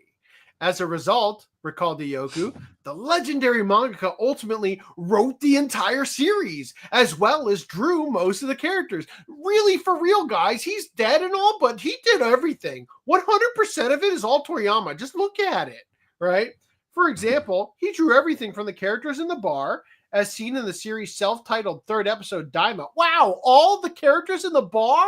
I can't believe it. That'd be like George Lucas designing all the characters in the cantina. You know, like, wow, for that one scene, I can't believe it. You know, like, to the monsters that appear in various parts of the demon realm, the planes, and other mecha. I was most surprised by Warp Sama's design. I was like, are you serious? Only he could have come up with the idea of a goldfish-like mecha that could travel to other universes. Ioku, you're not drinking enough if you think that he's the only one who could come up with such a fucking retarded idea. Anyway, I'm super bitter. They have said this about fucking every single film. Toriyama's involved this time. Remember how we said he was involved in Broly and you went to see Broly and we're really disappointed because it was actually shit, but we told you Toriyama was involved? Guess what? He's even more involved in Daima. Even literally the most he's ever been involved ever was just in this, even more so than when he wrote the original source material. We even got him on the Ouija board and everything. Though Daima may be coming to an undoubtedly explosive ending, it would not mark the end of the stories. The team at Capsule Corp are already hard at work producing even more pieces of Dragon Ball media. Don't worry, guys. Don't worry, guys. Even though Toriyama is now dead, and we can't claim, although we will, that he worked on the next thing we pull out of our asses, trust me, for real, it's going to be great. And Toriyama worked on it. He literally did it the day he was born, and we just found these sketches in his mom's house on the fridge, and we created some random bullshit that you should go buy because Toriyama did it for sure. Trust us, bro, is the source, right? I also love this. While fans may find it curious that Ioku made no specific mention of the Dragon Ball Super manga's future, this is likely due to the fact that his production rights are currently in dispute between Capsule Corp and the series publisher Shueisha, thus leaving it entirely unknown as to who will oversee it going forward. Thank fucking God. Like, the greatest blessing in the world is that Dragon Ball Super has ended due to this, like, spat. Like, I don't need any more of that shit. Every ounce of it was awful. Also, Dragon Ball Boss reveals the idea behind Daima was to create a new series similar to GT that parents could watch with their children. I'm sorry, I don't recall anything in GT that I couldn't watch with my kids. Unless it was like that scene where you see Goku's ass. Like, wow. Dear God. Like, or his penis. Spoiler. I don't even want to read this. What is this, Ioku? Fan service. You're going to canonize Super Saiyan 4? And you're going to add this new, like, oh, I don't have hair on my fucking forearm? Bitch. Why? That seems weirdly racist, too. I don't know why. I don't know. I'm not thrilled. So literally, just as a reminder to people who haven't followed this trash fire of a show, Dragon Ball, Dragon Ball Z, Dragon Ball GT come out. Goddamn 20 years go by. Dragon Ball Super comes out. You know where it takes place? 3 episodes before Dragon Ball Z ends. Right there. Uh-oh. Did I freeze? What happened? Am I here? Okay, good. You stick it right there. Guess where Daima goes? A half second before that, all of Daima goes there, right? Like, so we're gonna decanonize GT, and then recanonize it with Daima. But also, it makes no goddamn sense because we're going to go Super Saiyan 4, and then it's going to be a big old fucking surprise when we do it again later in GT, after we've already gone Super Saiyan God, Super Saiyan God, Super Saiyan, which we then call Super Saiyan Blue, and also Ultra Instinct, right? Like, motherfucker, what is stopping you from just telling something after that? Just do it after Z. Why is this so hard? Is it because you're like, well, if we do it after Z, we got to include Oob. Nobody likes Oob. You know? that's kind of racist, though. Here's your Oob. Okay. Just include Oob and then kill him off in the first episode. Gotta be so fucking funny if Frieza was a little baby too. Anyway. All right. Azumanga Daioh character may appear in the latest Yotsuba volume. To be honest, I'm shocked it hasn't happened yet. Is it the same author? It is. Oh. I cannot believe there is not a Yotsuba anime yet. Yeah, for real. Like, Azumanga Daioh fucking took the world by storm when it came out in America. Like, that was peak internet culture back in the day. Before Haruhi, before any of that, it was fucking Azumanga Daioh. And then Yotsuba, on top of that, eclipsed it, largely because of 4chan. And it's like, how the shit is there not an anime yet? Anyway, it says here, first of all, the tweet that this entire thing is based on is deleted. So I'm sorry about that. Yotsuba and Azumanga Daioh take place in the same canon. Both series were created by artist and writer Kiyohiko Azuma. In 1999, he released what's perhaps his most popular work, Azumanga Daioh. By the way, some point this year after MX, we have to watch Club this at some point. Like, this is have you guys seen it? I've not seen it. No, actually. None of you. Only knowledge I have is from AMV Hell. Green Line. Have you seen it? Green Line? It's really good. Damn it. You're asleep. Okay, well, that's good. I mean, I'm full disclosure. It will not live up to the hype. Okay? The show is great, but it's one of those shows where, like, you kind of had to be there for it to be, like, the dub, all the gags in it, like, they're legitimately great. But if you weren't in that stage of, like, your, like, anime awakening happening, like, you've seen things that, like, stood on the shoulders of it since it came out, to where now when you see it, it's going to be like, this isn't impressive. You know what I mean? Yeah. Just full disclosure. I do think it's worth experiencing and, you know, getting in on the gags and stuff and the inside jokes. But and I'm finding just saying, out like, the origin of waifu. I'm just saying that the way I describe it as being legendary, it's like, it's not going to live up to the hype just simply for that reason. Like, stuff has surpassed it since then. And so it's not going to hit the same way. Yotsuba, though, is fucking hysterically good writing. Like, the gags in it are really fucking funny, and that's why I want it to get an anime. Anyway, who would do it, Kyoto? If Yotsuba, yeah, I'd be down with Kyoto Animation doing it. Like, who did the original? Who did Azumanga Daioh? What studio animated Azumanga Daioh? JC Staff. JC Staff. All right. Anyway, both series are created by Kiyoshi. Released perhaps his most popular Azumanga Daioh, a slice of life comedy series that's been immortalized in memes and weeb culture for decades.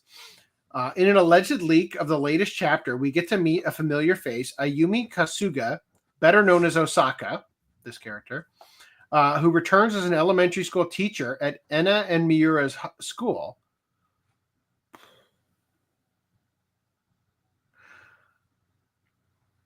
That explains a lot. Those kids are gonna be dumb. They even call her Osaka Sensei. Fans of Azumanga Daioh might remember that it was Osaka's wish to become a teacher one day, and it seems she finally made it. The original source of the leaked chapter appears to be a Korean blog. Based on the artwork and additional pages, it appears to be legit.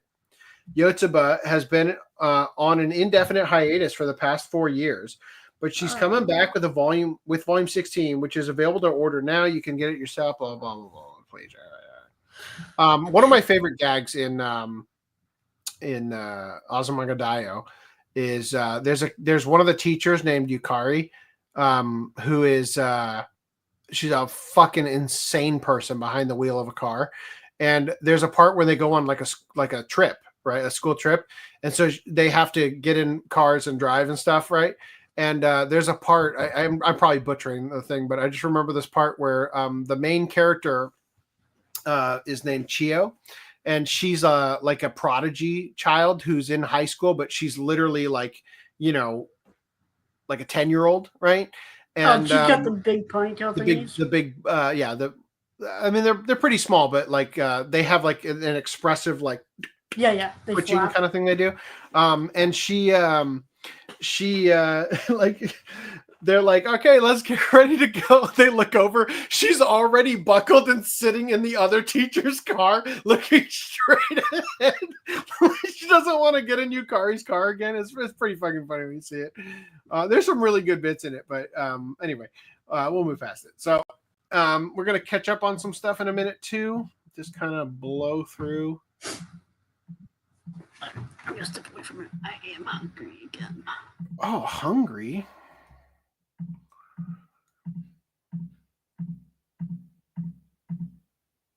All right. Reese shared this with me. Anime News Network wrote an article here. It says Silent Hill 2 remake games Bloober team partners with Konami for new project. Cool. Polish game studio Bloober team announced on Tuesday it is working on a new project with Konami following the success of their Silent Hill 2 remake. Good job. The new project will be based on a Konami IP. Feels to me like Anime News Network is trying to say, we don't know if it's going to be Silent Hill. It's going to be based on a Konami IP. No fucking duh if they're partnering with Konami, first of all. The actual source of this comes from Bloober's own blog thing. And boy, do they suck themselves off in this description. Bloober team, the Polish masters of horror, and the Japanese giant Konami are continuing their partnership, announcing the signing of a new agreement for a joint project. Following the massive success of the remake of one of the most highly anticipated psychological horror games, Silent Hill 2, the developers are now focusing on a new game based on Konami's IP. Focusing on a new game based on Konami's IP. So, correct me if I'm way off base here, but it sounds to me like they're saying clearly the IP of Silent Hill based on Konami's IP, right? They're focusing on a new game based on Konami's IP. Now, I will say that the fact that they're saying it's a new game makes me wonder if it's not going to be a remake and if maybe they're just going to give them Silent Hill F or one of the other ones, but I don't know. I will show you this, though. Fucking Kojima tweeted this image, or Instagram posted this image on February 19th, which is, what day was this posted? Before this reveal, right, from Bloober Team. But still, like, what odd timing to just throw that shit into the mix, right? All right. Sorry. I know. I'm allergic to chat. They all look like Sonic the Hedgehog. Why? Sonic ripped him off. Toriyama died from doing too much. Was that a joke? I feel like he's being serious here. It'd be funny if you totally learned just died. Daima killed him. Like he actually did all the work on it, and it's why he died. Well, that's why they called it Daima, because they intended to kill him. Kutachi says, I was there and I was still bored. He hates Azumanga Daioh. It was a chore to watch. When I watched Azumanga Daioh on DVD, I literally put the disc in. I watched the English dub, and then I watched the disc again in Japanese, and then I went on to the next disc and watched it in English dub, and then I watched it again in Japanese. Yeah, obviously Castlevania. Like, what other IP are they going to work on? What else does Konami have? Metal Gear Solid, Castlevania, and Silent Hill. Is there anything else Konami has? Especially because it says, following the monumental success of Silent Hill 2 Remake, we're just going to work on some other shit. You know, come on. There's no way. Anyway, all right, so Dragon Age the Veilguard is going to be given away for free on PlayStation just 4 months after release. For free? Everybody said, everybody was like, cool. Even and the player count didn't move at all. Right. All right, so well, then, it's like, was it the joke is it's like, it's not even worth pirating, let alone getting for free. The like next Snow week, White when that an comes article. BioWare is now paying you to play it. Right? So Alan Wake 2 has become profitable, sold over 2 million copies. 2 million copies times roughly $70. Shit. They spent a fuck ton on this game, huh? So it took them about a year. It says here, this makes Alan Wake 2 one of the 10 most successful major studio games in recent years in terms of total profit. No wonder game companies are going broke. Like if 2 billion copies is what gets you in the top 10, God, fucking Suicide Squad Kill the Justice League never had a goddamn chance. So that Park Place had this other article here. Alan Wake 2 has finally started turning a profit after Sweet Baby Inc. ruined the sales, but Remedy is still operating in the red. Meanwhile, Warner Brothers cancels Wonder Woman game, closes Shadow of Mordor studio, yet keeps Rocksteady open as games division continues to reel from Sweet Baby Inc. failure. The literal studio that produced the game that put such an awful taste in the mouth of your customers that they have chosen never to buy from you again is the thing you're keeping open? Really? The funny thing is that Shadow of Mordor is kind of like an Arkham clone, but Lord of the Rings themed effectively, and it's really competent. Like, it's really fun. I love both games. I love both games from them, and they're closing that studio. It's like, cool. Thanks for that. Yeah. Don't worry though. Warner Brothers is going to retain the patent to the Shadow of Mordor's Nemesis system until 2036. Don't worry. They're going to take that to their grave. They'll make sure that nobody else gets to use it. Nobody else is going to be able to pick up where they left off and do something good with it. So again, just a reminder to people, this is the system where it's a mechanic that crafted unique enemy memories based on player interactions, allowing those foes to seek revenge and rise through the ranks. Despite its ingenuity, the system now faces an uncertain future. That's so stupid. People are saying like, oh, now that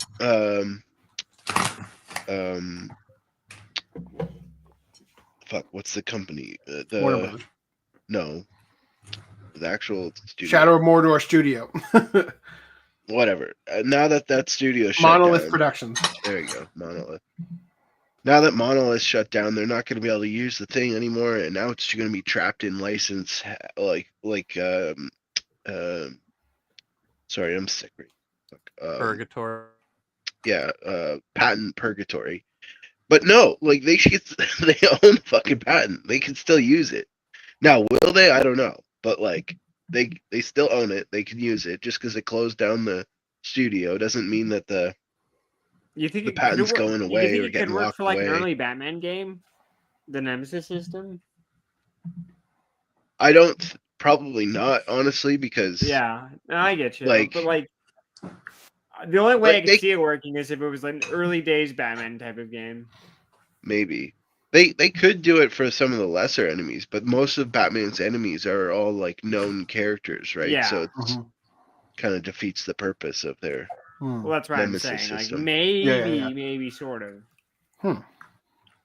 But they can make another game. Like they can also let other people use the Nemesis system. Like just because they but they won't. own it doesn't mean they're not going to. They could lease it too. Like license it out. Yeah.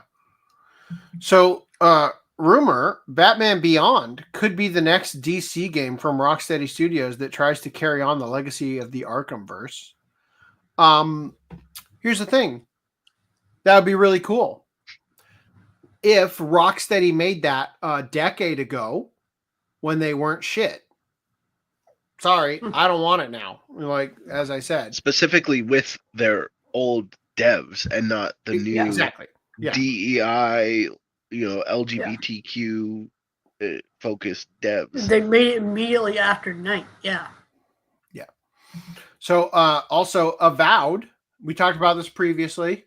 Avowed backtracks on pronoun display as Obsidian art director Matt Hansen maintains social media silence after an outburst at Elon Musk. So I'll remind you, there was the I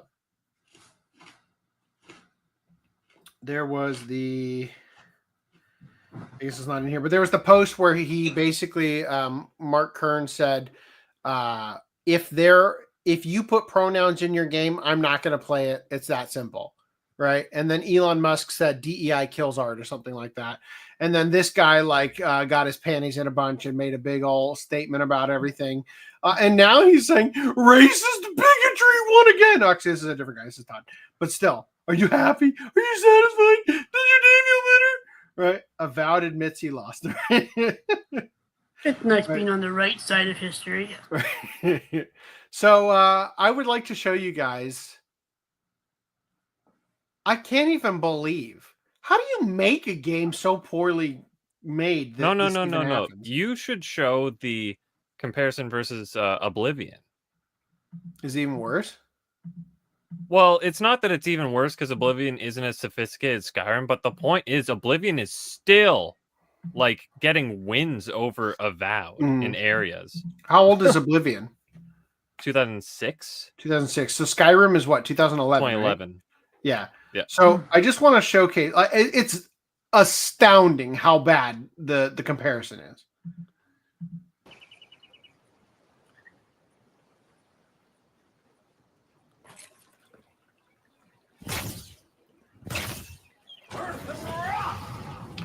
First of all, that looks like fucking shit. That is a horrible effect for the fire.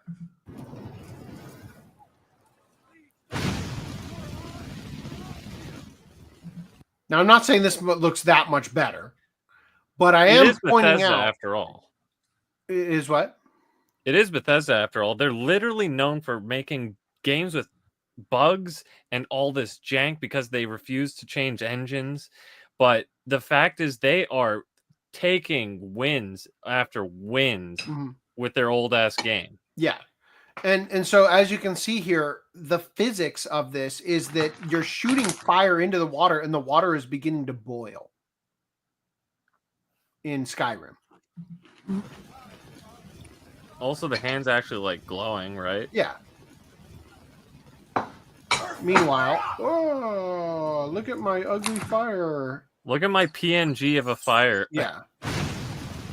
Whereas in Skyrim, you can actually set shit on fire with your fire. Well, I didn't really think that was such a, big deal back then, right? Yeah, like honestly, I look at this and I think, that's okay, the logical conclusion. Like, yeah, exactly. Like, this is expected. This is the bare minimum. Show me something more impressive, That's the era we live in for both movies and games now. Is that the bar's been lowered so much that just doing adequate is now like mind-blowing, like innovative. This part I am more pissed off at the fact that they have your archer doing like a gangster sideways gun holding with the bow.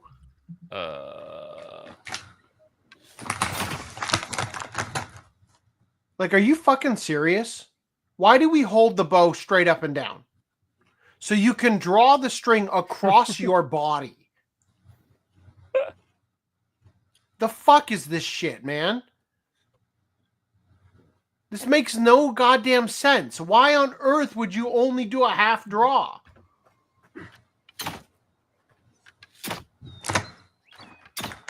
Also, the arrows are infinite and disappear a few seconds after being shot.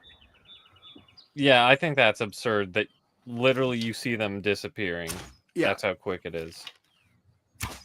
These disappear too, but it's because you picked them up. Which, by the way, you could do in Oblivion. In Oblivion, they also stuck in trees. They bounced off concrete as well. Yeah, so here they go right into the ground. Meanwhile, bink, bink.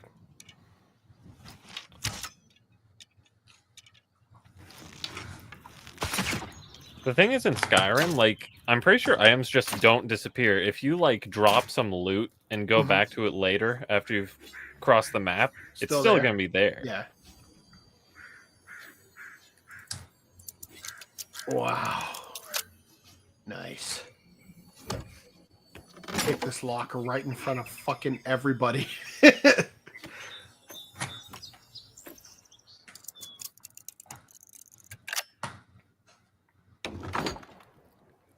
Okay, here's Skyrim. And everyone knows the lockpicking game.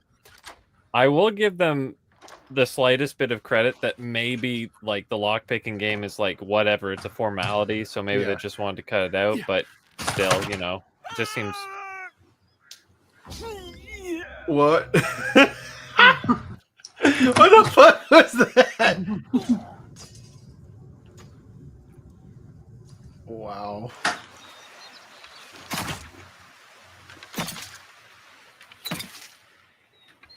It just looks so bad. Like, how is this so poorly made? Water physics on one side, but not the other. The arrow's not even there.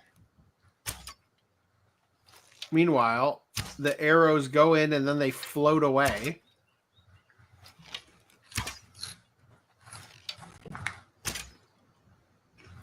You know that there was one guy working on Skyrim whose job was the physics engine, and he just played around the game, thought, you know, they should float. I'm going to code that into the game. You know what I mean? Like, meanwhile, Avowed has like 30 billion, you know, purple-haired they-thems, and they are not even doing the bare minimum. Yeah, they spend all the resources on the they-thems. Yeah. They're probably getting paid to learn Unreal Engine. Yeah, effectively, yeah.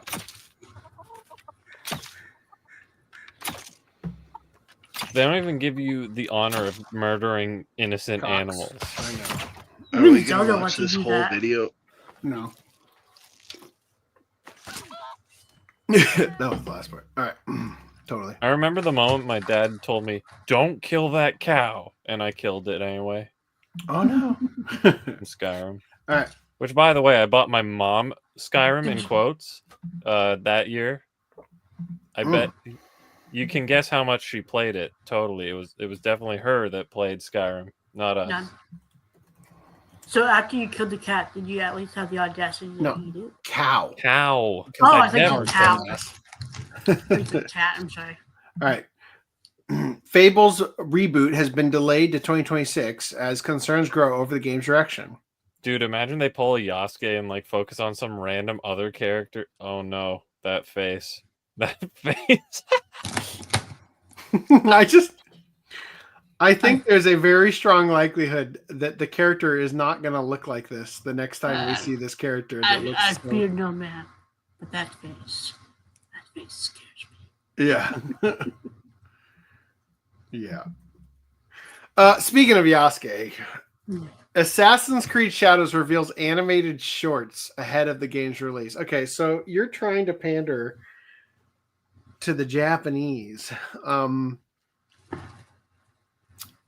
don't know that this is how you do it.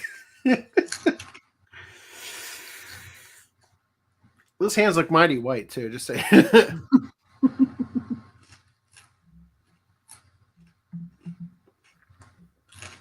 Let me pull. There's a media. Okay. Let me show you some of these videos.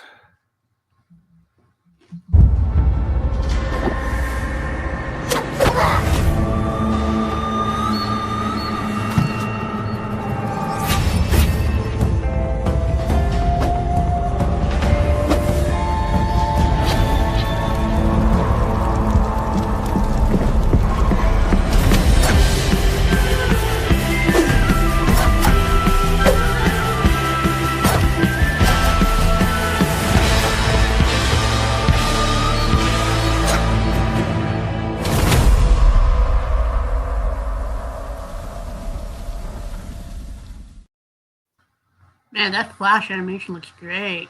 They're not even doing a good job of like imitating the Naruto soundtrack there.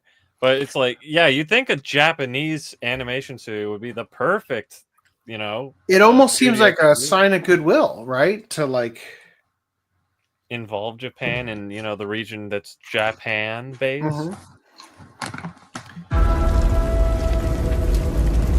Wouldn't you know it? There's one for Yasuke as well. Remember when I was a slave?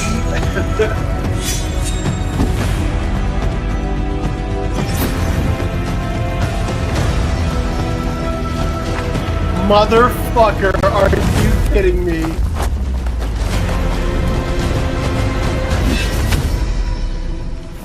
Fucking Ubisoft. Oh my god. More like Ubisoft minus. Okay. So we have this image.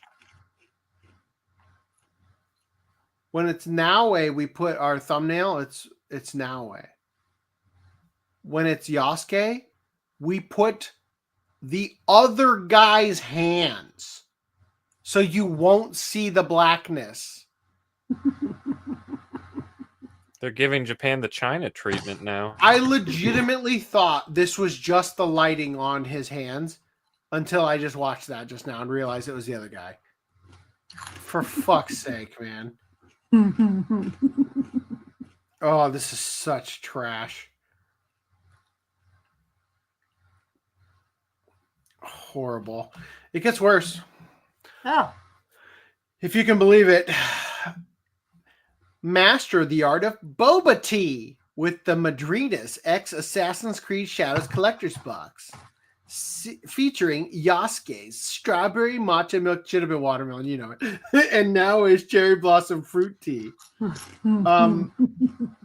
Ubisoft did it again with their Assassin's Creed Shadows marketing, mistaking boba tea, a Taiwanese drink, for Japanese. Damn. It's actually impressive how they keep racking up mistakes. Honestly, like I was joking earlier that if you sat down and had a brainstorm session for every possible thing they could fuck up, you would not even get 10% of how much they fucked up. Like, it's absurd how bad it is. Continuing, Japanese politician calls on the National Diet to condemn Ubisoft and Assassin's Creed Shadows over in-game ability to destroy real-world Shinto shrine. Can we really excuse this just because it's a game? Let me ask you this. In one of the earlier Assassin's Creed games, you can go into Notre Dame, right? Goon line. Yes, you can. Thank you. Yes.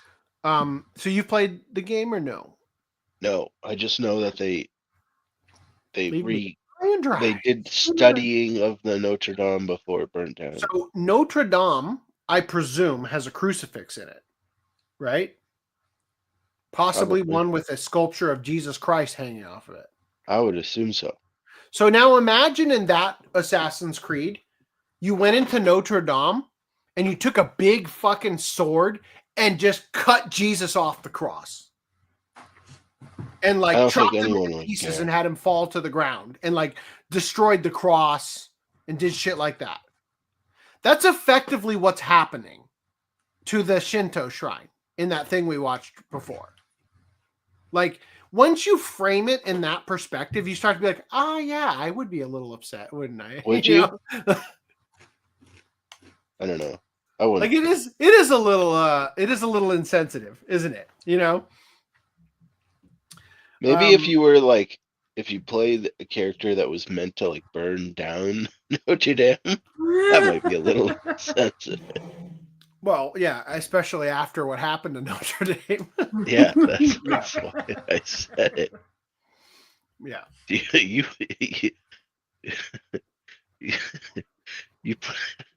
play the pilots that hit the Twin Towers.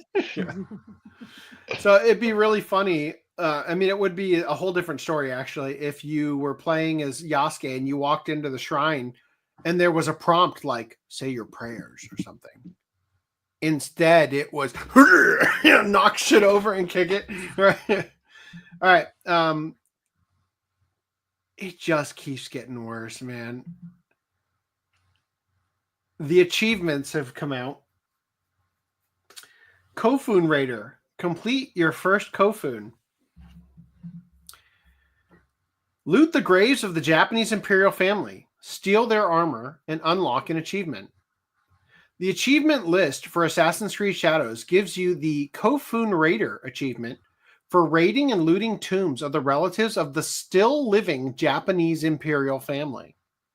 Kofun are Japanese tombs of the Imperial family and other nobility or elites of feudal Japan. They are considered sacred and contain the ancestors of the still living emperor and imperial family of Japan. Of course, Japan is very upset about this and are calling on the Ministry of Cultural Affairs to take action. Frankly, between this and the shrine desecration, it has gotten ridiculous. The virtue signaling that Ubisoft put out about this game and the care they took to research Japan with bogus historians were all BS. Imagine Ubisoft daring to release a game that gives achievements for raiding the ancient burial grounds of the Navajo or Cherokee with their current woke state. This is the type of topic that normally gives wokies conniption fits. It was never about respecting Japan. Virtue signaling and hypocrisy. There is a pecking order of respecting cultures that makes no sense in the woke ideology, and Ubisoft put Japan at the bottom of the list. Yeesh. I guess these are some of the above is a series of ancient armor sets that can be looted from Kofun megalithic tombs during the game. This Guardian outfit grants a bonus to Yasuke's ability to parry. The existence of Kofun Raider has been confirmed in the achievement list for Assassin's Creed Shadows. Now that its existence has been confirmed, the Imperial Household Agency and the Ministry of Education, Culture, Sports, Science, and Technology Agency of Cultural Affairs need to do their job. Fuck, man. Could this get any worse for them? Like, they're done. Sadly, Callisto Protocol developer Striking Distance Studios announces wave of layoffs. Parent company Krafton claims job cuts, quote, will not impact any planned ongoing support. Keyword ongoing support. Like, what exactly are you doing anything with it though? I don't know. I had the great fortune of playing this game before Dead Space, so that I don't have the same opinion as all the comments here. Serves them right. Make a shitty game. All right. As an avowed player, I must say that there are fish in some places. I think the lack of fish might be a bug. Oh. The fish were PNG. You mean what? The fish were? Wow. You know what? Asmongold was basically you with the Callisto Protocol. He played Avowed and thought it was, pretty good. He had fun, and then he realized how bad it was in comparison to the other games. And he's like, I guess I've only been playing like World of Warcraft for years, and I didn't even realize what was out there this whole time. I mean, I've never played Skyrim. but the lasting power of it, and there's still mods coming out for it and everything, is pretty fucking impressive, right? AC Unity was a buggy mess. Assassin's Creed Unity, is that what you mean? I do believe that you might have been able to take junk from Notre Dame, but you cannot destroy it. Okay. You should be able to emulate Johnny Somali in AC Chef. Oh boy. Johnny Somali mod is going to be the only way most people play it. All right. Cowboy Bebop Fortnite collab delivers themed outfits and quests. Sab, I hope you're watching at some point in the future because I'm sharing this because you covered it. Or I'm covering this because you shared it, I should say. Yeah, so here is this thing. It's only 25 seconds, thank God.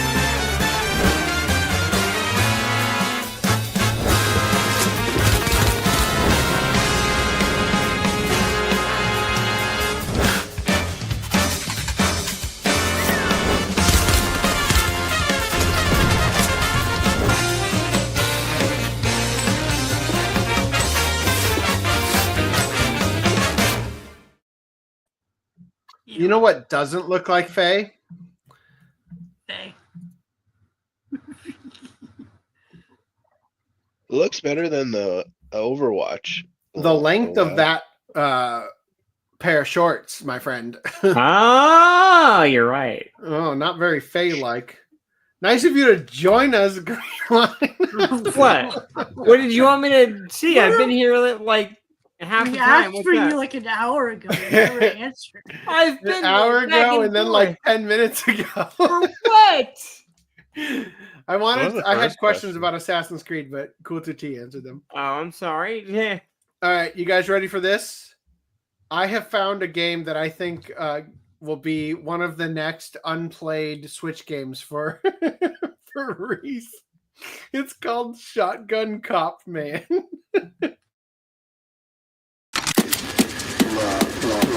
Free Satan, you're under arrest. Fuck you, Shotgun Cop.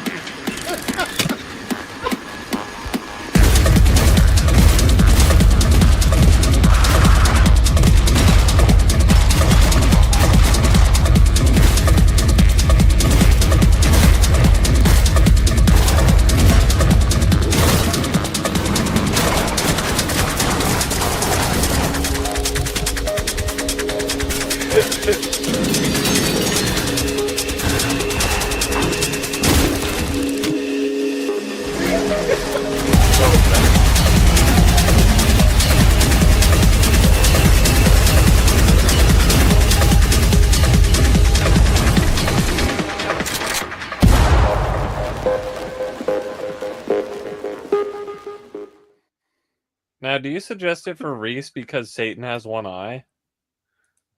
Wow. Yes. That's wild. Reese is Satan confirmed? Yeah. God, what a great... I'd watch a full live action movie of this. Oh, I okay. don't see it on the Switch store. It is for sure. It's said on the trailer at the end. I know, but when did that article have a release date? Set for later 2025. Ah. It's this fucking year. Calm your tits. Game industry hopes GTA 6 price opens the floodgates for $100 base games. Is this the end of affordable gaming? I don't know, man. I think that already happened with the $70. If I'm being honest with you, $100 today feels like $50 of yesteryear, right? Like, if I'm being honest. Thanks, Obama. Yeah. So a video game analyst has noted that there's some hope within the gaming industry that the price of GTA 6 could skyrocket to $100. How long have they been working on GTA 6? When did GTA 4 come out? I'm sorry, GTA 5. It must have been like 2013. 13? Yeah. Oh, it was like 2012. maybe 2011. I'm pretty sure it was 2013. So it's been at least. I had this exact 13 years question, in and I development. guessed 2013. It was 2013. Okay. September 17th, 2013. Cool. So it's been about like 12, 13 years in development. It was right? a 360 and PS3 game. Yeah, it was a transitional game. That's why 2013 makes sense. Watch GTA 6 is on. Are you kidding me? GTA 5 was a PS3 game? Yep. I mean, he just said 360 game as well, but I guess that didn't click with you. That was the same generation. Yeah, I get that. I don't play Xbox, so it means It nothing came to me. out for PS4 and Xbox One, I think, a year or two later. I just like you're blowing my mind over the fact that Grand Theft Auto 4 was a PS3 game. Right?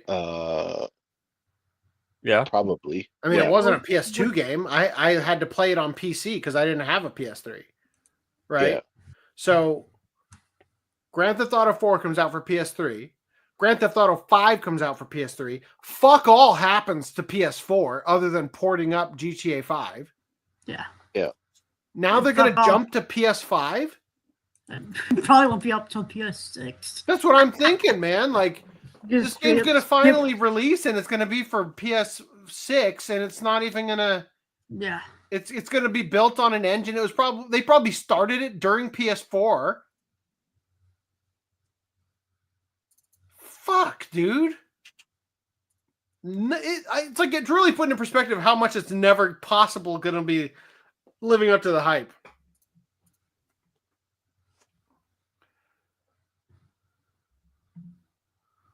No, absolutely not.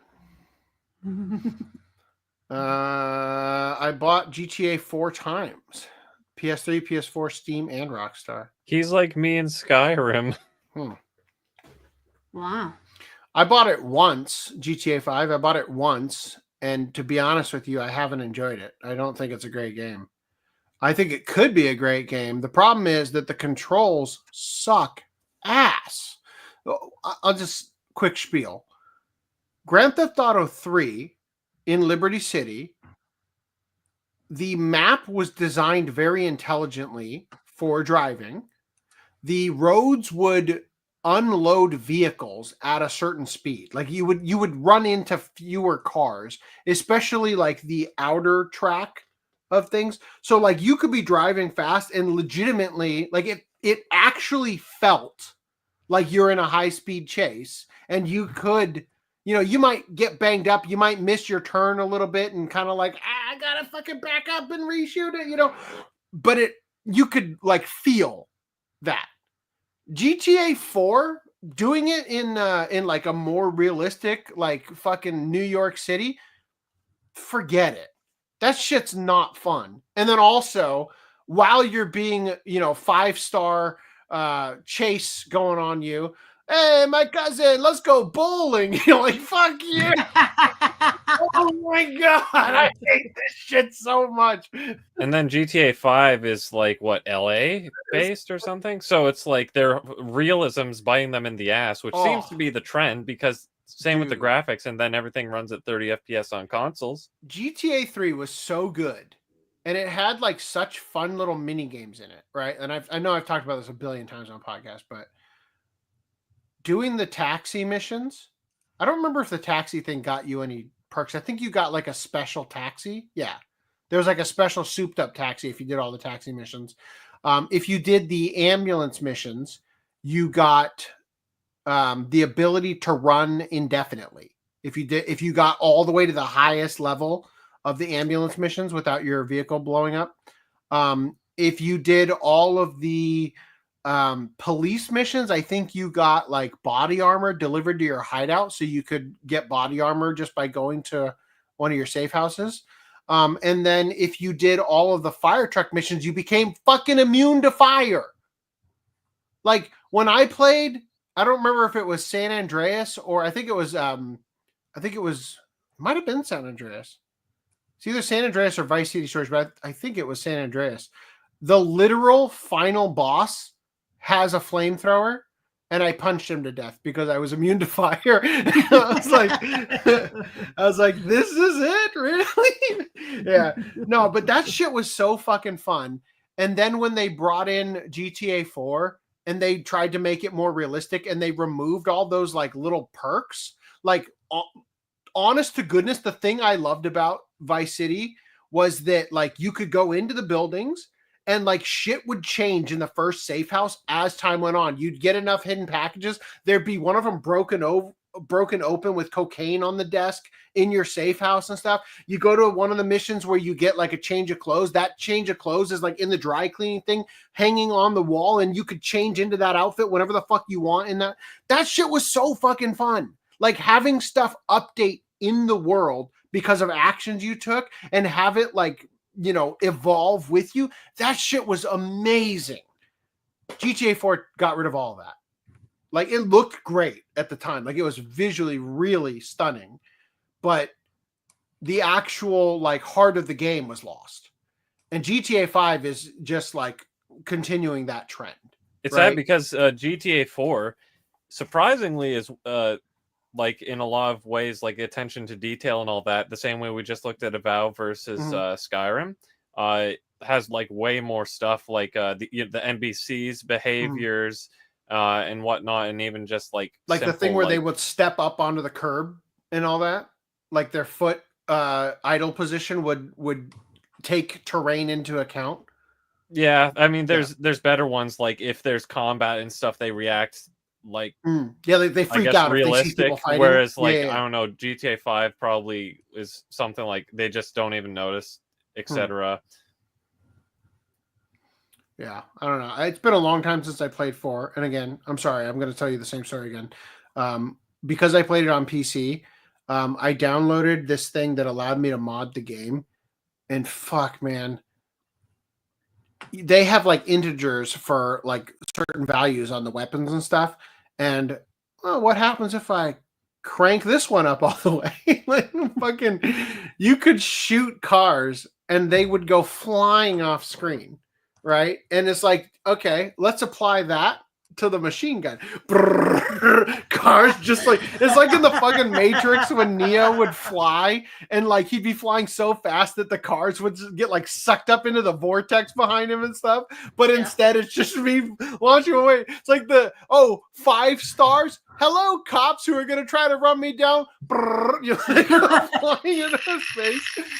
There's a program you can get called Cheat Engine, and it literally basically scans whatever is on processing in your game. So if you have ammo in the corner, it can detect that. So you just look up like 69, whatever your bullets are, and you find one of the integers, and you can just adjust it. So you can basically do that with any game nowadays. So one of the last things I did is surprisingly, I found it very difficult in that game to shoot. So when you play Grand Theft Auto 3, there's like a targeting system where you can like hold like L2 or something and you'll aim at the nearest person. And then there's like a button you can switch so that it'll switch to a different target, right? And then you basically just hold the button to shoot them, right? But in GTA 4, because I played it on PC, it's like you have to, or I don't know, maybe there was a targeting, but I was like aiming with the mouse. I'm like, fuck, this sucks, right? And there would be parts where I'd have to shoot people with a sniper rifle, and it was so fucking frustrating how often I'd line up my shot, and then as soon as I go to push the button to click, all of a sudden the person would turn their head or something, you fucking missed. So I used the thing that, to mod the game, and I made it so that instead of a bullet getting shot out of the sniper rifle, it would shoot a Molotov cocktail. It's like, even if I miss, I kill you. Like, you know? And then eventually I changed the, so it's still acting like a Molotov cocktail, but the actual thing that it was shooting was one of the Happy Burger, like burgers or whatever, Cluckin' Bell or whatever. Anyway. All right, back to this. In GTA San Andreas, you can keep running after reaching the earnings during the burglary mission, but not in one run. I don't know what that means. Moving on. What does that mean? you like keep running after you get the money, because there's like a part where you like run away, I think, with a duffel bag full of money, and you could like literally just leave and not continue the mission and just take it with you and run around the strip club. Anyway, all right. So the idea of standard video game prices jumping to $100 is being floated as a possibility thanks to the hype surrounding Grand Theft Auto 6, according to Matthew Boll's State of Video Gaming in 2025 report. Some in the gaming industry hope Take-Two Interactive will use the unprecedented excitement around Rockstar's GTA 6 to push this price increase. Honestly, if I'm being perfectly honest, if any game franchise deserves to cost more than $70, Grand Theft Auto 6 is absolutely it. Like, you would pay that and not even think twice. You know what I mean? It's not, you know you're getting your money's worth if this is the thing that's like your favorite thing in the world kind of thing. The games are enormous. The amount of shit to do is like just fucking endless. You know what I mean? Like, you would play this game, especially the online stuff and everything, for so long that $100 is nothing. Like, that's a great use of your money. Convert it into how much time you spend watching 5 movies. Yeah.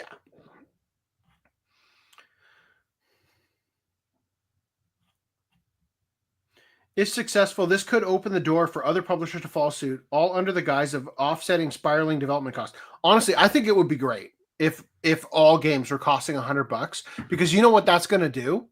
Unlike with Steam, that's going to make people not buy random shit that sucks ass and they just gave the money to the company.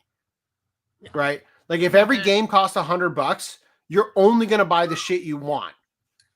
And you're not going to pre-order, and you're going to wait for shit to come out to determine, and then all the shitty studios will go out of business. Right? I think that would be fantastic. Or the indie studios will thrive. Timmys and Tommies out of the lobbies because mommy and daddy don't want to pay $100 for a game. Monster Hunter Wilds to me is not worth $1. I don't want to play it.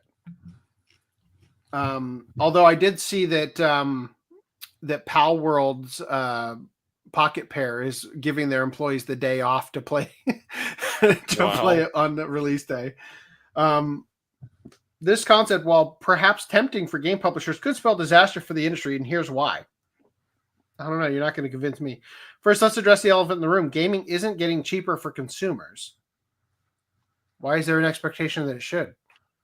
While game developers argue that prices have remained stagnant for years, ignoring the $10 jump to $70 in 2020, this doesn't tell the full story. The real cost of gaming has skyrocketed due to microtransactions, downloadable content, subscription services, and special editions. None of those are required to enjoy the game. Unless it's an online game only, and you need to... I guess, but that's always been the case. Nobody complained about this when it was World of Warcraft, charging you like $20 a month or whatever the fuck it was. Many gamers already spend hundreds on a single title when factoring in these add-ons. Bumping the base price to $100 would only further alienate an audience already wary of being nickel and dimed. Look, I 100% agree that nobody wants microtransactions in their game, and if the game costs $100, I guarantee you they're gonna include fewer microtransactions because they're going to recoup their costs more readily based solely on the price of the game. Raising the base price could also limit accessibility. Video gaming has thrived as a medium partially because it appeals to a broad audience. Slapping a $100 price tag on a game would push it out of reach for many casual players and families, potentially shrinking the player base. This premise doesn't make any fucking sense because the games with the most microtransactions are free-to-play mobile games. Yeah. While industry leaders might hope to recoup costs from dedicated fans willing to pay the premium, the long-term damage to gaming's widespread casual appeal could be severe. Let's not forget the lessons from history. The infamous video game crash of 1983. Oh, yeah, that one was partly driven by a disconnect. God, games were $100 back then. The games back then were so fucking expensive. And even still, $100 back then, that's like $400 today. Like, that's not the same thing. Often called the Atari shock, the crash was a significant industry collapse in North America that led to massive financial losses for game companies. I don't think they understand at all what happened. They overprinted games like fucking ET. Like they misread the market for shit because they were pumping out games that, quite frankly, none of them are good, for the Atari. And the near death of the home video game market, the early 1980s economic downturn added financial strain as families cut discretionary spending, including video games. Many game developers and console manufacturers went out of business. Even Atari, the dominant player, was split up and sold off. The Nintendo Entertainment System revitalized gaming when it launched in 1985. It introduced stricter quality controls through measures like the Nintendo Seal of Quality, which assured customers that games met a certain standard. A standard of what? Do you know how many dog shit games came out on the NES? The 1983 crash served as a cautionary tale about the dangers of greed, poor quality control, and oversaturating the market. It's a reminder that consumers will only tolerate so much before losing faith. A lesson that remains relevant as discussions about $100 games and rising costs dominate today's industry. A sharp price increase, especially without adding meaningful value, risks alienating gamers who may decide to spend their entertainment dollars elsewhere. The gaming market's history shows us that overconfidence and consumer loyalty could lead to another reckoning. Ultimately, the gaming companies can charge whatever they want, but consumers hold the real power. They vote with their wallets. If Take-Two or others push standard game prices to $100, they risk significant backlash. Gamers may boycott these titles or turn to alternatives, including indie games or discounted back catalogs to fill the void. Companies betting on unwavering loyalty may find themselves sorely mistaken. All of these are good things. Like, this is exactly what I preface this with. Like, if you're not getting games for nearly free on Steam that you're never going to play, if you were asked to pay $100, you're going to say fuck no, or you're going to find out about the game. They're going to have to get way better at promoting it in a compelling way. Like we were talking about how shitty anime is at that when it comes to those taglines and the synopsis. Well, GTA 6 may still sell like hotcakes at nearly any price. It's not a model that can sustain the broader gaming market. Yes, you're not going to sell Suicide Squad Kill the Justice League for $100. You're not going to sell Concord for $100. These are not bad things. These are good things. Like this corrects the market and makes it better. $100 base price for standard editions risks alienating consumers, reducing accessibility, and sparking an industry-wide crisis of confidence. Publishers would be wise to tread carefully. History shows that audiences can and will abandon those who take them for granted. All of these are good things. Like, in the end, the message to the gaming industry is simple. Innovate wisely and respect your audience. The future of gaming depends on it. Holy shit. What a terrible article.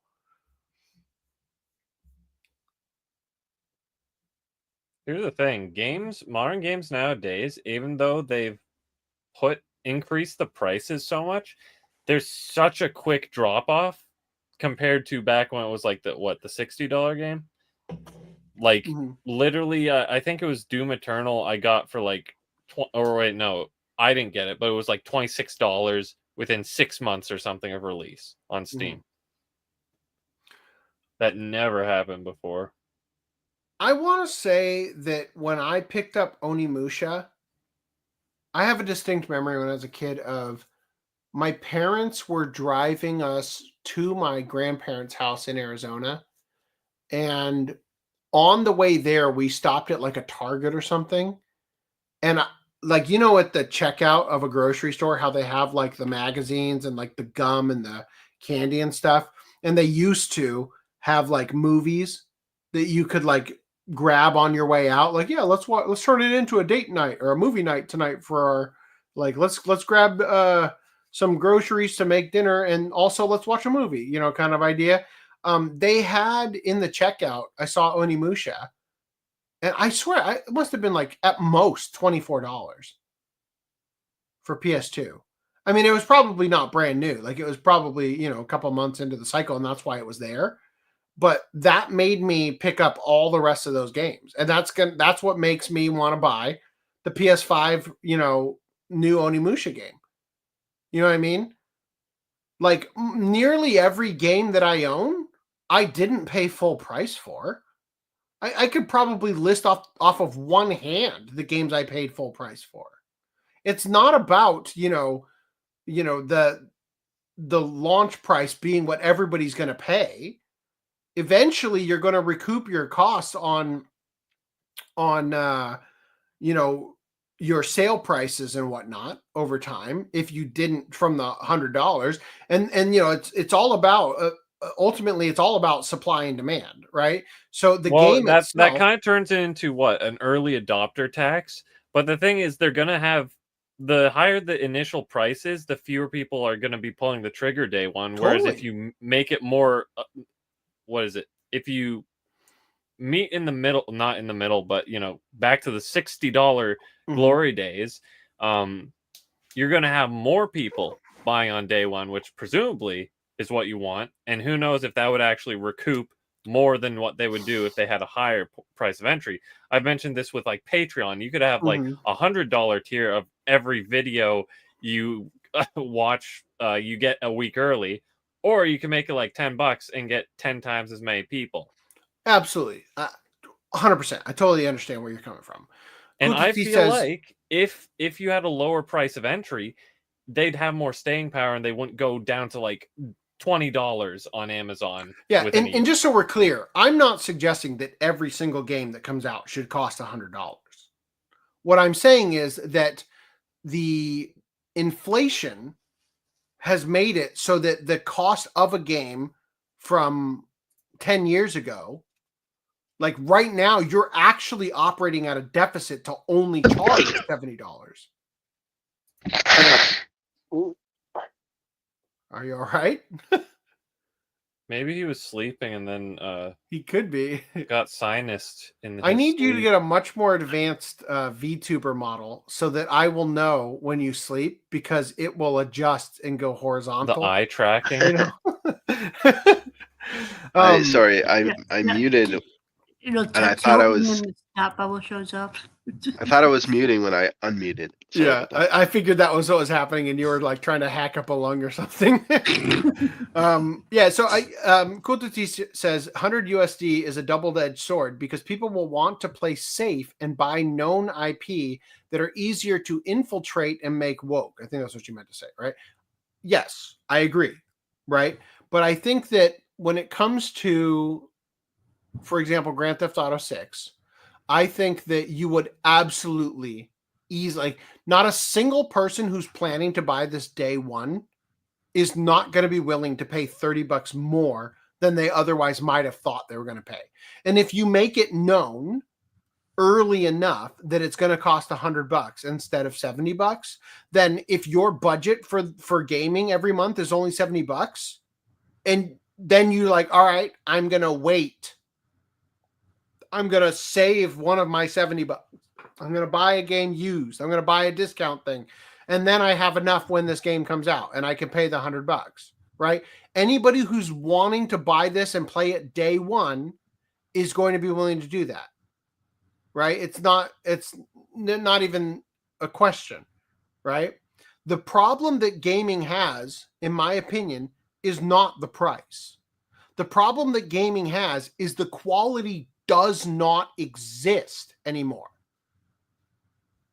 When is the last time you played a game where the innovation behind it was so incredible that like it changed the way you look at gaming and raised the bar of your expectations? Skyrim?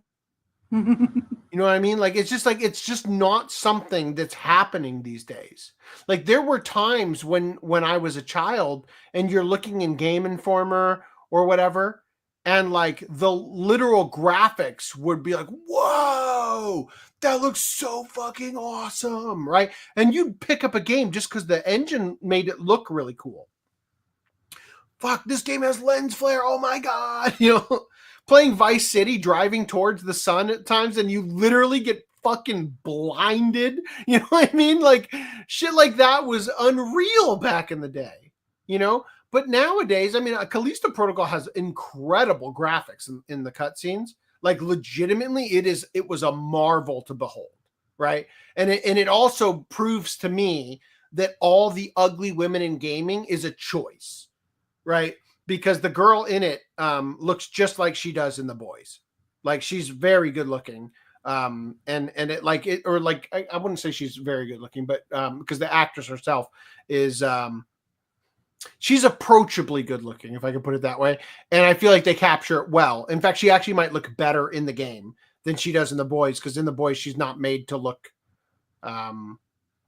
stellar, right? But anyway, point is, I'm just saying that I think that most games need to be priced. Like, I think that the industry standard of pricing the games is lazy. And ultimately, what you're sort of suggesting of, you can either charge $100 per person on Patreon, or you could charge $10 and get 10 times as many people, right? If your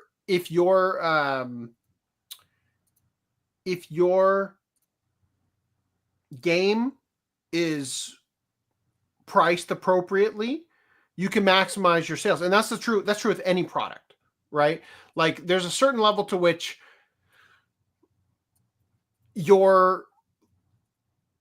as long as your value is there, you can charge almost whatever you want, right? If the value is there, people will rise to meet it, the price. If what they need can be provided to them through your product, it doesn't matter what it costs, as long as their need is great enough and your value will sufficiently provide what they need, right?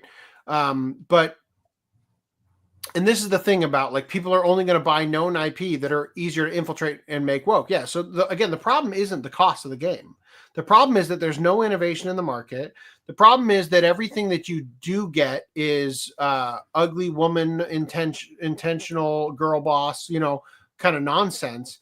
And that's where people are feeling the burn, not so much their wallets, especially people who, like myself, who grew up gaming and now have expendable cash to burn. You know what I mean? Like, the cost of the game isn't what burned me. It's the experience of the game that I played it for 2 seconds, like fucking Black Myth Wukong. Shit, that game was boring. And then I didn't want to play it anymore. And I wasted the money. That's a game I bought like day one, like I pre-ordered it kind of thing, paid full price, and wish I had not and waited for it. Because I was more supporting it at the time. Same with Stellar Blade, which Stellar Blade's at least a little better than Black Myth Wukong on that front. But anyway, I'm just saying, like, I really don't think the price is the issue. You know, I think that as we were kind of saying before, indie games will get a boost, because if every other game is going to cost so much, and indie games are already getting a boost just simply because of the other thing I described. Like, the quality's not there, and the bait and switch of you know, known IPs like Dragon Age that are then like, oh, we were infiltrated, and now everybody's gay and non-binary, and like everything's toned down to the point where you can't offend anybody. Your choices in the game don't really have consequences anymore, and it's been sanitized, right? Anyway, so moving past this and getting on to, we got more chats. Free to play has cosmetic microtransactions, but paid games have just as many microtransactions, and some required to play. Some are required to play new content. Remember Avatar, which would not work unless you bought DLC? I don't remember that. I don't play that. Here's the other thing: is like specifically GTA. It's like I did not pay full price for Veilguard. No, they could charge $100, but there's no way they're going to hold back on their like online marketplace or whatever that they already currently have. Mm-hmm. Like, they're just going to do the exact same thing. Well, it's a little bit foreign to me because I have bought, I think, 3 DLC in my entire life. One of them was the Minecraft. Like, no, the other one, the first one was Callisto Protocol's like extra little bit at the end, which wasn't as good as the main game, but I didn't feel like I got cheated paying like $9.99 or whatever for it, right?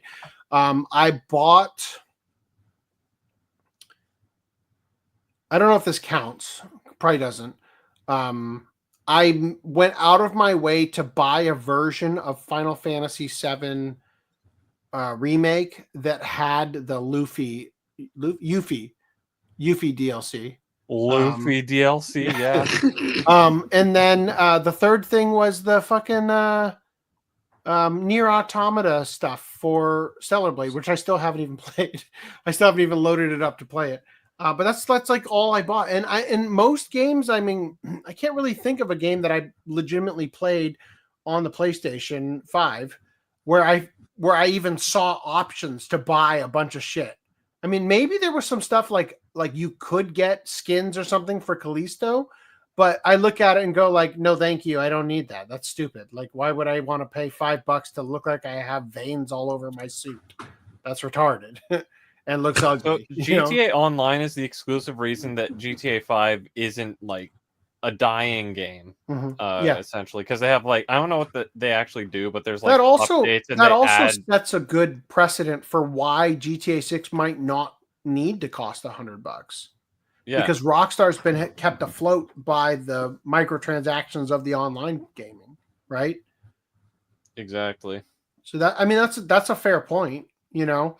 I'm just saying that I think that ultimately, I think the industry will have to move this direction unless we see serious deflation. And to be honest with you, I don't think we've seen deflation since like before the 1920s.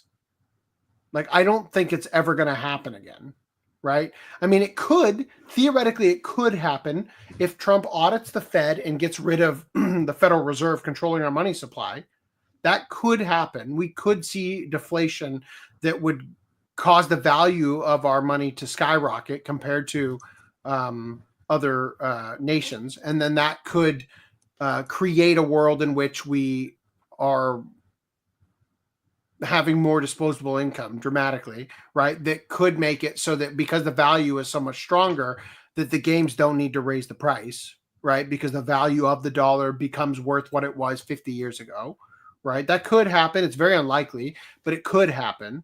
You know, I'm just saying that if things remain on the trajectory that they're on, or even if they just stay where they are right now, that more than $70 is what a game is going to need to cost in order for the industry to not completely collapse. Right now, the thing is that the rest of the market, the rest of the U.S. marketplace needs to rise with it.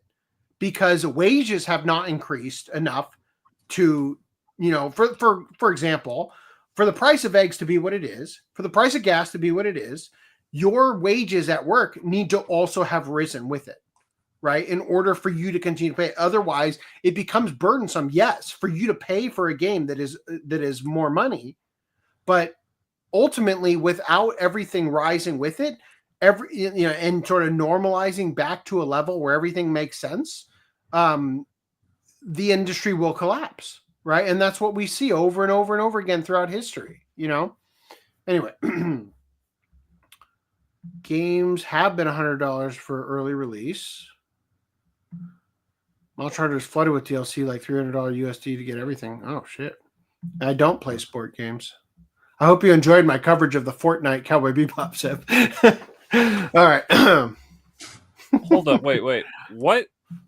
What price are games for you guys in the US? 70? Is that 70. The new standard? Yeah. Roughly. Wait, why would it jump 30? Like, it's been jumping like $10 increments. Yeah, but see, this is the thing, is that when it jumped up to 70, so let me here. I could have a good way to show it. Well, AAA games are like Tears of the Kingdom was a AAA game. That was $70. There's still $60 games and $50 games, of course. But like the top tier good shit is $70. Well, that's because we're in a transitional period of the next gen. But notice how they're pushing it $10 up. They're creeping only the $10 increment. So I'm just saying a $30 jump for you guys. That's quite a big jump.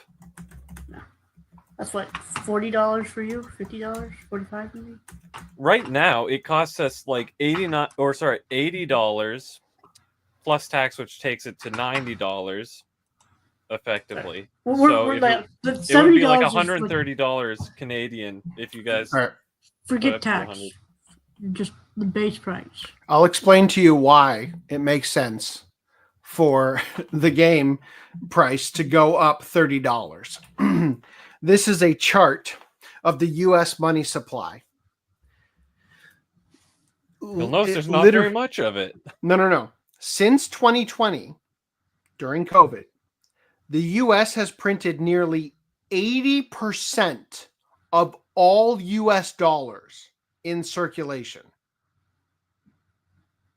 The Federal Reserve started printing money in the U.S. in, I believe, 1914, because on Christmas Day, in December 25th, 1913, is when the Federal Reserve Act was put into place, and basically we sold out the U.S.'s ability to issue its own currency to the private institution known as the Federal Reserve, right? And so in 2020, as a means of attempting to tank the U.S. economy while Trump was in power, as a way to try and force the shift that we eventually got, right? Even though I think there was a lot of effort made to make that happen, they printed more money in 2020 than ever before, right? That causes inflation. If you print 80% of all of the money that's ever been printed in 1 year, 80%.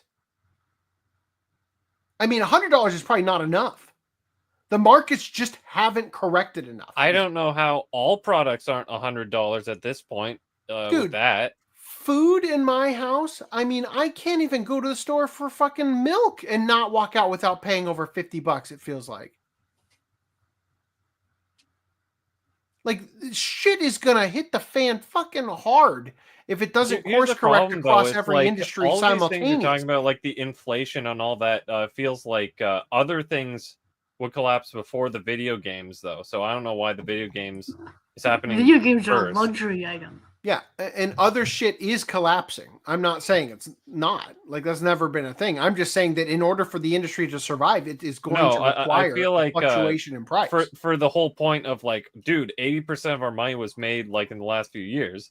Like, it doesn't matter unless eggs are literally $50 for a carton of eggs. I mean, I don't know if that's true for you guys in the U.S. where you have an egg. That's the last I saw. Well, see, and this is the thing is that, yeah, like, it's difficult to articulate this because so much of what's happening has been a literal designed collapse of the U.S. economy, an intentional destruction, right? Like, it would make logical sense that when bird flu is found among some chickens, the ones that don't have it should be bred continually because of the herd immunity you will bring into the population of the birds, right?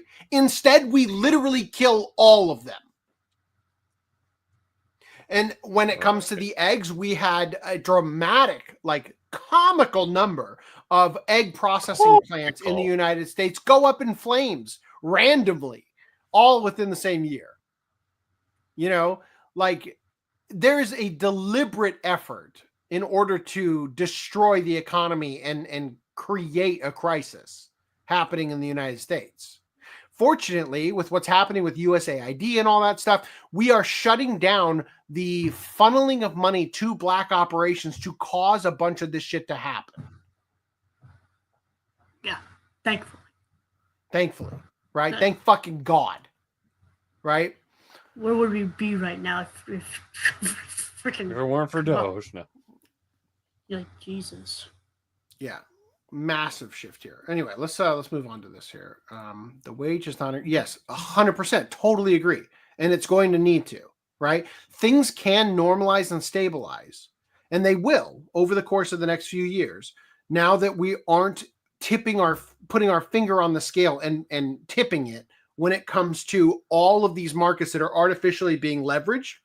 USAID is not fucking, what we talk about, Politico getting $8 million from USAID. Like all of that shit's going to even out, and the companies that don't make it are just going to go by the wayside. The people in them that have talent are going to get hired elsewhere and do well, right? The people who don't, and this is the thing, DEI didn't earn it, right? It's not just people who happen to have dark skin or whatever, being gay, whatever it is. Literally, we have parasitic people operating in government and in lots of positions where they do not belong, and they are there for reasons of not earning it, right? And so when all of a sudden everything that's keeping all this shit going fails, like it's going to be almost knocked over my water. It's going to be like every man for themselves, right? Eventually it's going to be the cream rises to the top. Because the people who have talent, the people who are hard workers, the people who put in effort, they're going to be the ones to get ahead. Whereas they've been artificially kept down while everybody else without any talent or without any, I mean, fucking, again, Disney literally counted diversity as a skill when choosing managers.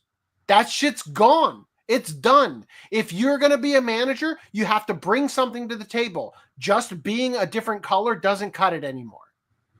Right? That's effectively what it's going to be. And look, again, just to be perfectly clear, like no issues with having anybody in a managerial position who's a woman or black or any other color, right? As long as you actually have the chops to cut it there. And you don't require massive influxes of cash coming from the taxpayer in order to keep a company from going under, just so that you can pretend that having every member of the rainbow involved in your managerial team is somehow good for the environment of your company. We will all be Zimbabwe millionaires. Yeah. I mean, and this is the thing is like, there is a road for deflation. There is. I am 100% know in my core that Trump is working that direction. The problem is that there are a lot of negative things that can happen. See, look, USAID was literally laundering U.S. taxpayer money out of the United States to other countries, right? And so with us pulling all that back and keeping that money at home, that definitely makes a huge dent in the problem, right? But there are still operations and black money and things that can be done outside of the United States to ensure that we don't go through a deflationary period, right? If a nuke went off in the middle of the country, United States. What's up? Even inside the United States, there's still people standing in the way. I mean, we've got the field office for the FBI outright withholding evidence. Going rogue. Yeah. Yeah. 100%. All these corrupt judges. But we are doing significantly better this term for Trump than we were in 2016, when every single person in the federal government was attempting to stonewall. They were literally lying to him about how many troops were in Afghanistan and stuff to try to stonewall him and stop us from pulling the troops out and whatnot. I mean, we are in a much better position than we were 8 years ago. But there is still a potential for a lot of really nasty things to happen that could dramatically affect, you know, the trajectory that we're currently on. Still be seeing a lot of nasty things happen this year. To be honest, I was 100% convinced that we were going to have a nuke go off in the country at some point between Election Day and Inauguration Day. I thought for sure, and to be honest, I think it's very likely that there was a plot to do that, but that the people involved at the bottom of the chain required to actually make the moves to have that happen didn't do it. There was a story when Obama was president. Lindsey Graham, again, fucking Lindsey Graham, right? Had given a speech about a hypothetical scenario of a nuke going off in Charleston, North Carolina. And what do you know? Comes out in the news like a week later, a whistleblower from the Air Force had come out and said something about, and again, this is like hard to fact check this shit, right? Because the entire intelligence agency is designed around the credo of we will know our misinformation campaign is complete when every single thing that the American people know is wrong, right? Literally a direct quote from them. But supposedly there was a plot to nuke Charleston, North Carolina, and the pilot carrying the nuke that was being given this directive to do this figured out what he was being asked to do and turned the plane around and launched it into the ocean way off the coast as opposed to directly into the harbor. Okay, like this kind of shit has been going on for so fucking long, right? And every effort that can be made in order to create chaos and throw things into a disruption will be done to ensure that there are enough distractions with, I mean, Trump's entire first term was nothing but distractions. A lie every fucking day, every single thing being misinterpreted, impeachments and lawsuits and every fucking thing that they can throw at him, right? So again, I think it's extremely likely that we will see false flag attacks. We will see full-on attacks from other nations even just to try to stop the dismantling of the machine that is currently happening, starting with USAID and everything else that's going on, right? Like this is a very likely scenario going forward for what will happen in the United States. I feel like we're definitely going to be seeing some more attempts, like we saw last July. Yeah. In fact, I'm actually shocked we didn't. Like yet. I was telling people, bare minimum, there will be more assassination attempts. There were. I expected even more, especially leading up to Inauguration Day, right? And Trump held inauguration at Mar-a-Lago, right? Didn't he do something like he did it like indoors or something compared to? It was outdoors because it was too friggin' cold. That's what he said. But I think the reality of the situation is never be where you're expected to be. Constantly shift things up so that at the last second, like, no, I'm going to do it here instead, right? Just as a way to ensure that you don't put yourself in a place where people can plan an attack. Yeah. Right? Anyway. Let's jump onto this next one here. So we've also got this. Rockstar's rumored to have partnerships with Taylor Swift, Fortnite, Roblox, and more for GTA 6. Fans fear the once defiant studio has sold out to Hollywood. I don't really want to read this. I'll just summarize it.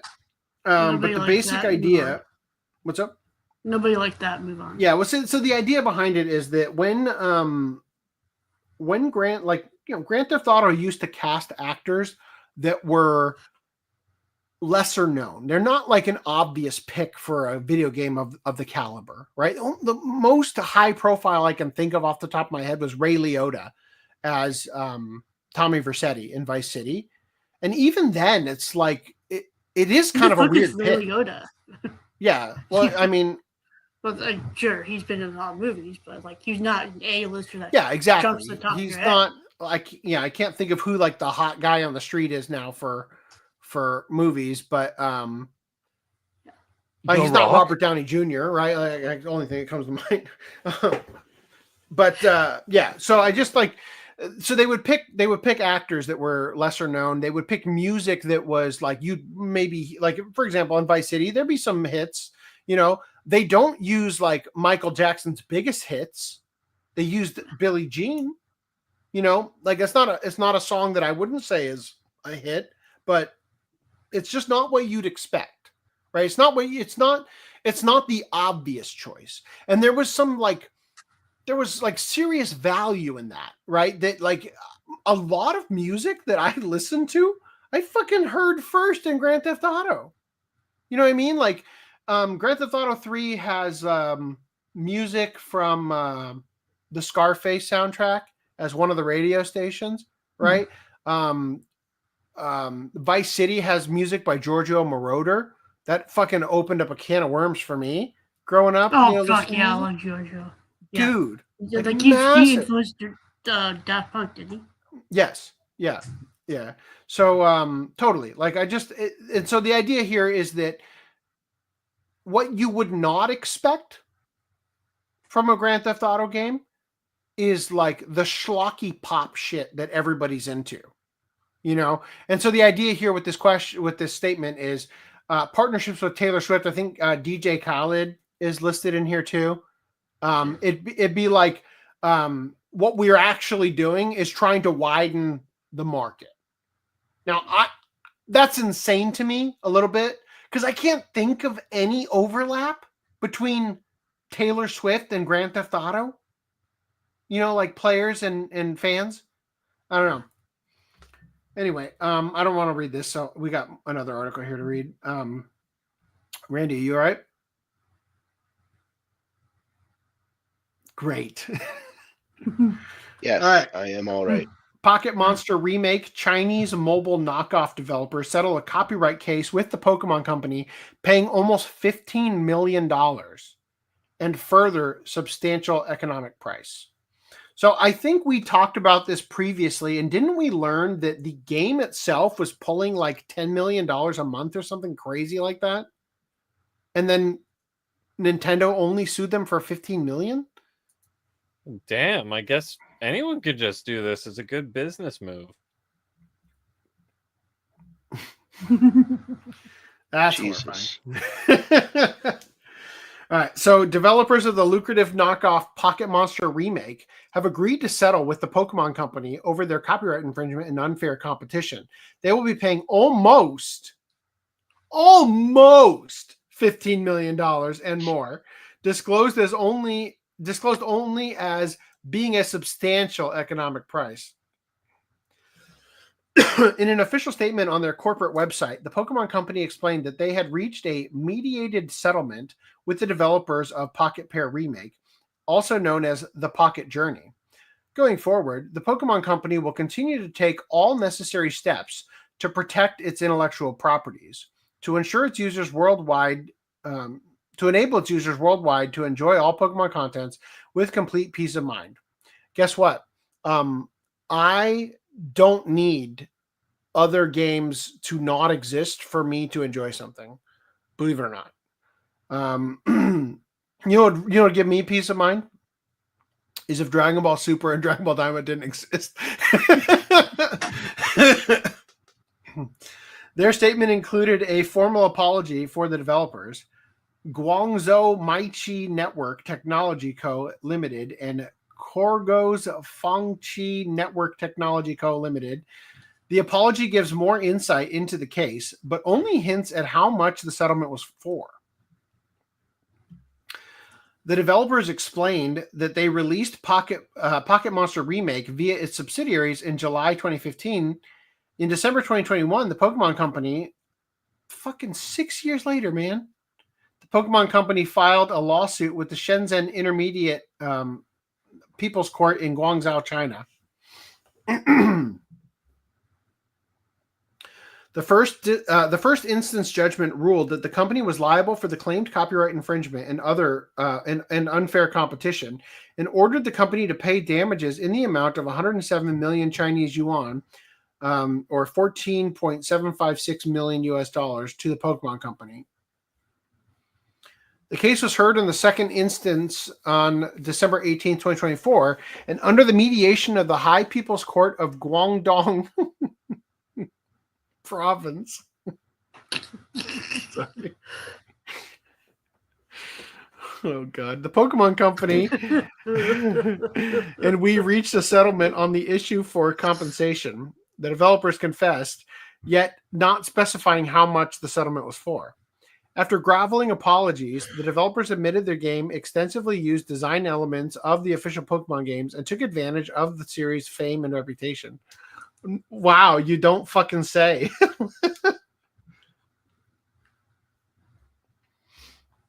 Our copyright infringement and acts of unfair competition have caused significant economic losses to the rights holders and severely damaged the image of the original Pokemon video games. We hereby sincerely apologize to the Pokemon Company and other rights holders, as well as the vast number of players, consumers, and the general public. That significant loss is likely irrespective of the Pokemon franchise being the highest grossing of all time. with estimated figures between 95 to 98 billion dollars to date. Shit, man, if they're making 10 million a month, you could have gotten that to 100 billion. Just saying. They say 10 grand. I meant 10 million if I didn't. The game has now been completely removed from the market and operations have ceased. At the same time, we have paid a substantial economic price and incurred significant reputational damage. Yeah, no fucking really. We have deeply reflected on it and learned our lessons. The statement concluded, damn. They even put the girls from the game in, huh? The statement, I like the remake more. The statement concluded that the developer is insisting they will avoid copyright infringement and unfair competition in the future. Pocket Monster Remake was a blatant in their copying, as seen in surviving gameplay footage online. The gameplay appears to be an extremely cut-down version of the mainline Pokemon games, where players fight wild Pokemon and opposing trainers. Pokemon can be caught and powered up with numerous items. At least it doesn't look like it's a complete asset flip, though. Like, it looks like they made their own. They actually made their own assets? Totally. Yeah. Alongside typical mobile game mechanics, login bonuses, limited energy to spend on actions, and numerous purchases, the game utilizes assets from Pokemon Media. Along with poorly compressed music and sound effects. What's up? Are you saying that they made it into a gacha game with the limited time, whatever? Oh, I fucking hate that shit. Along with poorly compressed music and sound effects from the official games, there was crudely redrawn art assets. There were also clashing art styles, depending on if the art was from promotional material or the game's anime, or even from fan art. Some were outright baffling, such as Squirtle, which in some instances is actually a war turtle with its fluffy tail and ears removed. Wow. Well, the images you've shown of it make it look good. Maybe videos also show. Here, let me pull this off screen for a second and find out what's in this image link. So, how did they draw the Gardevoir? Oh shit! It is a war turtle. Oh my god! It's literally this image up here. This is a war turtle. Look at the tail.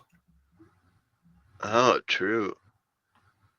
That's fucking funny. Maybe that's why it looked good.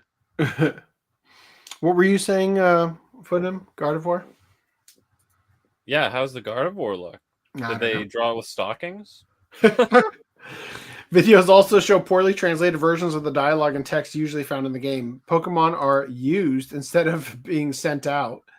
The normal type is instead usual.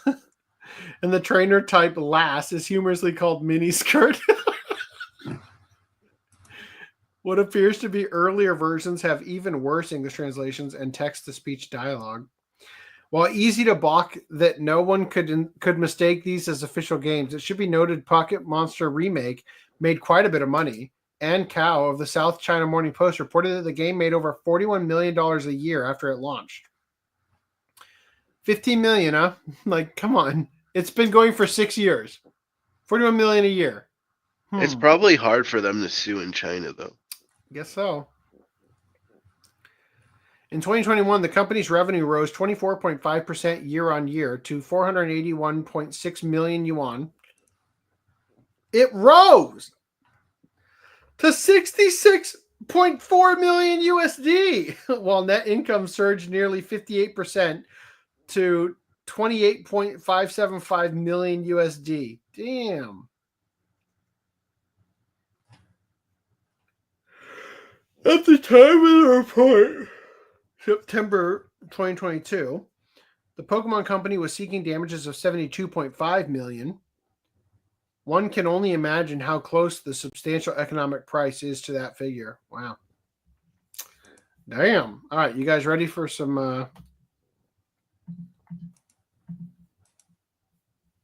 I am ready for some good release news.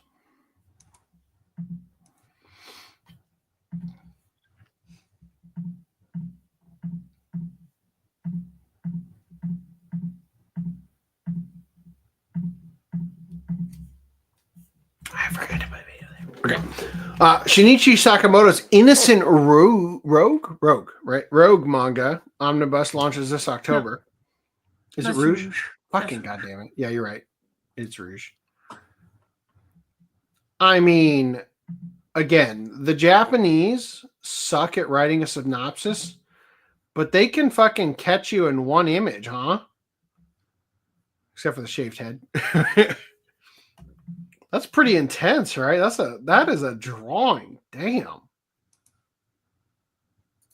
That is really fucking eye-catching. And not just because of the titties. It's actually a guy.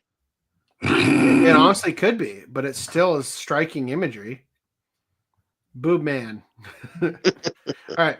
Godzilla -1 novel and more manga are on the way from Seven Seas. Lost in the Cloud. A reincarnated carrier strategy for another world. Damn, those are huge. Long period. Oh God, it's a boy's love called Long Period. Oh dear Lord, I don't even want to read the synopsis to find out that it's an M-Preg manga. Maybe Chronicles period is like in a class period. Yeah, probably. Chronicles of an aristocrat reborn in another world. I like villains, so I reincarnated as one. I guess he got to choose.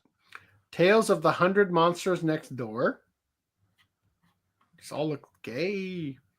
Lovers on the Last Train. That's the Attack on Titan one, isn't it? I don't know. It vaguely looked like Irvin if I squint my eyes, and Levi.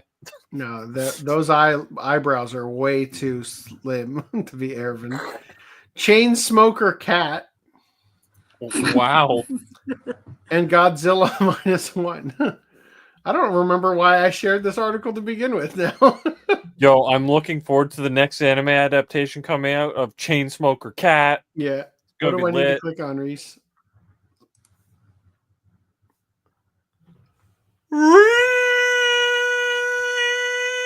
I'd say the Summer Wars movie, Yeah. but like that. No. Isn't The only new. new thing is Naruto Shippuden Set 6 Blu-ray.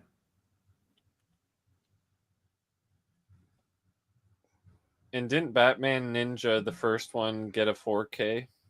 We don't have a proper link for that just yet. Yeah, Steelbook, right? All right, there you go. That's it. One image. Wow. Yeah, not even the slipcase view or anything. Yeah. Wow. Why does it look like two images side by side right here, like blurring in? Because that's how they Motion do blur. the covers for these. Yeah, it's Jiraiya at the other end Okay. that I fucking hate because you're not going to display them like Nobody's gonna do that. That's stupid. Right. All right. Moving past that. Media Blaster says, always amazes me how much they include in simple DVD releases in Japan. They do charge for it, but what's in is now a collector's. But what's it? They do charge for it, but in what is now a collector's market, you need to be creative. Okay. So this is Green. And didn't we talk about previously that Media Blasters was going to put Green on a Blu-ray? Yeah. They announced it back in like 2021 or something. Yeah, and so we've got a Green OVA that has never come out over here before. And Media Blasters is posting it.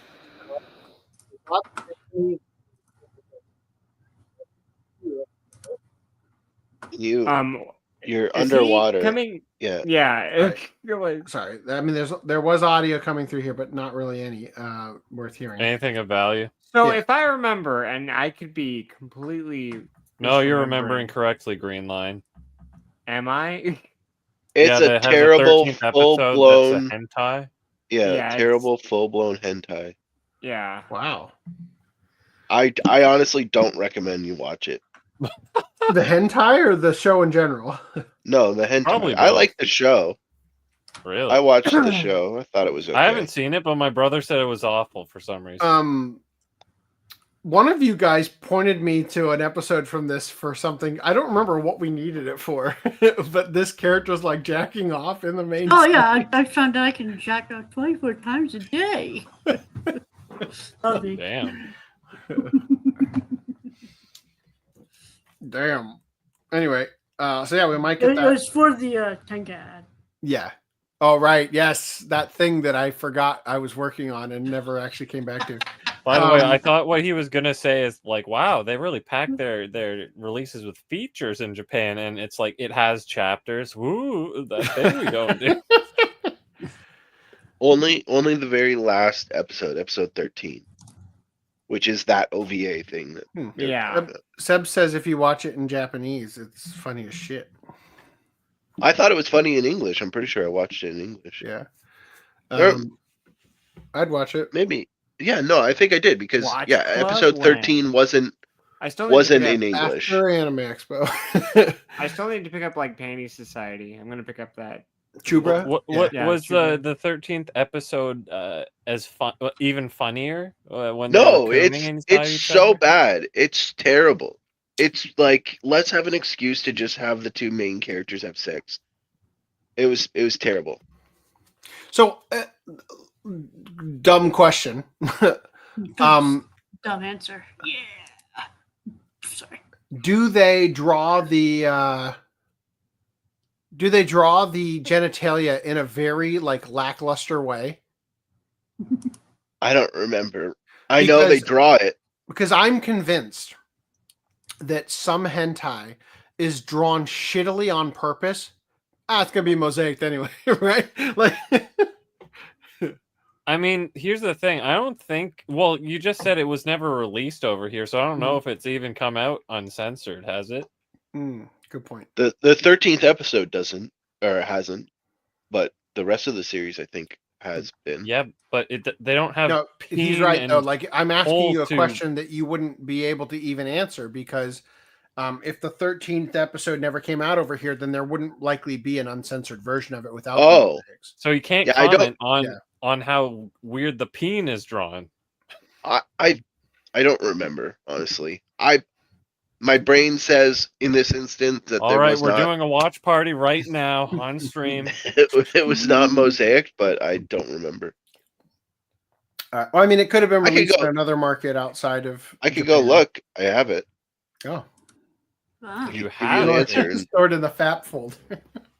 No, he must have bought that release that dude on Media Blasters bought, is what he's saying, right? No, I did not buy it. He said he's never bought porn before. I did not buy it. Yeah. All right. Anyway, so if you guys someone gifted it to me. That's what happened. Green might be old enough to be uncensored. Really? Yeah. I don't think so. And a lot of the old hentai that came out that we got over here that's uncensored is that 4x3 from that same era. So I'm pretty sure that it's still censored in Japan, though. Well, yeah, of course, it's still censored in Japan. Yeah, it is mosaic. Okay. Yeah, the copy I have is mosaic. I'm pretty sure the TV series is digital, right? So I can't see the OVA suddenly being cel shaded from the 90s.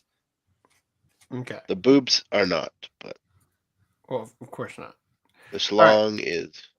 So if you guys like support the OCA podcast, I still don't think you can shop on Southwave, but I did send my fulfillment center an email asking them what the fuck. Is there anything has happened that I can do to change this? Because I'm desperate and I'm about to use a different fulfillment center because fuck you guys. So that's how you get good service, right? Yeah. Same goes with internet. Podcast.com/store, where you could also try to shop, but probably weren't. What is this? Here we go. There it is. Okay. Anyway, hold up. Why does Green have 2 episodes according to Wikipedia and one came out before the series? Did they plow before the TV series? Started as a porn, continued as a regular show, ended as a porn. I have another OVA. It looks like he's dealing with Dracula. I honestly don't remember watching this. Maybe I didn't. So, Freerin Beyond Journey's End anime inspires a winter coat based on the iconic design. I mean, is that I feel like I've seen buttoned ones like that before. It looks kind of like a normal coat to me. I think it's more the scarf. No, the like, what do you call that? Lapelish thing. I don't know. The That's just apron. from a nun. They stole it from the church. No, it's a reverse bib. Watch that be the reverse bib. Berserk figure featuring guts and berserker armor is surprisingly cute. Oh, that is. Oh. Nah. Nah. Don't like that. Why you got a nipple for an eye? It looks like a Funko Pop underneath. Yes. Level of effort. Yes. What is going on here? The fuck is that? Are those his teeth? Of his head? Are those guts' teeth? Because that's like the cut over his nose? That's the helmet's teeth. His mouth is just that frowny thing. No, that's the cut on his nose. Yeah, that's the cut on his nose. I don't think so. That's a frown. For how simple that Whatever. is, that's just a You frown. failed. You blew it. You know what's even worse? You can get the actual fucking what's his name? Koraidon motorcycle now. Congratulations, everybody. Random 11, didn't you complain before how it's like the one doesn't even use its wheels? So does this one have working legs? Dude, this is so retarded. These are on the fucking wheels in the promo video for it. You could buy this and try to ride around. Oh Better my ride in the God. goddamn snow. That's absurd. It's probably like a cover and like there's like a hole right here and the real tire spins inside of that. That'd be even worse than if it was just normal tires. That gets so clogged up so quickly. Like, holy shit. I mean, I wonder if the tires are underneath the feet. Because the feet look like they go pretty far down. They do. Oh, yeah. no. But Or like good luck micro turning. wheels on the feet. Oh no. Okay, that's dumb. All right. This looked so fucking funny to me. The new world's smallest park is in Japan, and it's so tiny you might not even notice it. Guinness World Records awards designation to Shizuoka Town after thorough measuring of dimensions. There aren't too many more obvious examples of dreaming big than trying to set a world record.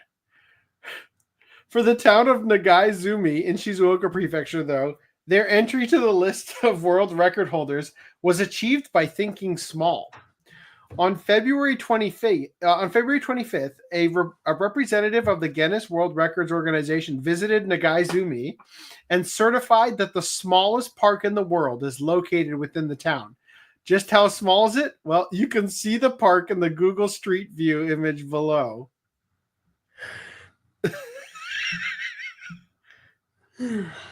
Yeah. I feel like that shouldn't count.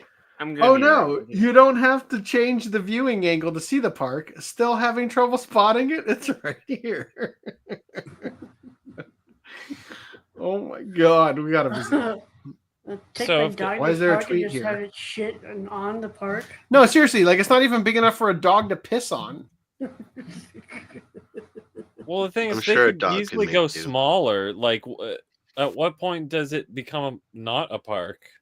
So, my question is, do they have a record for the smallest dick? If they're doing sizes? I feel like, where is this located? Shizuoka in Nagaizumi. Can you zoom out to all of Japan? Show me where it is relative to Japan. Sucks to be you, Randy. How do I go out of it to like Street View? Out of Click on the little map on the bottom left-hand corner. this one? Oh, I see. That's not helping. I think. I could be wrong. Dear God, why is this so hard? Okay, it's in Tokyo. That's Okay, there you go. that's good enough. It's right here. It's near Tokyo. That's good enough. Yeah. It's not really near Tokyo. Tokyo's way over here, but yes. Okay, well, it's on the outskirts of Tokyo. We're not taking a bus trip just to go see the world's smallest park, Randy. My question was, What do you mean we're not going to do that? We're absolutely going to do that. my question was because if it's in like Tokyo, it gets a little bit of snow, but it's not a lot. But if it was a little bit more north and it was in an area that got at any amount of snow, like that is getting swept up with the snow. Yeah, like that's how small. Well, it's right between those two lampposts, so I think they'd have a pretty good. Yeah, it is. Two lampposts and the two posts. It's probably a flagpole, lamppost, and it's pretty well protected by snowplows. They're not gonna. If they're gonna take that out, they're gonna take out that lamppost too. So they say, why will the tweets not load? Oh, because they put them in as Twitter.com instead of X.com. Yes, this tiny little green space is officially designated a park by the Nagaizumi municipal government. Its total area of just 0.24 square meters or 2.59 square feet, which Guinness helpfully explains is less than 2 A3 size sheets of paper. So basically, the park takes up less space than an unfolded newspaper. Yeah, by a long shot. Guinness points out, however, that it has an entrance, grass, and even a bench. Oh my God, this is a place to sit. World's smallest bench. That's my Though you could make the argument that a bench that only seats one person and has no backrest is really more of a stool. Guinness does everything by the book, so its representatives had to perform an official survey of the park, which required only a tape measure and less than 50 centimeters of its length at that. Again, I feel like this just does not count as a park. Well, Guinness literally stopped, doing like shortest, I don't know what it was in general, but like, for example, the shortest concert. And then, like, I don't remember which band did it. They literally, like, strummed one note, and then they called it a day. And it's like, it kind of defeats the purpose. Because you can, like, artificially just whatever. Right. So they stopped doing the shortest or whatever or something. So I imagine the smallest park. I mean, theoretically, it's like, it could be, like, competitive. And Guinness just becomes, like, a publicity, like, thing. Now. If you remember Tommy Tallarico, the guy from Video Games Live, he also helped make. He worked on the music for Toe Jam, Earthworm Jim. Earthworm Jim, yeah, and a few other games. Metroid Anyway, Prime? He probably claims he does worked on Metroid Prime. I don't know if he did. Claims? He claims he worked on a lot of games. He claims a lot of things. Damn. Claims he's met a lot of people. He claims he's friends with a lot of people. And he also claims to have a bunch of Guinness World Records. And it came out that basically he was paying for them. Like Guinness World Records, if you pay them like $50,000 or whatever, they'll come and say you have whatever record. Dick ever. Damn. Because people were like, well, I think that someone else would have this record, and Guinness was like, we're not actually looking into that record. Like, we don't care. Basically. Wow. Like, I could beat the world's most like nose wiggles in a minute. Yeah, I'm not surprised, apparently. So this could be that, like, the city just said, let's pay Guinness to come out and say it's the smallest park and do some publicity. Yeah. Publicity. It says, following a strict examination, the Guinness World Records organization recognizes Nagaizumi's park with an area of 0.24 meters as the smallest in the world.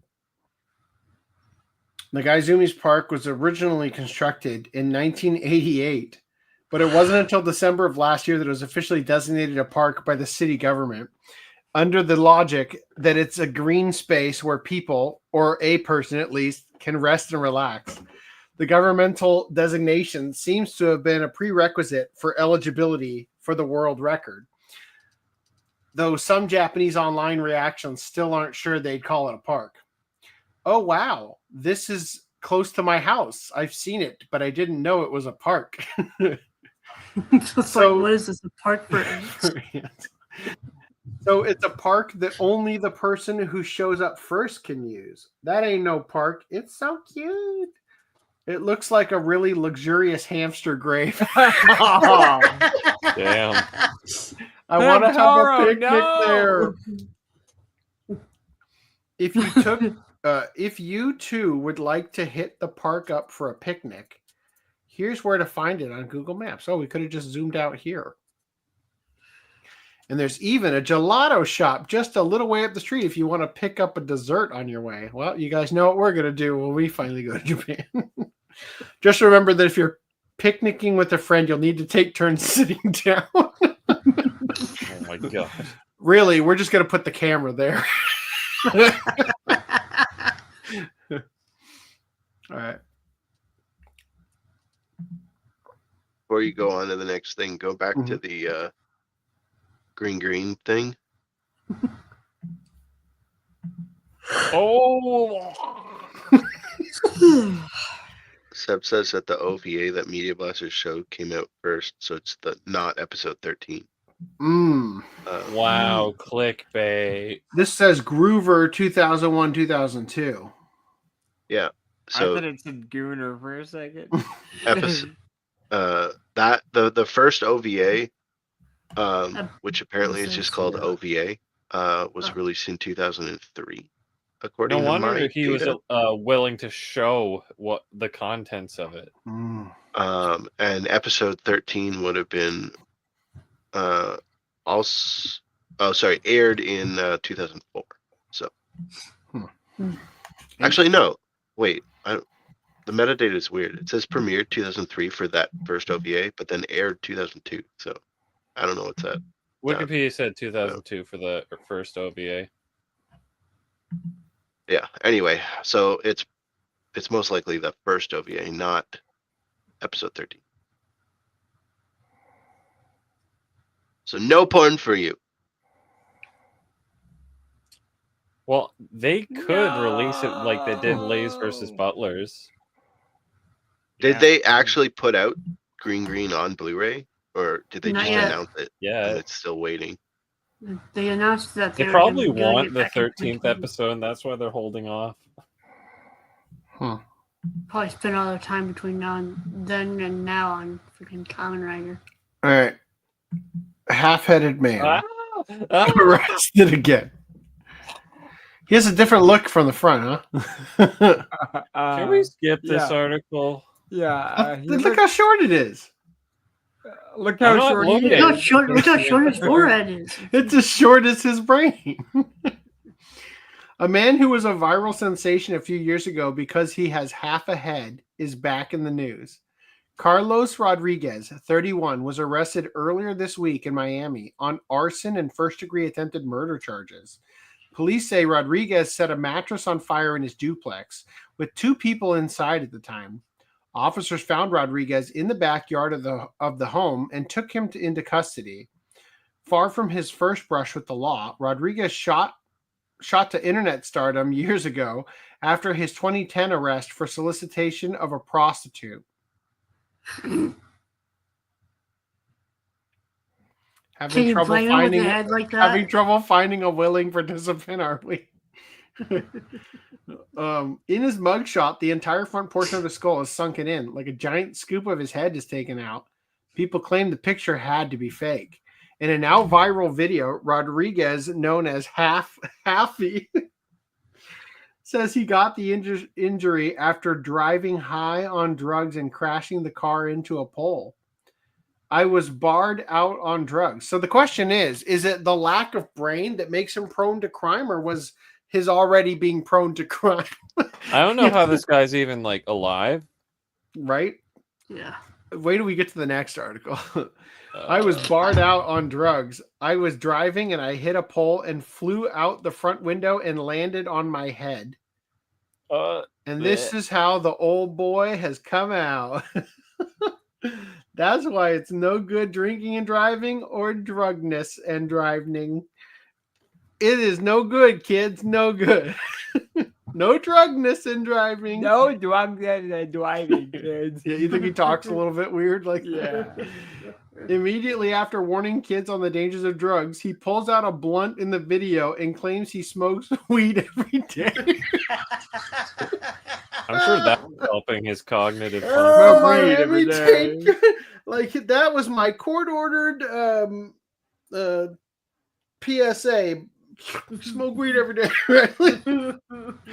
A Miami-Dade County judge set his bond at $30,000 for the latest offense and sent him to a local hospital for mental evaluation. Oh, well, guess what? Scientist research man missing 90% of his brain who leads a normal life of crime. Is this the same guy? Fuck, man. Is this what our brains are turning to on TikTok? Yeah. The story is first published July 14, 2016. So I'm just going to jump here now and show you. Redditor posts a picture of his brain MRI. Large portion of his brain is missing. Several other Redditors chime in with their own MRIs. They're all missing large portions of their brains. It's all starting to make sense. Holy fuck.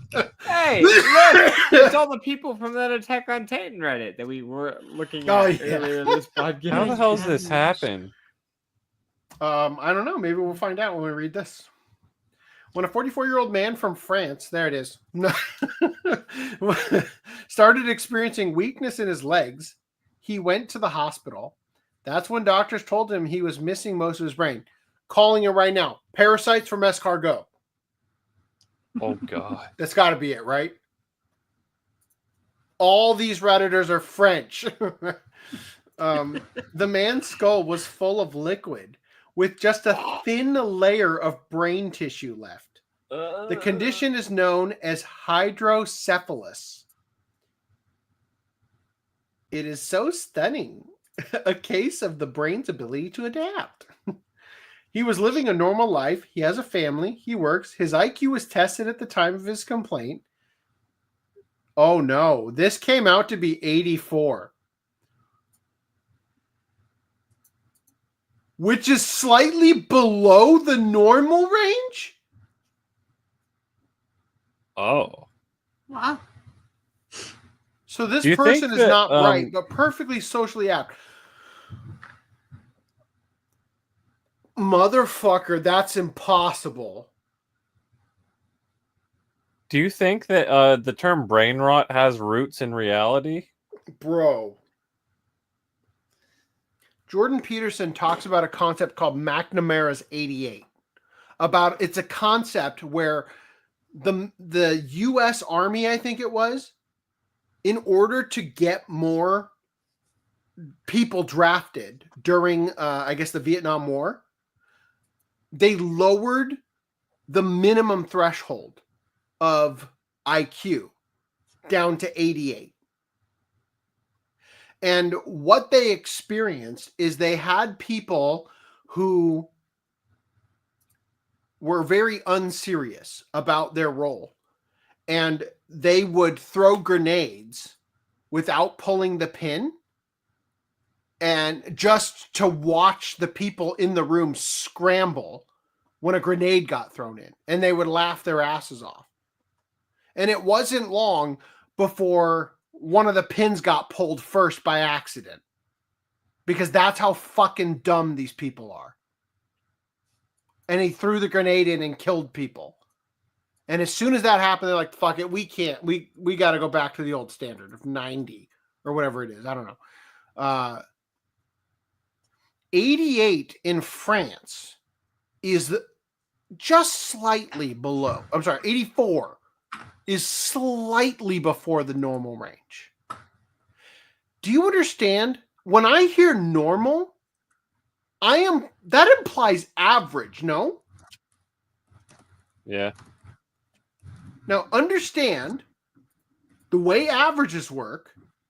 That means half the people are lower than that. Right? Grok says the average IQ by definition is set at 100. 84 is not slightly below. This is unbelievable. Ask Grok if it's different in France. Ask Grok what the average is in France. Well, you know what they say. The French threw the grenades at the Germans, and the Germans pulled the pins out and threw them back. Yeah. Do I need my brain checked? I'm like half French. The average IQ for around 98 to 100. Oh my God. Like there's a level of IQ, like 80, and that sort of 80 to 90 range, where you can't tie your shoes.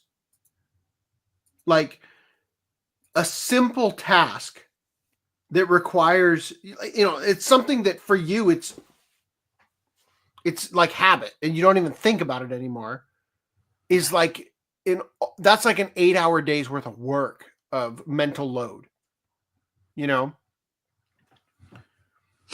One of these days we have to all do like an official test. Just to see how retarded I am.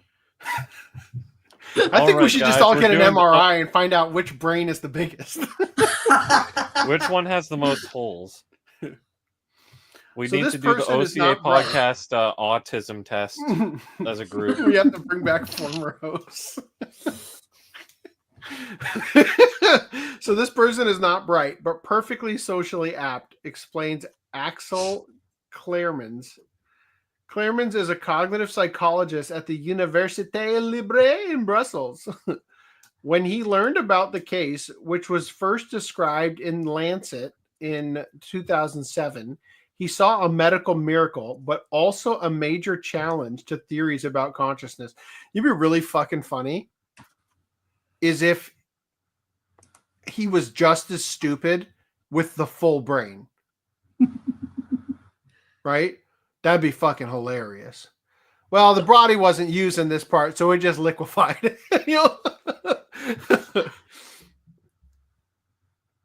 The scary thing about this is that different sectors of your brain are used for other things and stuff that, like, parts of your brain are used for the function of your organs and stuff, right? Yeah.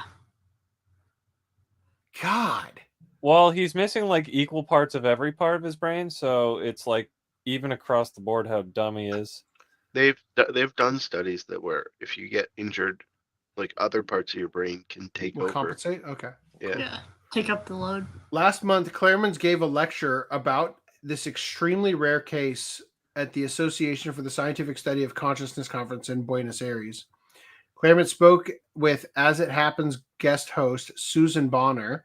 Here's part of their conversation. Bonner says, "It is such a stunning case. I'm wondering what kind of a larger lesson it offers about our brains." Axel says, "One of the lessons is that plasticity is probably more pervasive than we thought it was. It is truly incredible that the brain can continue to function more or less within the normal range, with probably many fewer neurons than a typical brain. There's a second lesson, perhaps, if you're interested in consciousness. This is the manner in which the biological activity of the brain produces awareness.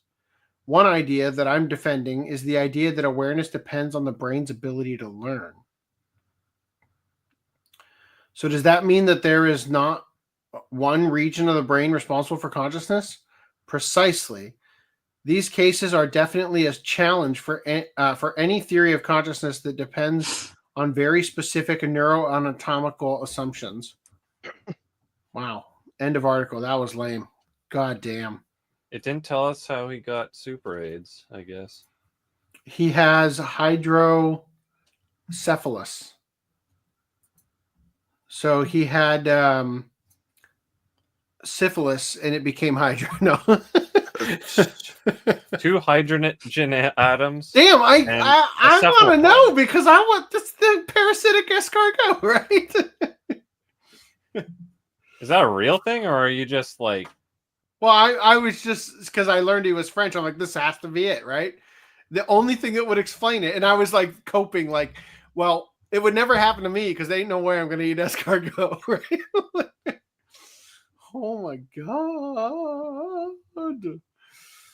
Oh fuck! Well, that's the show.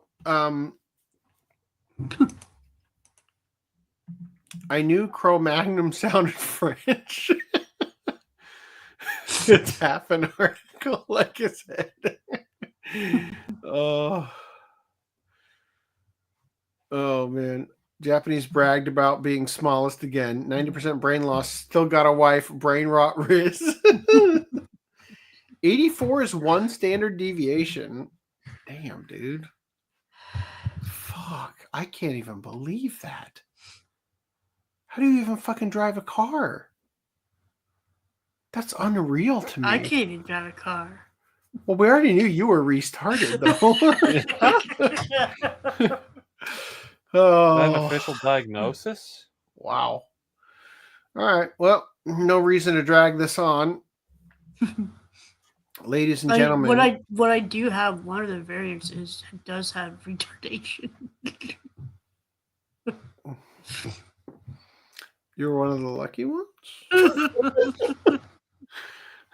I think I have the other one. The one that just gives you a massive honker, right? Like, all right, guys. Let's put an end to our misery here. Oh, okay.